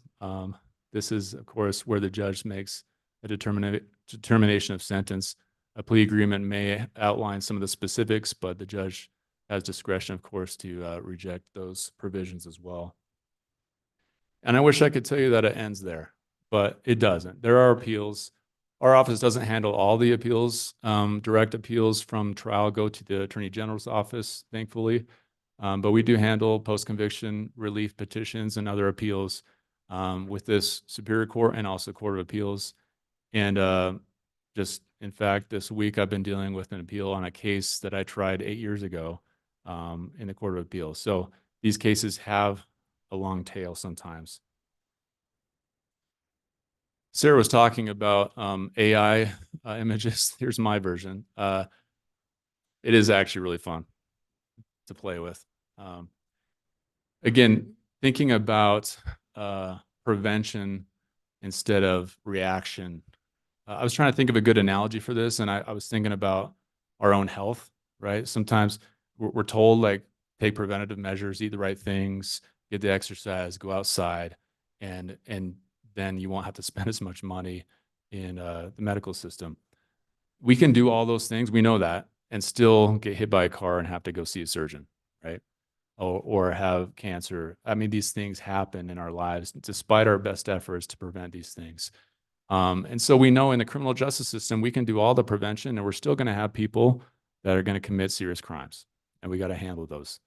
So starting from the end of the road, prison, we know that there's a segment of the population that will have to go to prison. And our office is very good at doing that if we need to do that. When I started prosecuting cases, it was kind of the tail end of the traditional prosecution model where it was binary, prison or probation. That was kind of the choice. And we've since got smarter and we've expanded on options. And now we're looking at a spectrum, right? So going upstream, we have things like collaborative courts. This is an alternative to prison. We have even further upstream in a little calmer waters, a post-indictment diversion. You might look at this as what I mentioned before with the prosecution deferral program. We'd like to expand on that and offer some other services at that level with the help of probation. Even further upstream, you have pre-indictment diversion, and this is what I was talking about with pathway diversion, right? So pathways, I think, is an amazing concept and really should be expanded on. It's a launch pad for a lot of other things we could be doing. Even further upstream, we have pre-arrest deflection, which is something we don't have. All right, imagine an officer, instead of taking Joe to the jail, takes him to another facility that's not the jail for treatment, right? Maybe not for an ag DUI, but some other offense where Joe wouldn't even have to see a jail staff member. That's a pre-arrest deflection model. And then even further, even way in the distance, there's public health. And you heard Bill talk about a marriage between criminal justice and public health.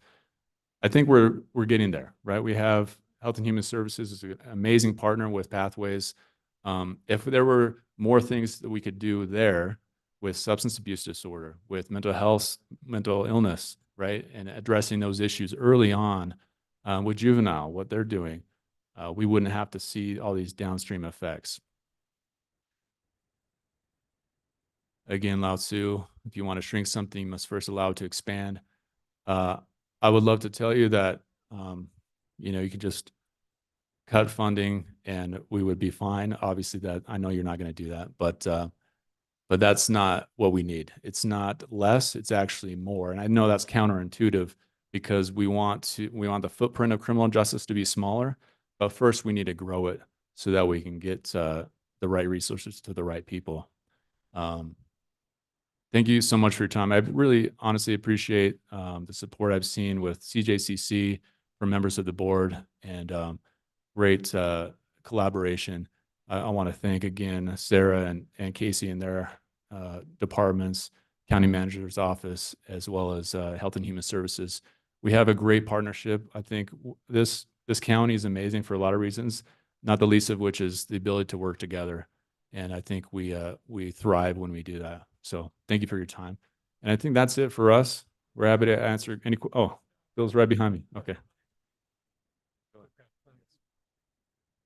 Well, Mr. Chair and supervisors, I want to thank you for the opportunity for us to collaborate as departments following that pillar that's part of our county value system, that we take a more systematic approach to the way that we think of our responsibilities to our community. And I would end this way by saying, I've been involved with the county since 1989. And one of the first cases that I was assigned as a young civil deputy was Davis versus Richards.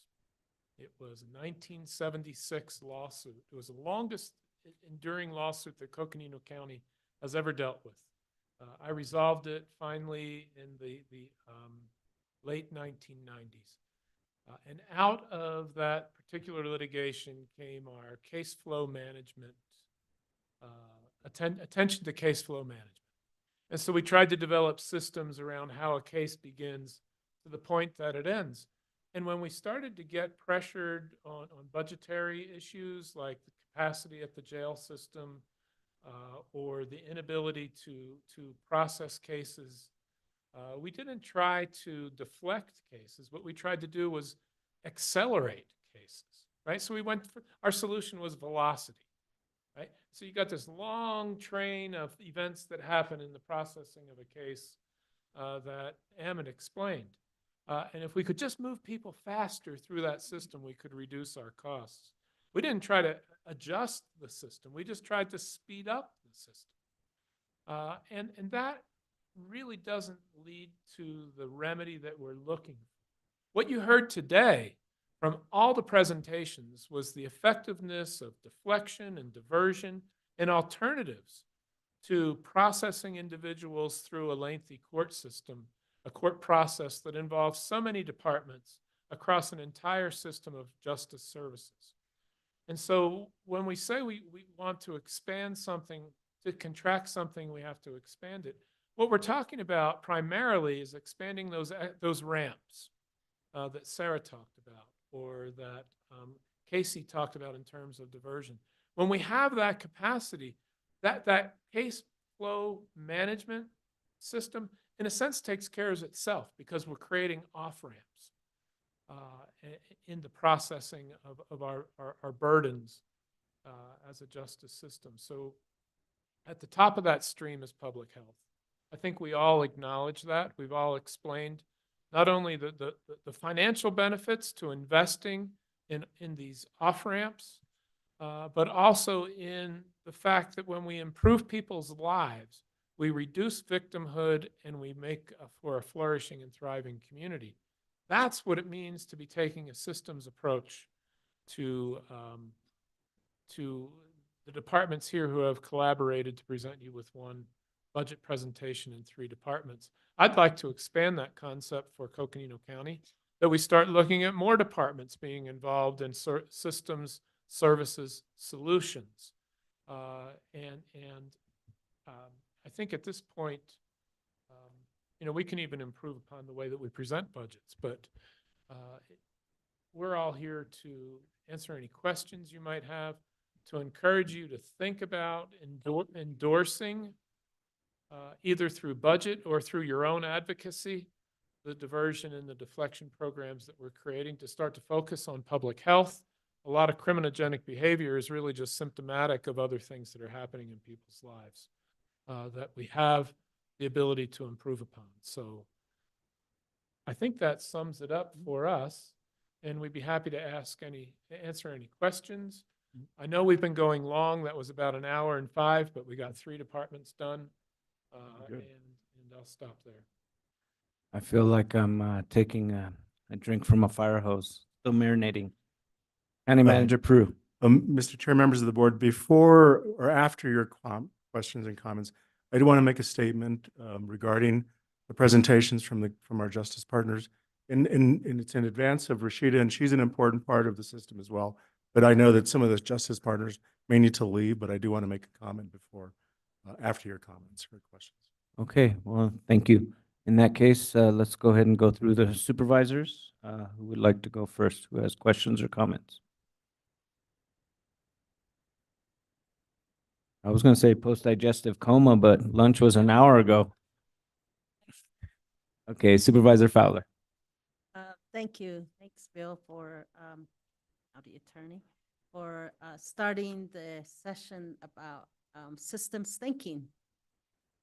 We look at the iceberg, and we're dealing with human, and here at the bottom of that iceberg is a mental health.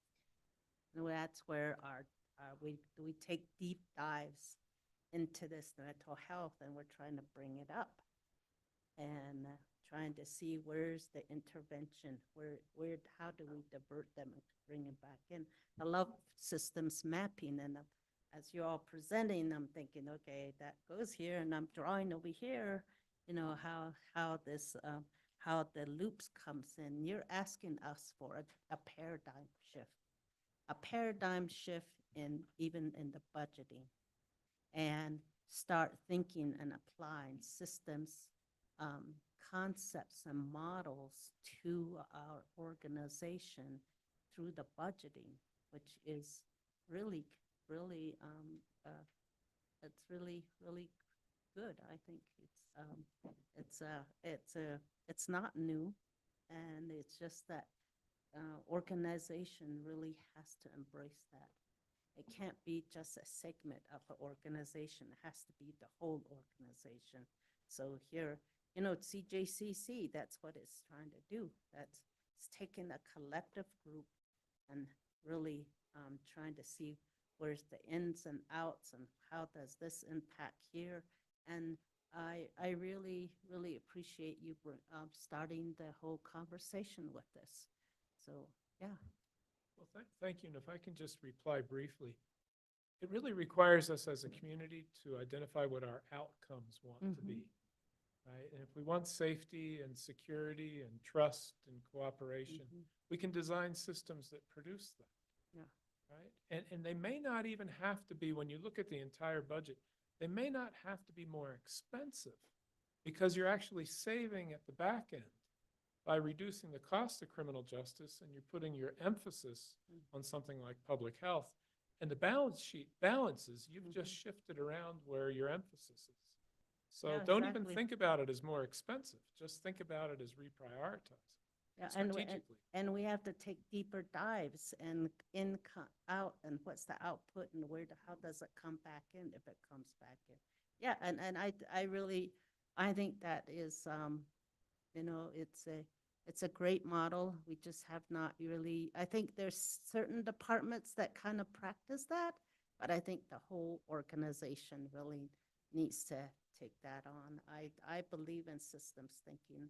I really, I think it's a great model, even with the budgeting, yeah, I really like that, and I'm glad you have brought that up. And I think the court system's just your approach, and to me, I called it interventions, and then it diverts it out here. It's the output, or is it looping it back in? Making deciding trial or plea agreement, but even within that, there's still a loop out. You can create that in there, and where does, so I haven't thought about systems thinking in a while, but I really, I have, yeah, I studied systems thinking, and just thinking this is really always a great model to do, and to follow someone's story, because we got to find out what the story is, and what is the core of the issue, and that's where it comes from. So yeah, great, thank you. And now I'm stuck on that right now. So, but the just trying to see how our whole approach is to keep people from entering the system in the first place. But you go back to our community assessment again, where behavior, housing, the core foundation of a person's life, of well-being, housing, a roof over your head, being able to eat, being able to take care of yourself and your mental health, that is already in jeopardy in our county. Transportation. And so here we are as a justice system over here. We're trying to keep them out. So how do people get frustrated, and they can divert that's where I think that's the bottom of the iceberg here. That's where we need to start to say, okay, what do we, this is what we see, but what's here? And that's our assessment. And that's where we need to really go back and say, how do we do this? And I think that's really interesting. Yeah. And I like your concept of really trying to, every department is talking passionately about an individual, about the well-being of someone continuing their daily life in the society, taking care of themselves and their family. We don't want you to go continue out this road. What if you were to make a decision, go take this course, Exodus program, Pathways, or even counseling or specialty courts. That's where you're really having people diverting them in this way rather than having them take a course. So it's just, it just is amazing what you all are doing to try to save people. And then, but where are the resources? And back to the state budget. Right now, the state is in deficit. And so how does that impact the state-funded programs? Where do we have to step in? That creates an emergency, and that creates this other loop that comes in. So, yeah, it's a lot to think about. So, thank you. That's all I can say right now. Thanks. Thank you. Supervisor Horstman. Yes, and of course, appreciate everybody who has presented today and the information. And of course, Bill Ring, I guess this is your last budget presentation as well. It's Salmon Barker's first. Oh, and Almond Barker's first. I love that. So, Yeah. and you know, certainly I know you have been, really since I've been on the board, you've been talking about the system approach and budgeting. And, you know, I agree with you. I think it's more departments, because I think it's all related. I think every single department here in Coconino County is related to what we're talking about, because when we go back, what we're talking about is public health, and we're talking about the social determinants of health. And over again, we hear one of the big ones, jobs, right, and housing. What is the big problem we've always had? Well, housing for sure, but occasionally also jobs as well.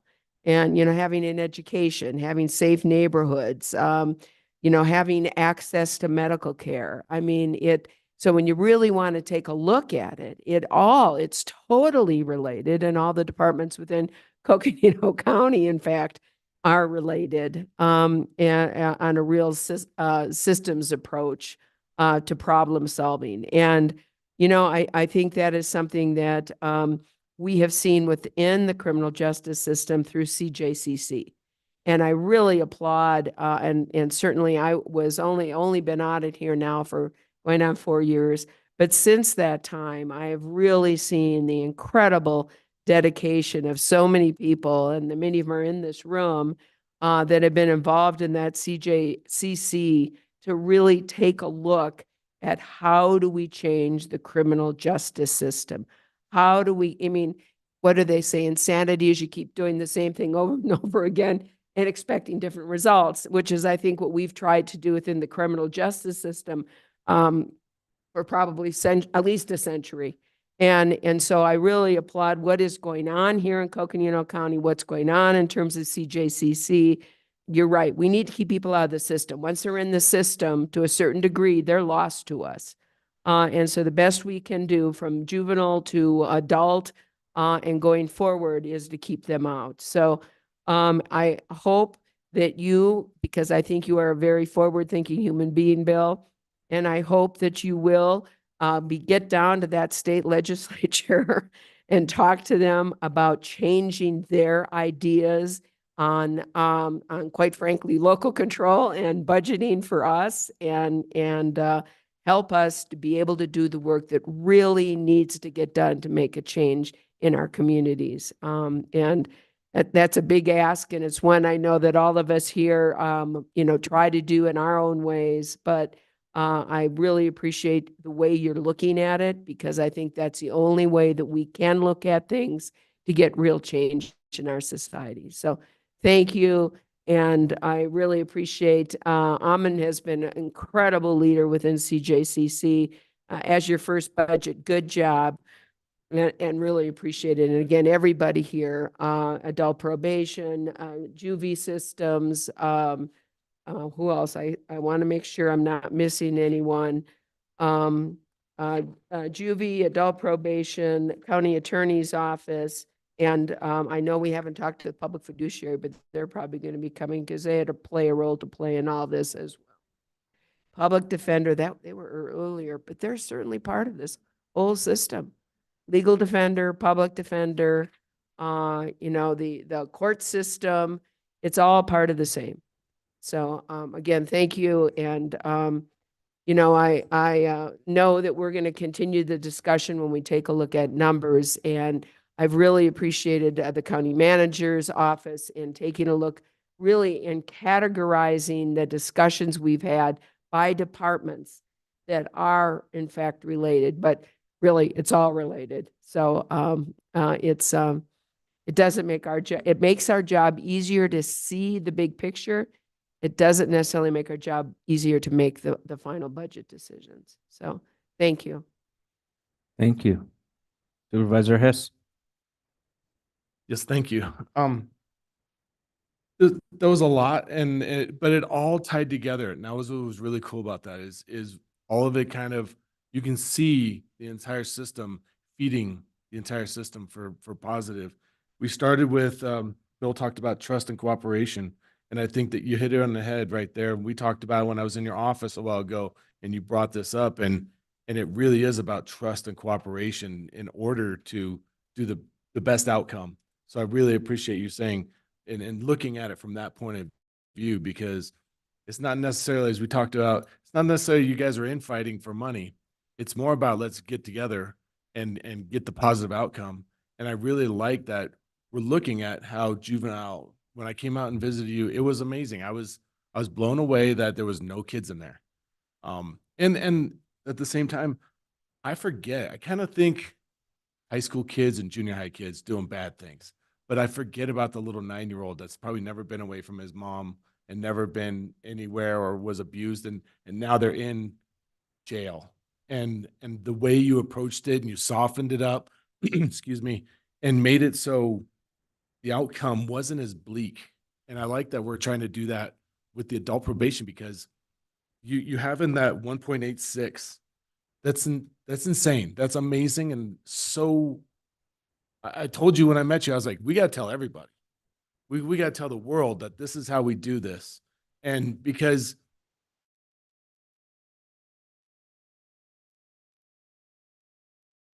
just don't think of that. You think as soon as they're bad apples, and I really applaud that. And then you guys taking to the next level, it's gonna be amazing to see the outcome, because like you said, hopefully you're out of a job if she does her job really well, and then we won't need you. That would be awesome. Unfortunately, you'll still have a job, Em. Somebody's gonna do something. So because sometimes it's gonna happen. So thank you. From the attorney's point of view of how the process works was very interesting to me. It was very interesting to see your thoughts and process and steps, because it is, as you said, man, just the drone footage alone and looking at that, the amount of money it takes to get there. Maybe that kid, and maybe maybe that guy was a juvenile, and then he did this heinous act to get beating up an 80-year-old man. And had we started when he was young, maybe that gentleman would be alive. And that's where I think you guys working together with your vision, I think this is a very good step towards a positive outcome for our community. And that's what we're looking for. And that's what I want to say. I think you said it right. It's this system, service, and solutions. Perfect. Let's go forward with that. And really, we have to try. We owe that to our community. So continue to work together, continue to push it, and I can't wait to see how the outcome comes out, because I know it's going to be positive. Thank you very much. Vice Chair Begay. Yes, thank you for the presentation. Yeah. I'm sitting here thinking, all through the presentation that was done this afternoon, and basically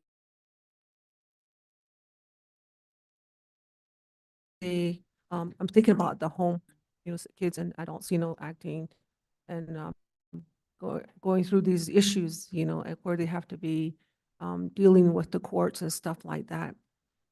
And I remember way back that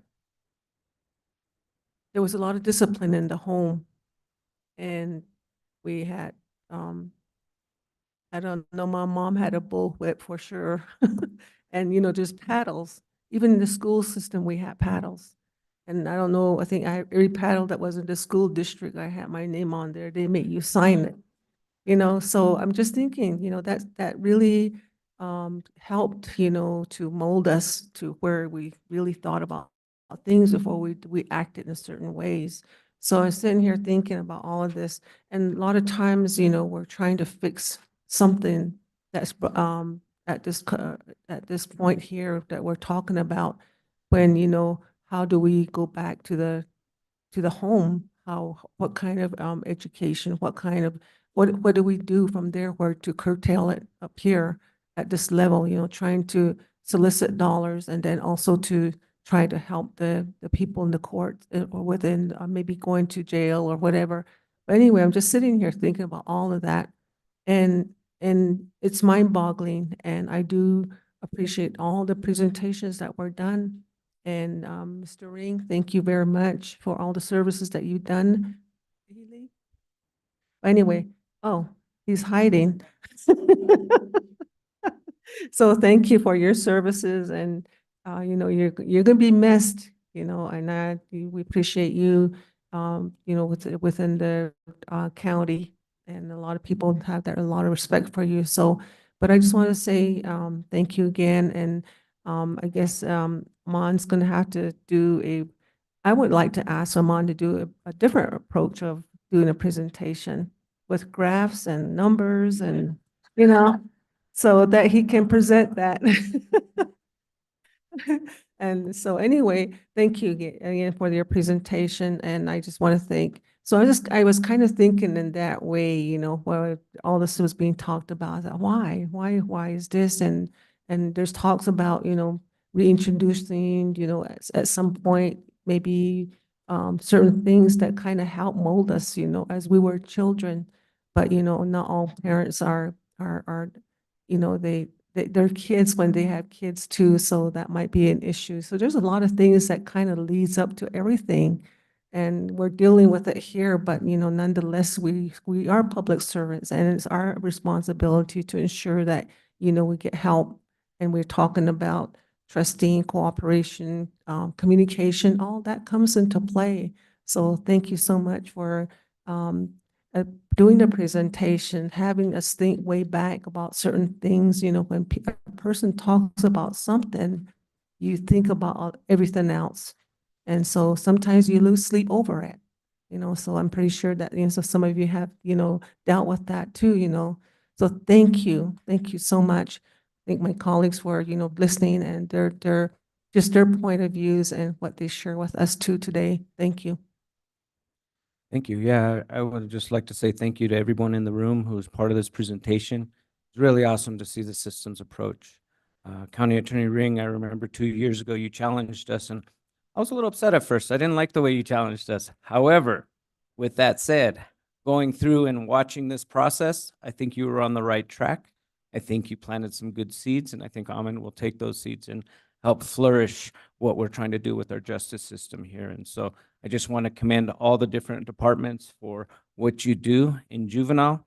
I remember the system in the 90s. I remember so many people going into that system that I grew up with. And so to see that there are almost 0 children in incarceration, that's amazing. Good job for your team. Thank you for what you do, because it's so important. Because I know so many folks who got caught up in the system because they could never escape the juvenile system into adulthood. And so thank you for all those off ramps, because it's needed. And for our adult probation, thank you for trying to build those off ramps. We need them.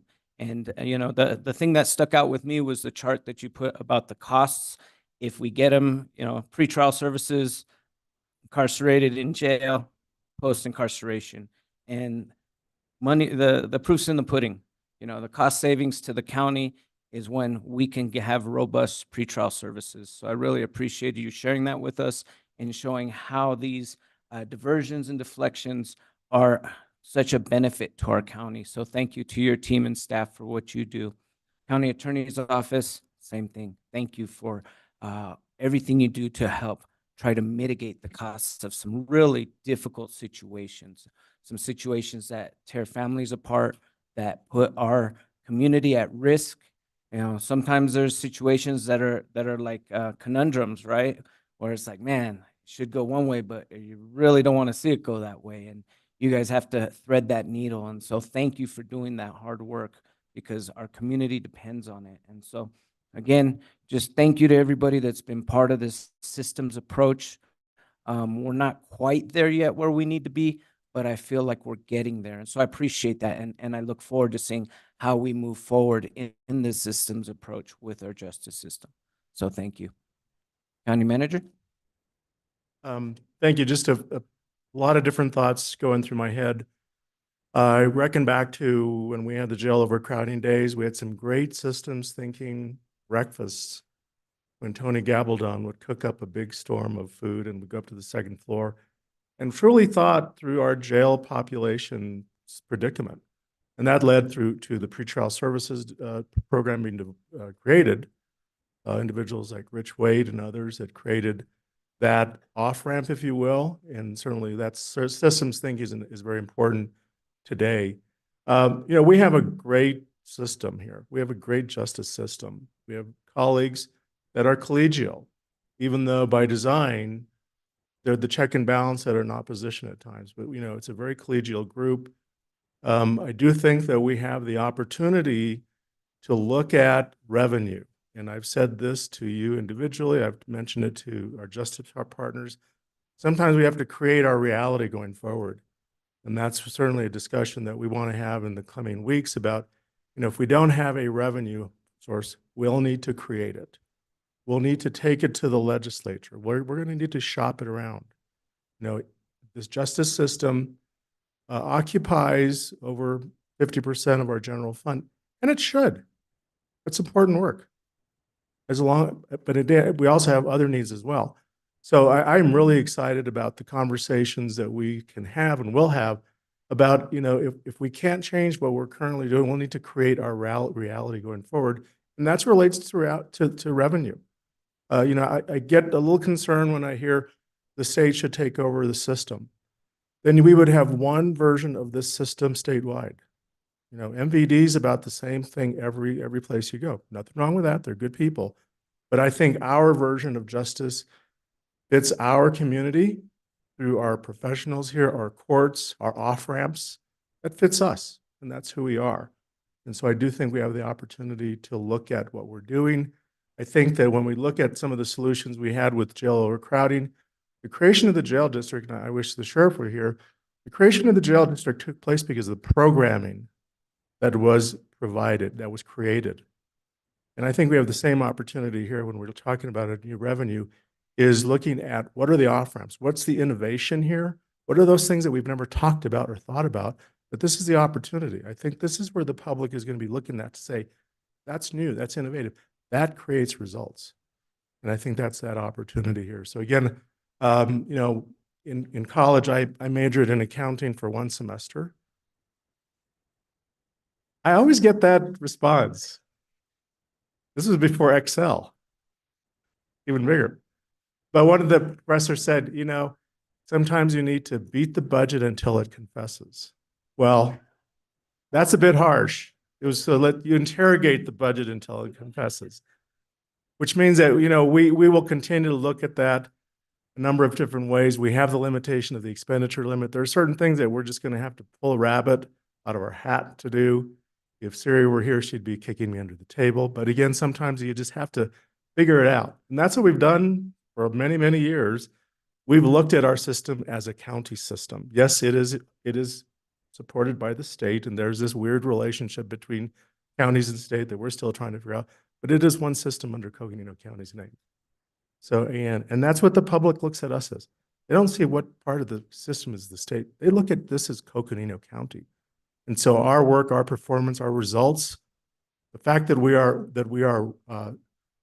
focused on our youth, so youth-centric. We're looking at folks that are in need as adult-centric. We're looking at our residents from the standpoint of being resident-centric. You know, there's some things that we're going to have a lot of discussions, but I'm very confident that, you know, yes, we have some challenges with funding that was here today that's going to be gone after the first of the year, but we've made it work in the past. We will again. So those are just my rambling thoughts. Thank you. Thank you. Yes, big shout out to the dogs. Thanks for being here. Yes, thank you. Yeah, can we please take a 10-minute bio break and then we'll come back and finish off? We have ice cream. And ice cream. Ice cream in the corner.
I hope everybody's enjoying their ice cream. He's coming, she's coming.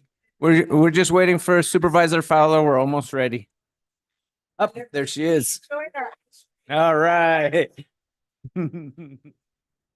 All right, so are we ready?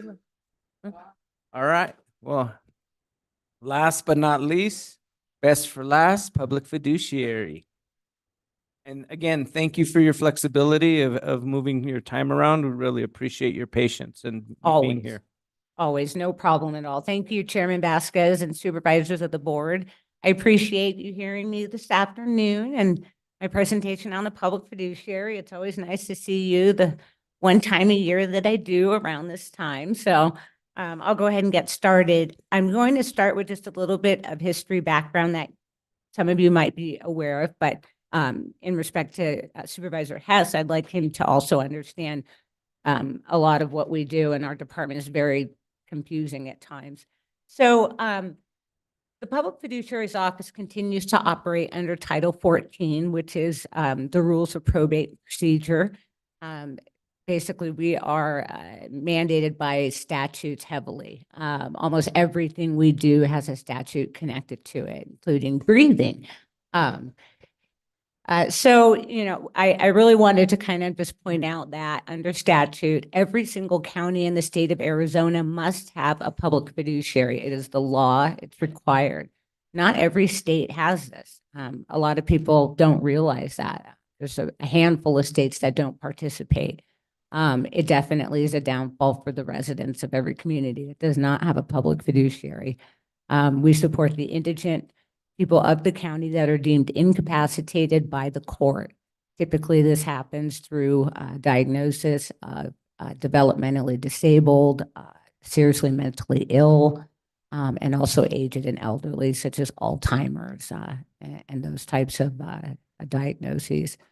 In addition, the public fiduciary has to be appointed by the Board of Supervisors and serves at the pleasure of the board. So thank you very much. I humbly continue to serve in this position. Also, the public fiduciary does continue to administer the Indigent Decedent Services Program, in which the county is responsible for individuals that are found deceased in our county. The statute provides that it's the county the individual dies in, not the county that they reside in. So we work with the two mortuaries in town, along with the medical examiner's office, to handle any applications for families that are indigent and are unable to afford the final expenses for their loved one. And at the end of the day, the county is responsible for that cost. We have 3 different programs in our department, and it's not a program that's supported financially. I just split it up this way the last time, and I really felt it was a good way to present what we do and break it out. So we have the administration team, our case administration team, and then our indigent decedent services program. On this next slide, I'm not going to go through everything, but this is a repeat slide from last year, but it does detail everything that we do in each of these areas. So our administrative department continues to handle our legal areas, our benefits, accounting, and our financial. With legal, our legal team consists of myself, our legal specialist, as well as my senior fiduciary manager, and we work in conjunction with the county attorney's office regularly, weekly.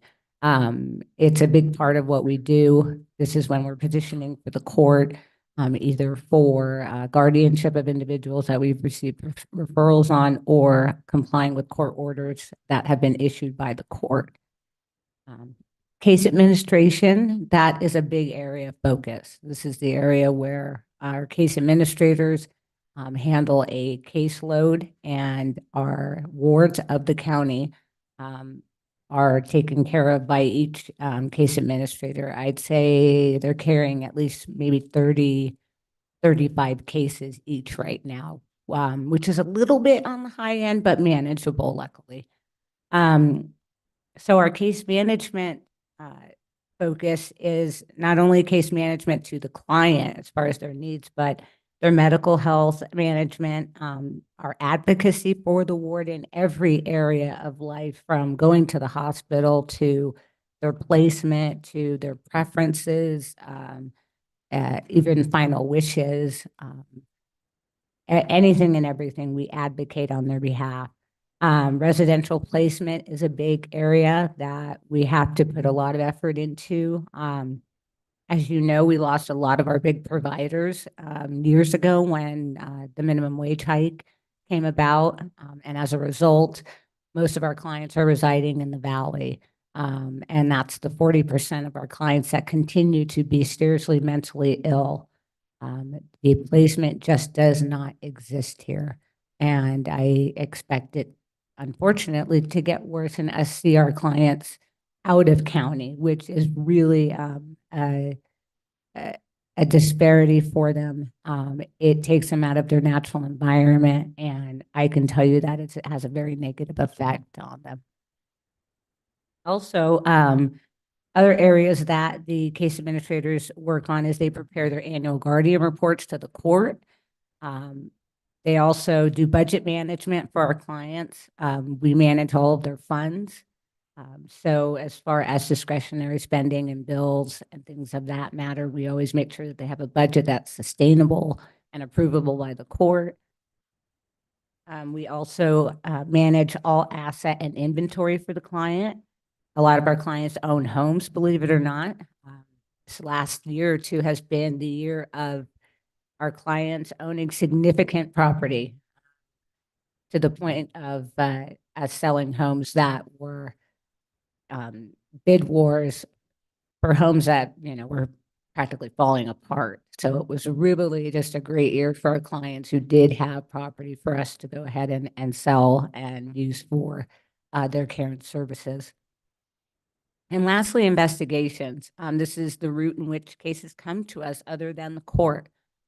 We receive investigation referrals from the hospital, from the clients, our caseworkers out in the field from the guidance center, also from law enforcement. We receive referrals from the Department of Economic Services, Developmental Disabilities, different group homes, United Healthcare. They flow from all different agencies, as well as even Flagstaff Shelter Services. And then, of course, the court will also engage us in doing investigations and stepping in as successor guardian and conservator when someone is unable to serve or has been held in contempt of court for failing to complete their fiduciary duties.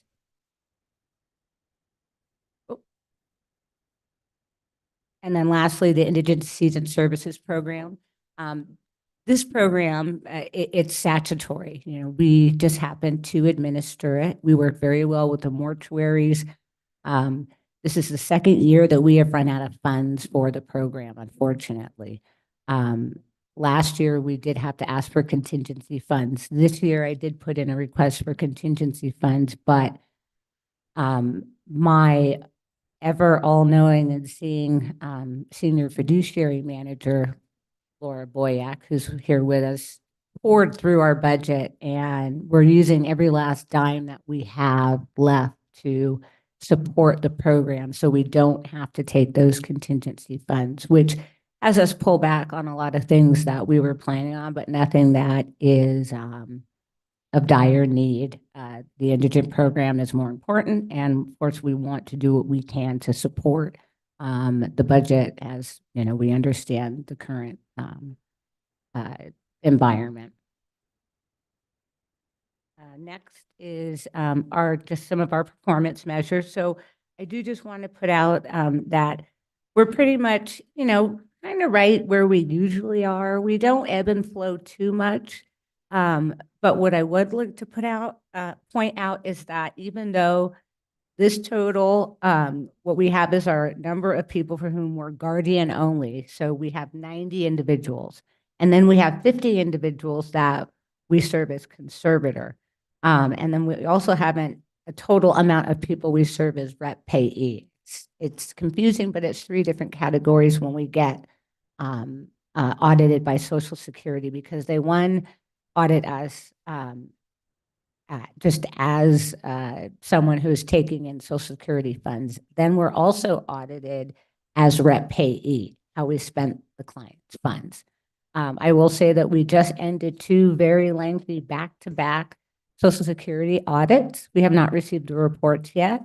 I feel very confident about the audits, but they were very involved. They were on site several months. It's not the typical way that they have done it, but I think what they were doing was they came back and did the audit that they missed during the pandemic, and then did our current, and then they did our rep payee audit. So more to come on those reports. They will certainly be submitted to the Board of Supervisors and County Management when they're available to see how we prevailed.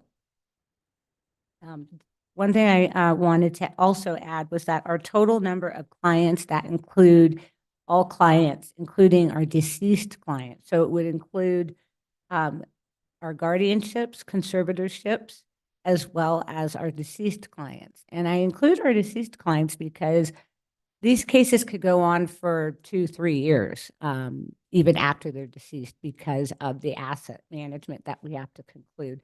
So that brings our total caseload to approximately 158 cases at the moment. But again, we ebb and flow. We have clients that pass away. We just had a client pass away 2 days ago, unfortunately. We also ask to be discharged regularly when we feel that a client is, one, not accepting our services or not benefiting or no longer in need. Chair, if I can ask a question. Yes, Supervisor Horstman. Yeah, and thank you. And just on the performance measures, you know, a lot of time guardianships and conservatorships go hand in hand. Are these people who are listed as guardians, are they also listed as conservators? So no, they are not duplicated. And Laura, would you mind just kind of pointing out on those figures? I always like to do, but they are not duplicated. No, there's 90 that are strictly guardian. And then there's 48 that are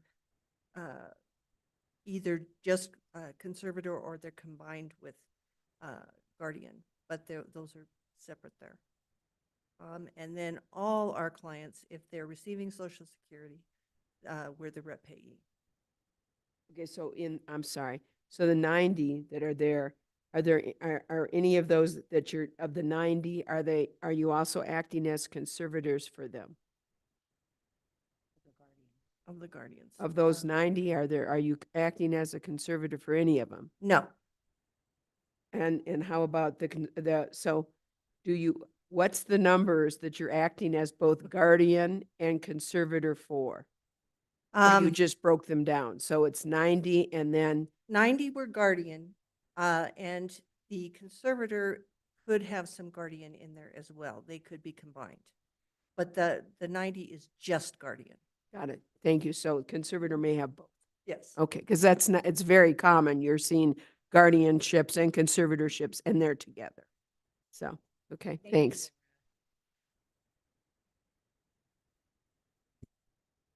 Okay, so this year, and I just want to give a high level of challenges that we've had. So the economic landscape, of course, has been an issue for our office, not from an organizational standpoint, but from a client standpoint. All of our clients are on a fixed income. Of course, we have a select amount that have significant funds that are either in a trust, that have funds that will be sustainable until they pass away. But the majority of our clients are on fixed income, SSI, receiving food support, which has not gone up, even though food has gone up. So as a result, their fixed income then becomes much, much smaller, to the point where they're not able to buy basic needs for the clients that are living independently or that live in placements in which they do have to provide certain personal hygiene or amenities for themselves. So As a result of that, what we have had to do is, so we're all aware that the public fiduciary charges fees. We do have our set fee of $100 per month, and that is for just our basic case management each month. For those clients that are struggling, we do what's called a fee deferment to give them that additional extra $100 while it does give us a hit to our fiduciary fees. I do not take fees if it's going to affect the ward's quality of life in any way, shape, or form. And if I can help, then I will forego those fees. So that's one area that we have worked with our clients to get them additional funds. We've also looked at options of changing placement where they've wanted to move. Clients that don't want to move, we typically do not make any changes of that nature because it can be very disastrous for them. So it's just been very hard for our clients. They are feeling the economic impact just as everyone else is, if not more, because everything is just more expensive. So with our fiduciary fees and the ward deferments, the drawback is that this year we're expected to be bringing in approximately $20,000 less in fees as a result of that, us providing additional resources for our clients. Under the Indigent Decedent Services Program, I did already talk about that, how we ran out of funding. And we ran out of funding about 3 months into the fiscal year. It was outrageous. I have no rhyme or reason to the increase in deaths. It's not COVID. It's not anything specific. I think it's that people I don't think we're having more deaths. I think we're having more people that aren't able to afford to put their loved ones to rest. That's just my theory. Another area is financial exploitation is on the rise. It has been for the past 2 months in such a way that I have never seen before in my 17-year career. We've spent the past 2 years prosecuting one case to the tune of, I think we recovered, this was last year, but close to $2 million worth of personal property, real property. We also worked with Adult Protective Services and the Attorney General's office. And this case was so big that they ended up taking it and prosecuting. Now, I have not seen the Attorney General's office take a case in my career, so this was very exciting. They only take the ones that they have absolute proof. And the special agent that was assigned to this case literally worked on it through grand jury for 2 years. And I'm happy to say that those individuals were prosecuted and held accountable in addition to restitution to our client just a couple weeks ago. I can't tell you the amount of blood, sweat, and tears that have gone into this case. My team is, they're just amazing what they have done on this case. They are the sole reason why our client received justice, why our client has received all of his financials back to the best of our ability, why he's currently placed. We've reunited him with his family. It was one of the worst cases of exploitation that I have seen in my career. So while it was a challenge with, I'm bringing this up because we're seeing more and more of this, that particular case, really worked out well for us. We recently have had to, do the same thing with another case with real property where family is exploiting as well. And I'll talk about that one in the next slide. The last part of challenges is legislative changes and the impacts to us. So the Public Fiduciary's Office made its debut in the appellate court this year a couple times. And as a result, the ruling that was issued on one case was an actual opinion. And the opinion could have negative impacts on our office with regards to staffing levels. So what this particular case was dealing with was Rule 11 case in which we did not take the case. Well, I did not refuse to take the case. And at the same time, it was ruled that the public fiduciary does not have discretion in taking the case, which I'm completely, fine with. That's just what was realized in the case. So that case is now being used in many different areas across the state for other counties. And it has become a problem because they also don't have the bandwidth to support the types of cases that could come out of such a ruling. So it's just something to be on the lookout for. I work very closely with the courts, and I know that the judges know that I'm doing the best, what's in the best interest for our clients. And I have not seen any uptick or anything like that in using of this new opinion.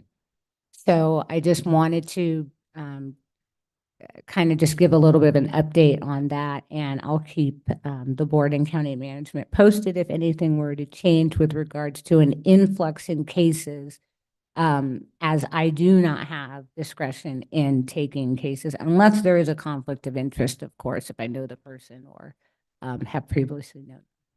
Any questions on this slide? Okay, accomplishments. So I'm really excited. I set goals last year that was all about focusing on the team, training, getting everybody to the level of expertise that I want our office to be looked at as an office that has integrity, experience. And I can say with such proudness that my team is now 100% licensed on the case administration side as well as our leadership team. And it's rare, very hard, very expensive thing to do. And that leaves us with 8 licensed fiduciaries, including myself, on our team. So I just want to congratulate my staff that were a part of that: Jennifer Smith, Laura Boya, Stephanie Mathewson, Ellen Majur, Rebecca Astorga, who am I forgetting? Brittany Forsman and Tanya Malias, and of course myself. So I'm very proud of them. To be a licensed fiduciary, this is a regulated field, is not easy. It takes a lot of training, and then finally the ultimate test.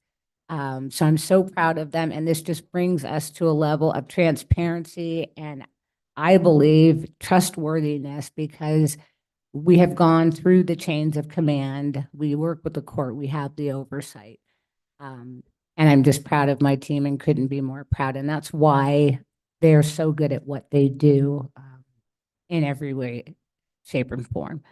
I already talked about the state prosecution for our exploited ward. That was a big accomplishment for us. Our collaboration with the Attorney General's office has really turned into something even larger than just the case that we worked on with them.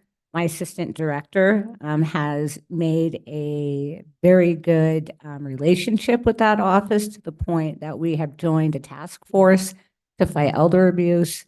And the Attorney General's office has also asked the public fiduciary to come and do a series of interviews that will be put out through social media, basically targeting elder abuse, exploitation, and things of that nature. So this truly is an exciting collaboration for us to be able to help combat on a higher level, and join forces with other agencies across the state.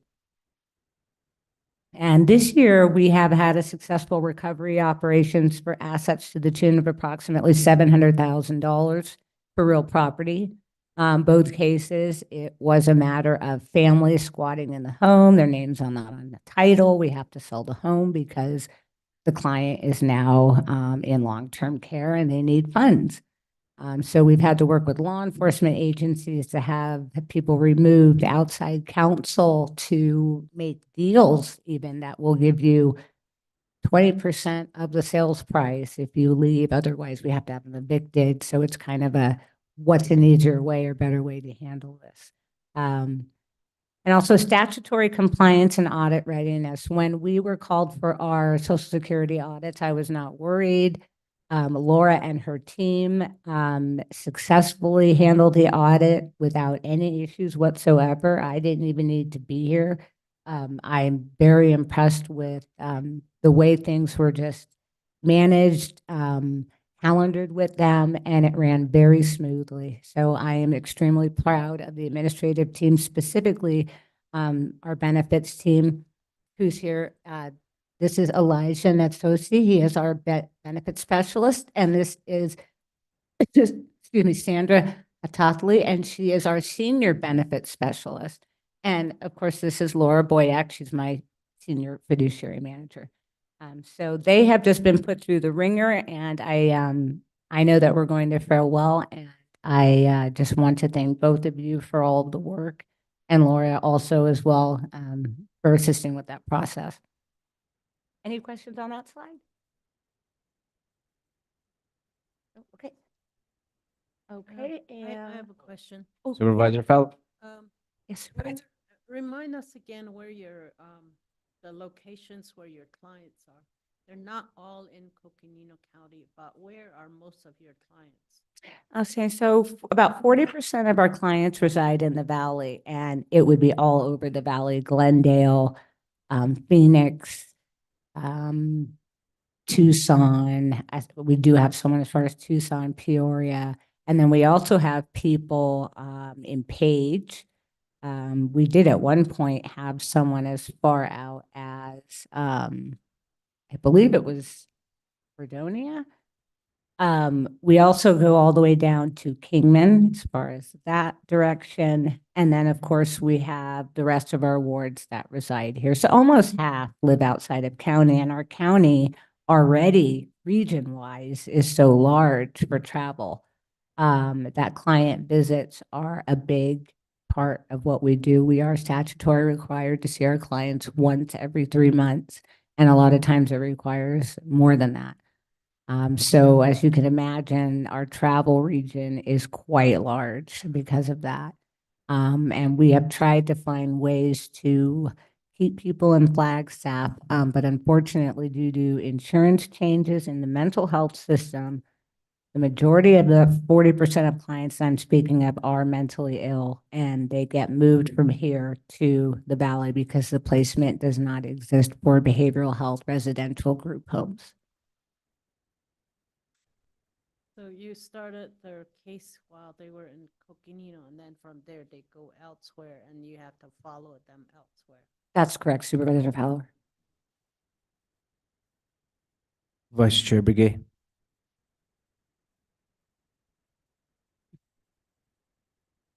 Please continue. Okay, so we do have just one request. I say just one. And I understand, especially after listening to the county attorney's office and the jail, and I respect everything that they said and agree, and I love the systems approach as well. And we do, touch with the county attorney's office in the way that we take care of individuals who are ruled non-competent, non-restorable, and will become their guardian because they are considered incapacitated and incompetent to stand trial. So that's kind of where we fit into that small area, but our clients are not largely part of the criminal process, so to speak. So with our clients, we have statutory requirements that we must adhere by. Like I just talked about, the Social Security audit. Not only for that, but we also have our mandates to the court annually, our annual accounting that shows every penny that was spent of the client's funds, and a court accountant that reviews that and makes a recommendation to the court as to whether or not it is correct or accurate. Also, an annual guardian report is submitted. That's annually, in addition to any off-the-cuff status reports, requests from the court, or our own requests for orders that we might need.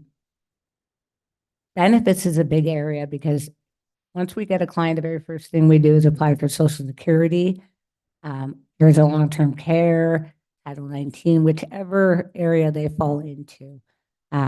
With the amount of clients that we have, it's it's a large process for someone to undertake. Anytime any income changes are made for our clients, they have to be reported to Social Security, Arizona Long-Term Care. If they start to work, which a lot of our clients work, we encourage that. They work through Voc Rehab. That has to be reported to all the different areas of entitlements. Redeterminations every year, does the person still qualify? There's just a myriad of tasks that the benefits folks handle. So our request is, we were granted the benefits specialist position on a limited basis. So it ends next year, June of 2025. I'm bringing this up now because I know next year is when the position ends, not this year, but the need for planning, because we put so much time, effort, investment into this person who is working in this position. But I just want to point out a couple things about the benefits position. For 90 days, we observed the two positions. It turned out to be a total of 850 hours observed.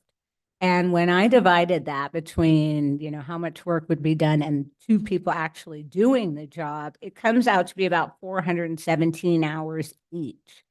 When you look at it that way, and this was all based on all the work that they do on a regular basis, which is phone calls to Social Security, DES processing, all text processing.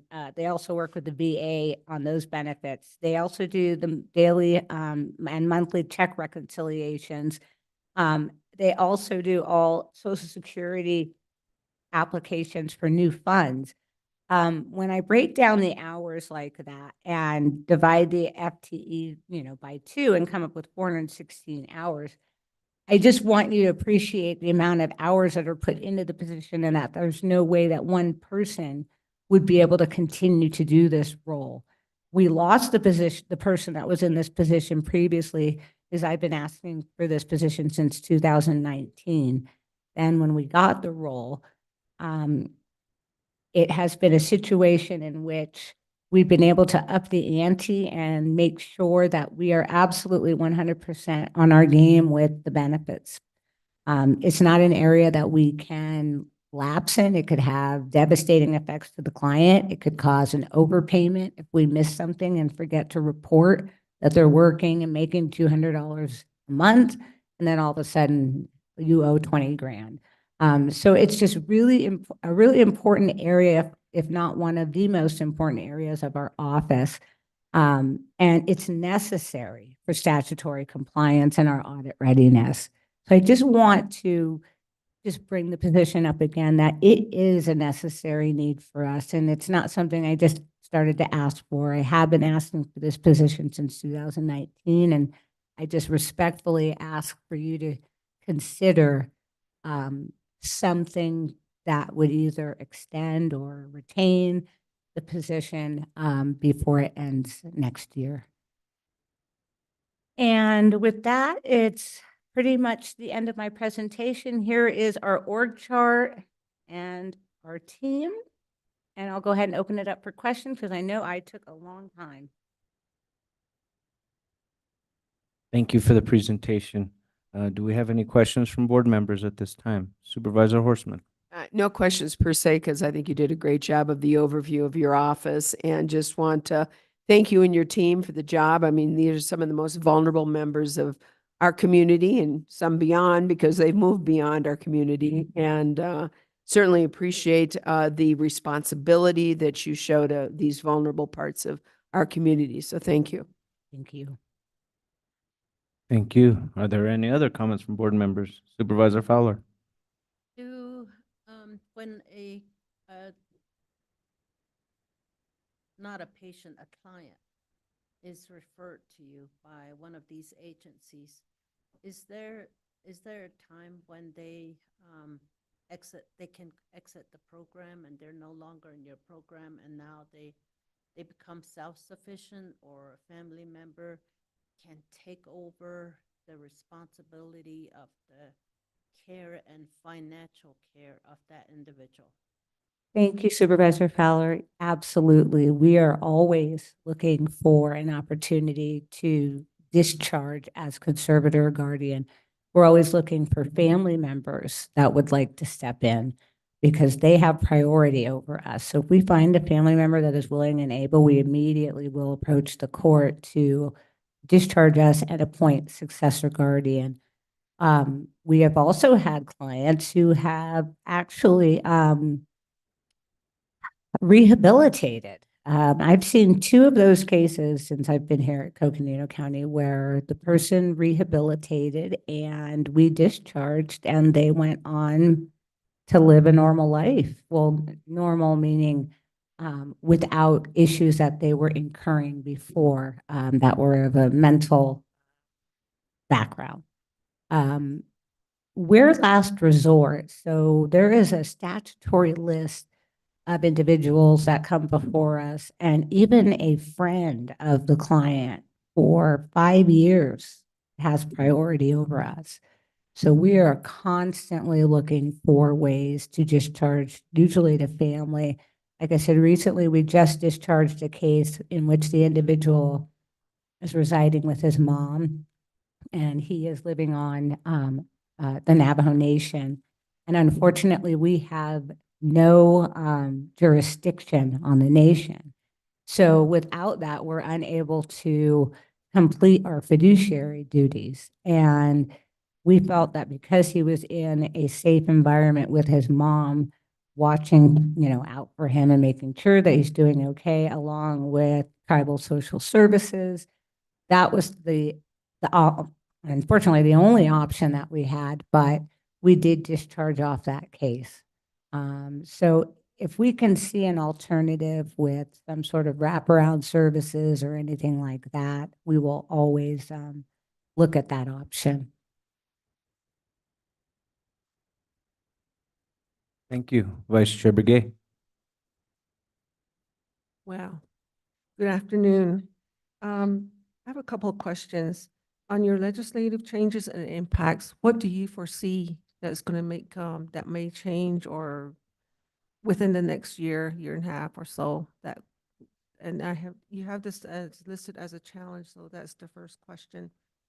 And so I know that you're also faced with other challenges, just like the Descendant Services Program funding. And you're saying that you guys already ran out of that. So how are you replenishing it? The third question would be what kind of funding are you using to operate the department? Thank you, Supervisor Begay. So for your first question, with regards to the legislature, my concern is an influx of cases that represent the violent, non-competent, non-restorable population. That would be a new area of demographics we would be serving. Say that again. This population is called the violent, non-competent, non-restorable population. I was going to start spelling it. Violence.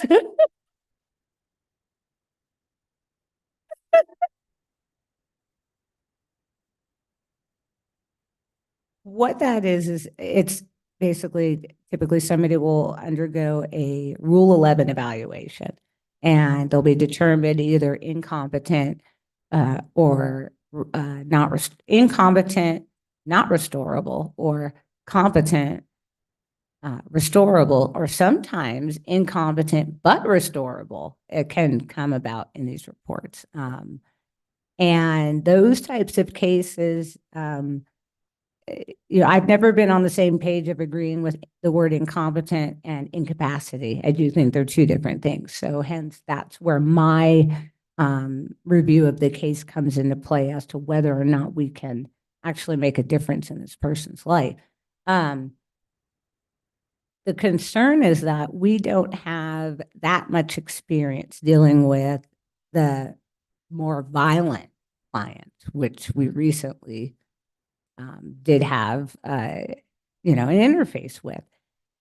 So my concern is, where do we draw the line with my staff? Because they are not trained to deal with violent individuals. And secondly, there's just a whole host of third-party concerns with liability. So when we have clients like this that are a ward of the county and they are out in the public and they assault someone, does that meet the headline test? That's another concern of mine. The other concern is that we'll have an influx of cases that we will not be able to maintain with our current staffing levels. If we were to take on every case that came into that, we would not. I can guarantee that, because there are also high-level, complex cases that we would have to be throwing several agencies and resources at. It's just the way those cases work. Your second question, I'm sorry, could you say that again? Oh, the indigent decedent parent. Thank you, Supervisor Begay. So what I had mentioned before was that we had initially asked for contingency funds. However, my senior fiduciary manager raked through our budget when we were preparing for budget, and she was able to find enough money. And we, you know, backed down, you know, a few people that like we were sending to a conference that didn't necessarily have to go, but it would have been good. And, you know, and things that, you know, were important to us, but not necessary. And we're using those funds to try to make up the difference in the indigent decedent program, so we don't have to take additional funds from the general fund. And that's the challenge, because we're going without, but, you know, we see the need.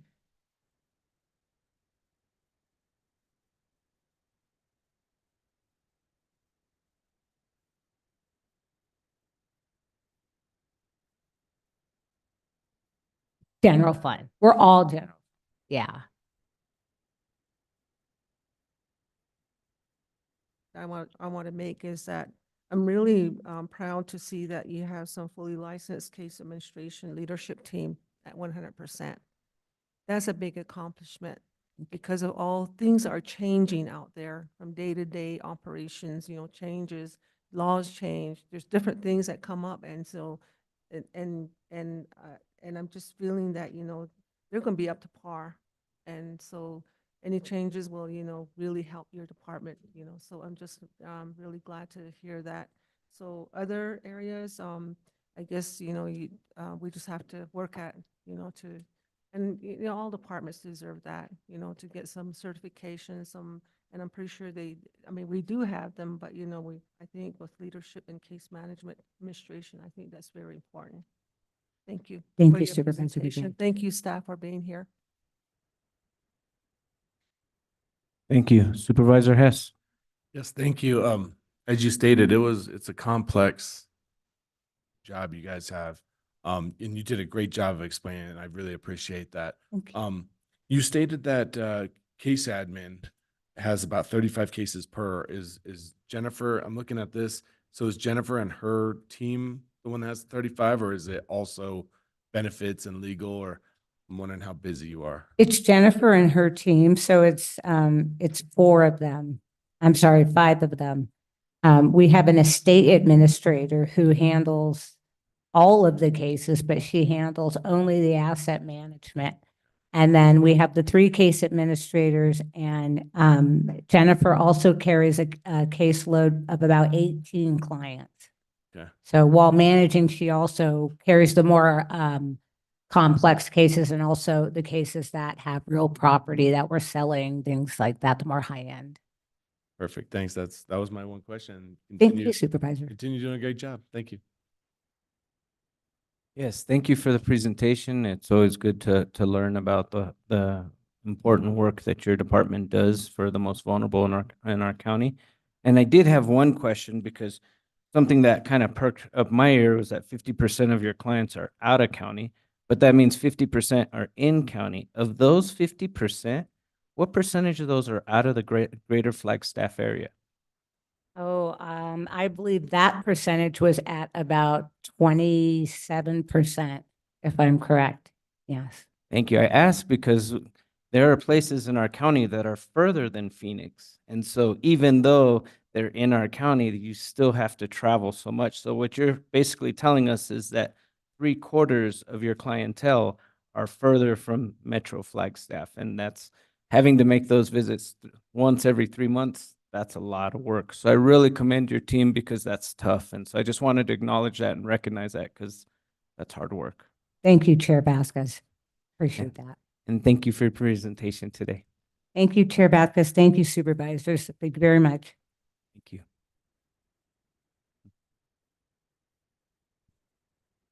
Mr. Chair, members of the board, that wraps up the presentations from departments this afternoon. I'm going to hand out the budget process going forward. This was included in my weekly report over the weekend, but we'll just pass this out.